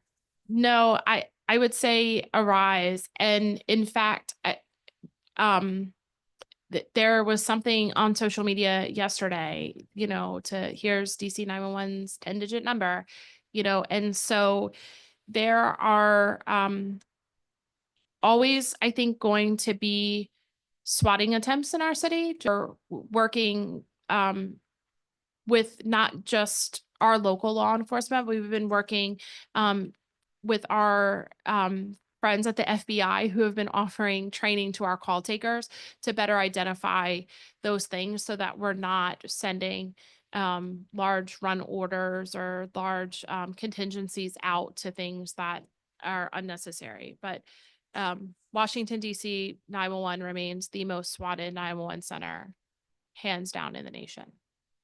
Are there any educational campaigns underway to share with people how dangerous this is and how there will be consequences if you engage in this behavior?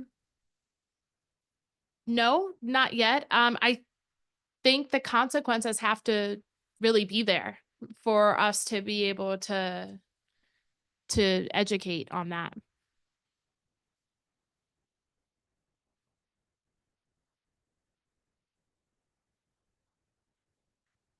Last year, we talked a little bit about the partnership that OUC had with HCMA as it relates to swatting.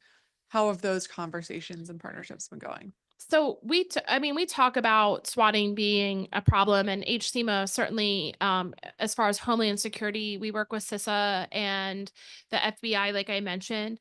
But as far as the Department of Homeland Security, there are things out there. We encourage people not to SWAT. I think we encourage teenagers, because those are typically the people that are swatting, actually. I just read something the other day. It's a lot of it comes through like gaming consoles. And so, I think it's not our residents swatting us. It's not. And so we could, a localized campaign, I'm not sure what the return on that investment would be. I think it's more of the industry coming together, or broader Homeland Security talking about swatting as an issue to our 911 centers, that needs to happen. Okay. Thank you very much. Let's talk a little bit about some of the cross-jurisdictional issues, both within our own borders relating to federal land and district land, but also working with our partners in Virginia and Maryland. Have there been kind of increased efforts for collaboration or updates in technology that have accounted for some of our unique geographic issues? So we work with them every day. When there's incidents on the bridge, we make the phone call to the other responding jurisdiction for them to come in. They transfer calls to us. We transfer calls to them.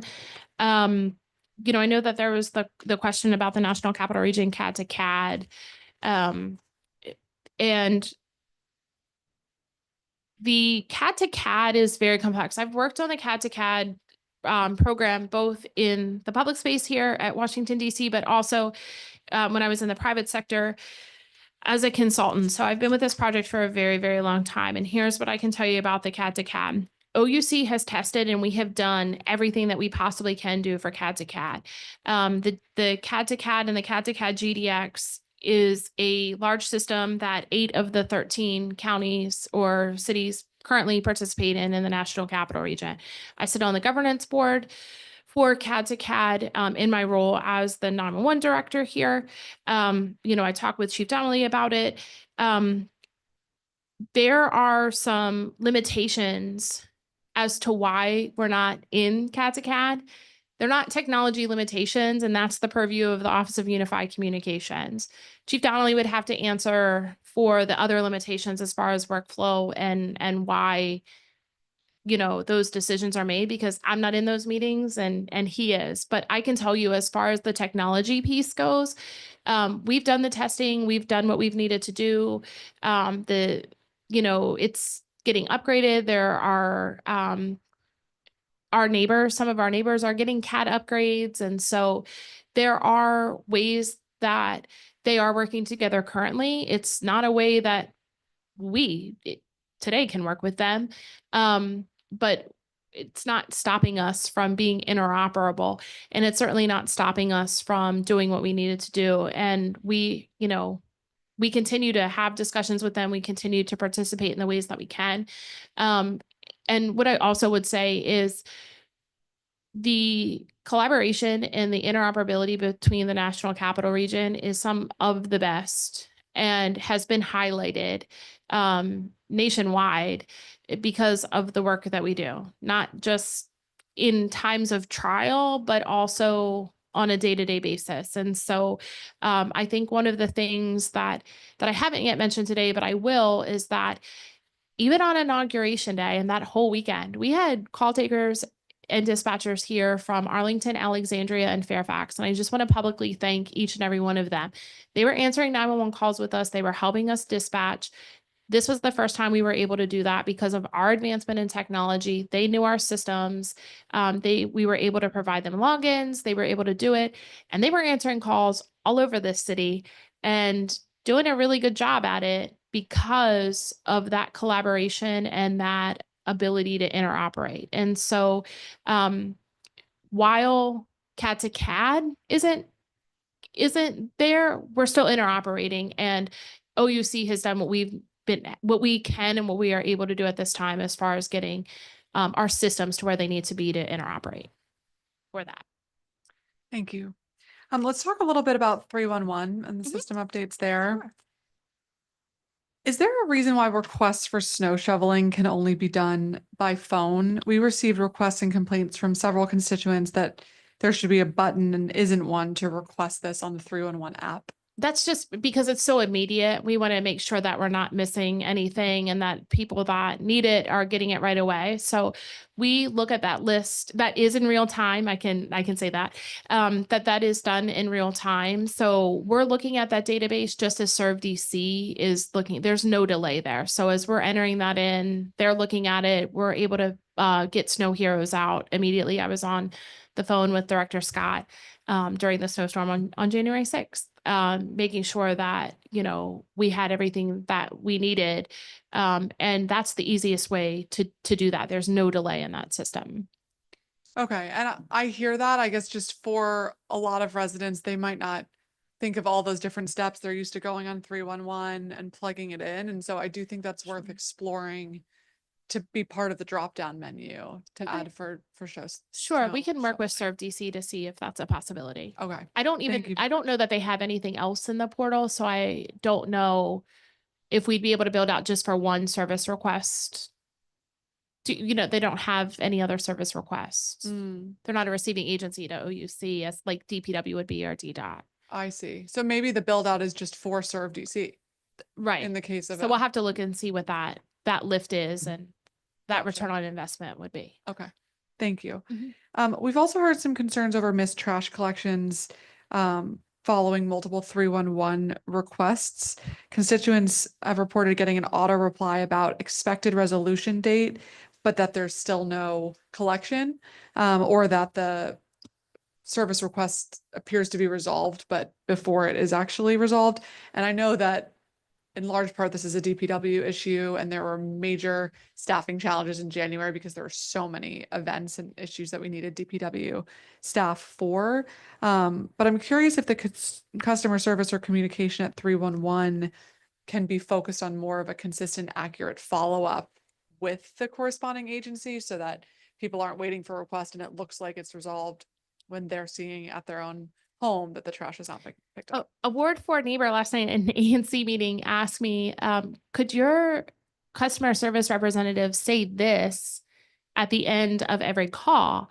And it was really genius. I mean, just like we have pre-arrival instructions for 911. So she sent that in an email this morning. And so we're going to work to integrate that. So I think the problem is folks don't maybe fully understand because it is complicated. Like I called 311, why didn't they come do this? So kind of having some canned messaging that goes out to say this. And then of course we continue that work with all of our partners to get those service level agreements all kind of on the same page, because some get closed right away when they get sent out to the crews that are going to do them for the day. And some get closed when the crews actually finish the work. And it's my understanding from experience that the trash pickup, they're closed when they get pushed out to the crews to go pick them up because they're not, they don't really have the ability all day to just hit, picked it up kind of thing.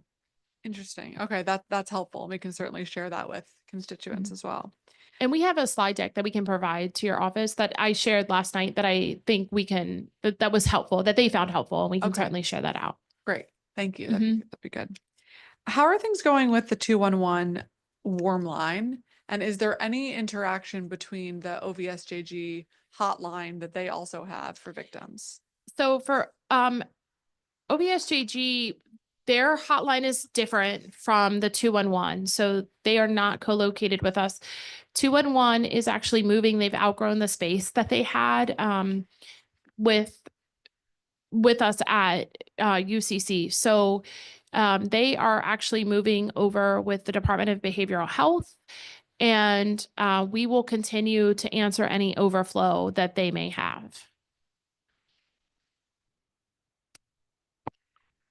I'm sorry. No, I missed the end of your. So they 211 was temporary at UCC. They're moving in with the Department of Behavioral Health because they just outgrew the space because I think people are using it. And then 311 will continue. Some of our folks are trained, and so we'll continue to take overflow. Okay. Like we did before. How many people will be moving to DBH?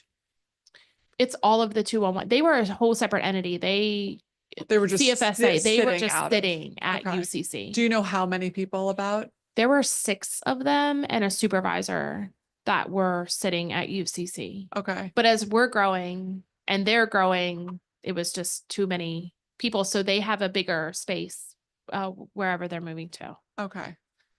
I think just down the street to Shannon Place, actually. Okay, good. I think that is at least something we can get into with DBH and with the city administrator's office is how those calls are going and if we're really able to provide the wraparound supports that it was intended to. But I still think there's a lot of people in the public who don't know about. There's a 211 warm line, which is meant to be a kind of coordination of services for folks in need for not necessarily a specific emergency call, but kind of a broader issue set that they're experiencing. And they appear to always be busy. So yeah, I think they were, I think people were using them, but and I do know that our folks that were running back up to them on 311 were still helping. And like I said, we'll continue that support. Okay. I want to ask you about something that continues to be a concern of mine, and I know it runs in conflict to the 911 call standards, which is if somebody calls and doesn't make any sound on the other end of the line. Of course, with, medical emergencies and things like heart attacks, but also with domestic violence victims that they may be calling, but are in an unsafe situation and then they can't speak. And I know that in the past, we've talked about it's kind of 911 standard, given the volume of calls that you're getting, that if someone calls and doesn't speak, then folks are instructed to hang up. And so how are you thinking about those trends and balancing the need to kind of keep the systems going, but to be sensitive and mindful to those circumstances that don't lend itself to a traditional conversation? So I have seen an uptick in check the welfare, and I think that that's a direct reflection of the training that Ms. Williams spoke about in her testimony with DC Safe. And so we are setting folks out, like we have an open line, there's history here. Obviously, if it's in the middle of the street and it's an open line, we can have an officer quickly ride by and see if something's going on. Or if it's, somebody calling from inside Cap 1 during a Caps game, chances are it's fine. Somebody else will call if there's an issue. But when it's like these one-offs from inside residents and their silence, we are starting to really put in check the welfare cards to try to make some sort of attempt. And of course, then doing the callbacks. And again, because we have more people, that's easier to do because we're not just jumping off the call to the next one. So it's not perfected, but we are definitely making strides. And I think that again comes from training and education from folks like DC Safe and others who are helping us to better understand what's happening in the landscape of the city we're serving. The callbacks I can see being helpful in a set of circumstances, but in the case where somebody may be a victim of domestic violence, that could be very dangerous. Are there any jurisdictions or any research around adding a kind of keypad option to dial if it's a particular emergency? So our system, we could do one or the other. So we have a lot of landline phones still being used today in the district for our neighbors who are in homes and they've kept that service. And so one services all and one does not service all. And so it's something that we can continue to look into and technology that we can continue to integrate. There are certainly centers out there, yes, that are texting back, but not everybody is text capable. And, that then we get into the whole thing with folks that are non-service initiated, or if a phone doesn't accept text messaging and things like that. And so it's not something that could just be an option to those who are using that capability. It would have to be completely switched over to only accept those who use it. Like there's not a way to say, if you are a cell phone user, you can dial XYZ.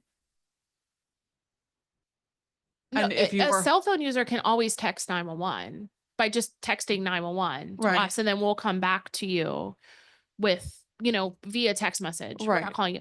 But if you pocket dial us and you're like, oh no, then you could text us and say, oh my gosh, that was an accident. I didn't mean to do that. Or I'm in a domestic situation and I need help. You could text us.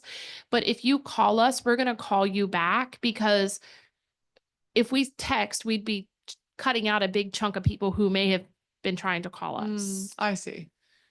Okay. So we can work with the technology to try to see if we can get ourselves in a different place, but that's where we are today. Okay.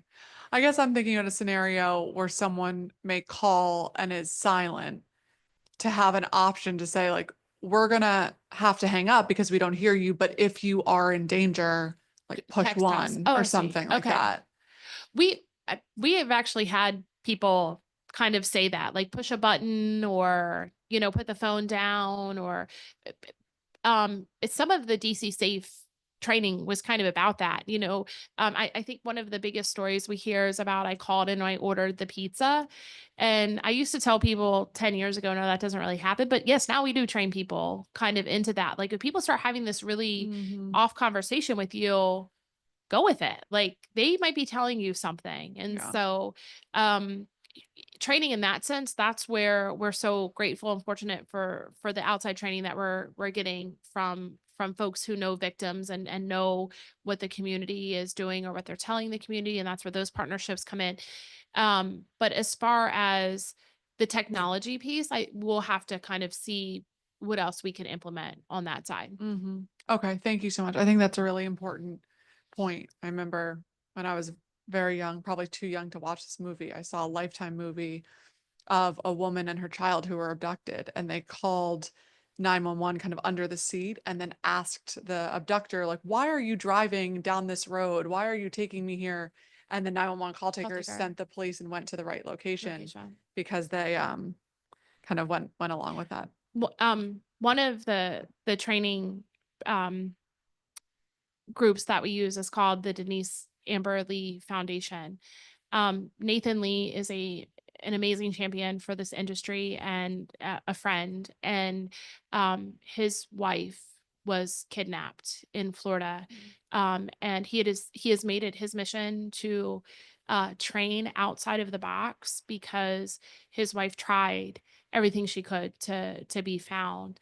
And so I would just say, you know, it gives me goosebumps to this day, and he's taken a very, very tragic situation, and he has done so much good for the industry, and the folks at OUC have benefited from that. But we really do try to think outside of the box, because there are those moments where folks are trying everything they can, and we have to be able to meet them where they are to help them. Okay, well, thank you. And thank you for your continued focus on these issues, because I know the standards are constantly evolving and it's very hard to have a one size fits all model for 1.8 million calls. That's right. So I appreciate your focus there.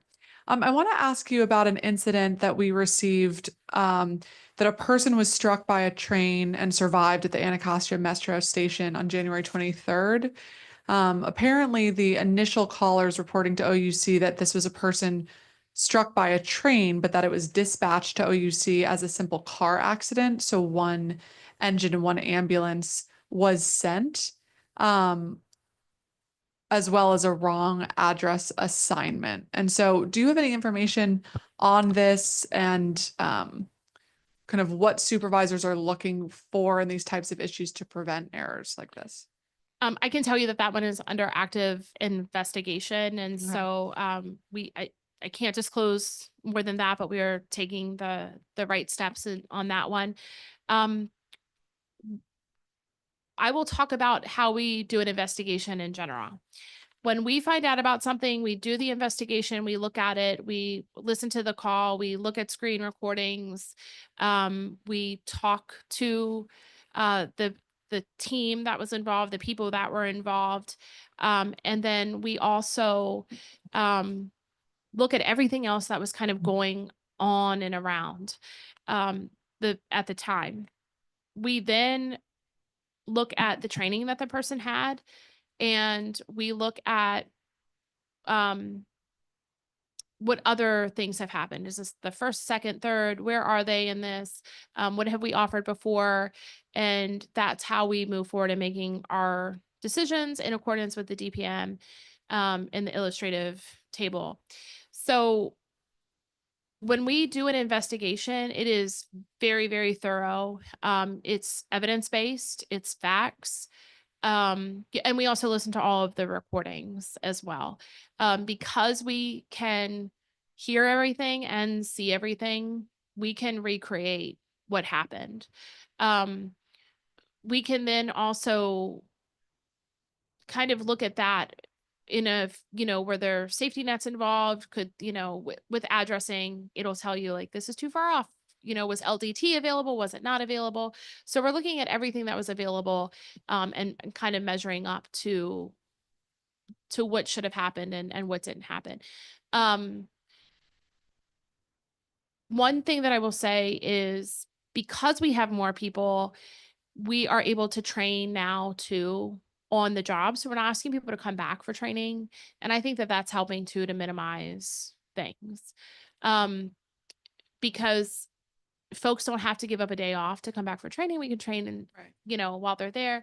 But what we're looking for is, what should have happened, what the protocol said should have happened, what the policy is, how you were trained, and how this happened. Okay, thank you very much.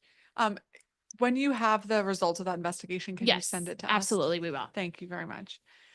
So kind of returning for a moment to the after action reports. You know, it occurs to me this week following the midair collision. There are so many different parties involved. And thank God we have an independent NTSB to look into what went on and then to provide all of those agencies and entities and the public with a transparent and accurate review of the issue. And so I know in the fall we introduced legislation around transparency with these. I appreciated all of the conversations around perhaps that being the wrong approach. I mean, frankly, we heard from advocates that didn't think it was strong enough, and members of the public. And then we heard from the agencies that there would be privacy concerns and that it could be too broad of a way to do it. And so we appreciated all of that feedback. But as we figure out a pathway moving forward in severe incidents where an after action report is warranted, how do you advise that we be thinking about the independence of that process and the need in some instances to have a public disclosure of what went wrong? I think for us, OUC is part of the system. We are one part of a system. And so I can look at something and I can say, we could have done this differently or this better, or we did everything perfectly correct. And some people will say that I'm spot on, and some people will say, no, she's way off.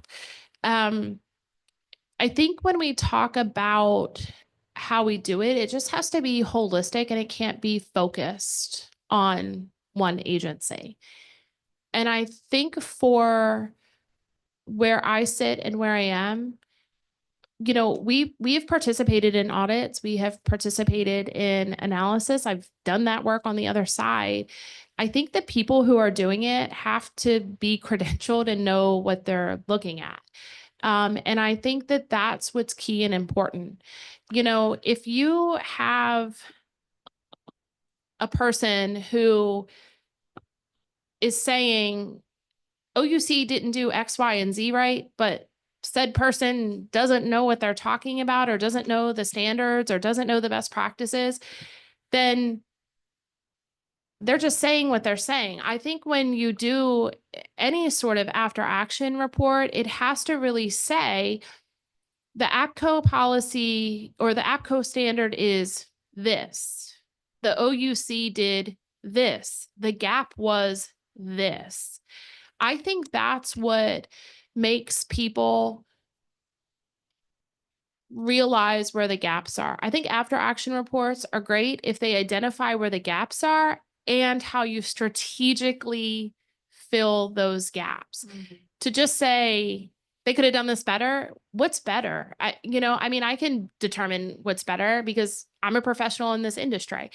But if we're going to do after action reports, then it really needs to say, here's the standard, here's what was done, here's the gap, here's how it can be fixed. And I think that that's what we've seen in after action reports that are workable. Okay, thank you very much. I think that's a really important framing for productivity. Again, as we say all the time with the dashboard that you all have now, like it's not just data collection for data's sake, it's really to drive forward improvements and kind of collective awareness about where those gaps are so we can work together to fill them. Absolutely.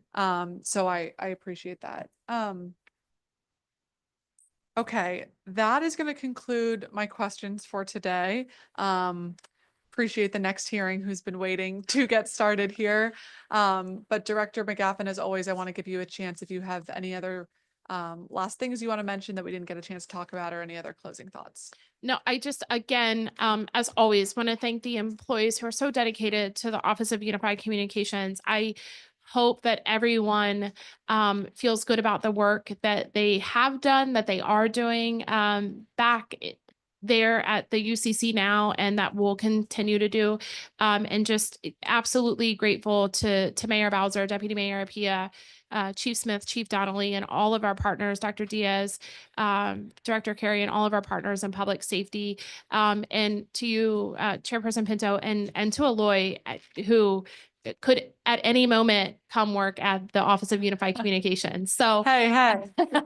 thank you so much for helping us to get to where we are, and we just look forward to continued success this year. Thank you. Thank you very much. And I will add my thanks to Aloy, who cares very deeply about these issues, and we have made a lot of progress because of their work. So thank you. And thank you, Director McGaffin. As I said at the outset, you and your team have had a difficult year. There's been a lot of public attention on OUC, a lot of challenges pointed out, and you all have really worked around the clock to right some of those issues, and I think really raise the level of public discourse and public trust in such an important agency. And I want to thank everyone who works at 911 and 311 for all of the work you do on behalf of district residents every day. It is a very important part of our public safety ecosystem, and we do not take that work for granted. So thank you for your continued partnership, and congratulations for so many hard-fought improvements that we've seen at the agency under your leadership. Thank you very much. With that, the time is now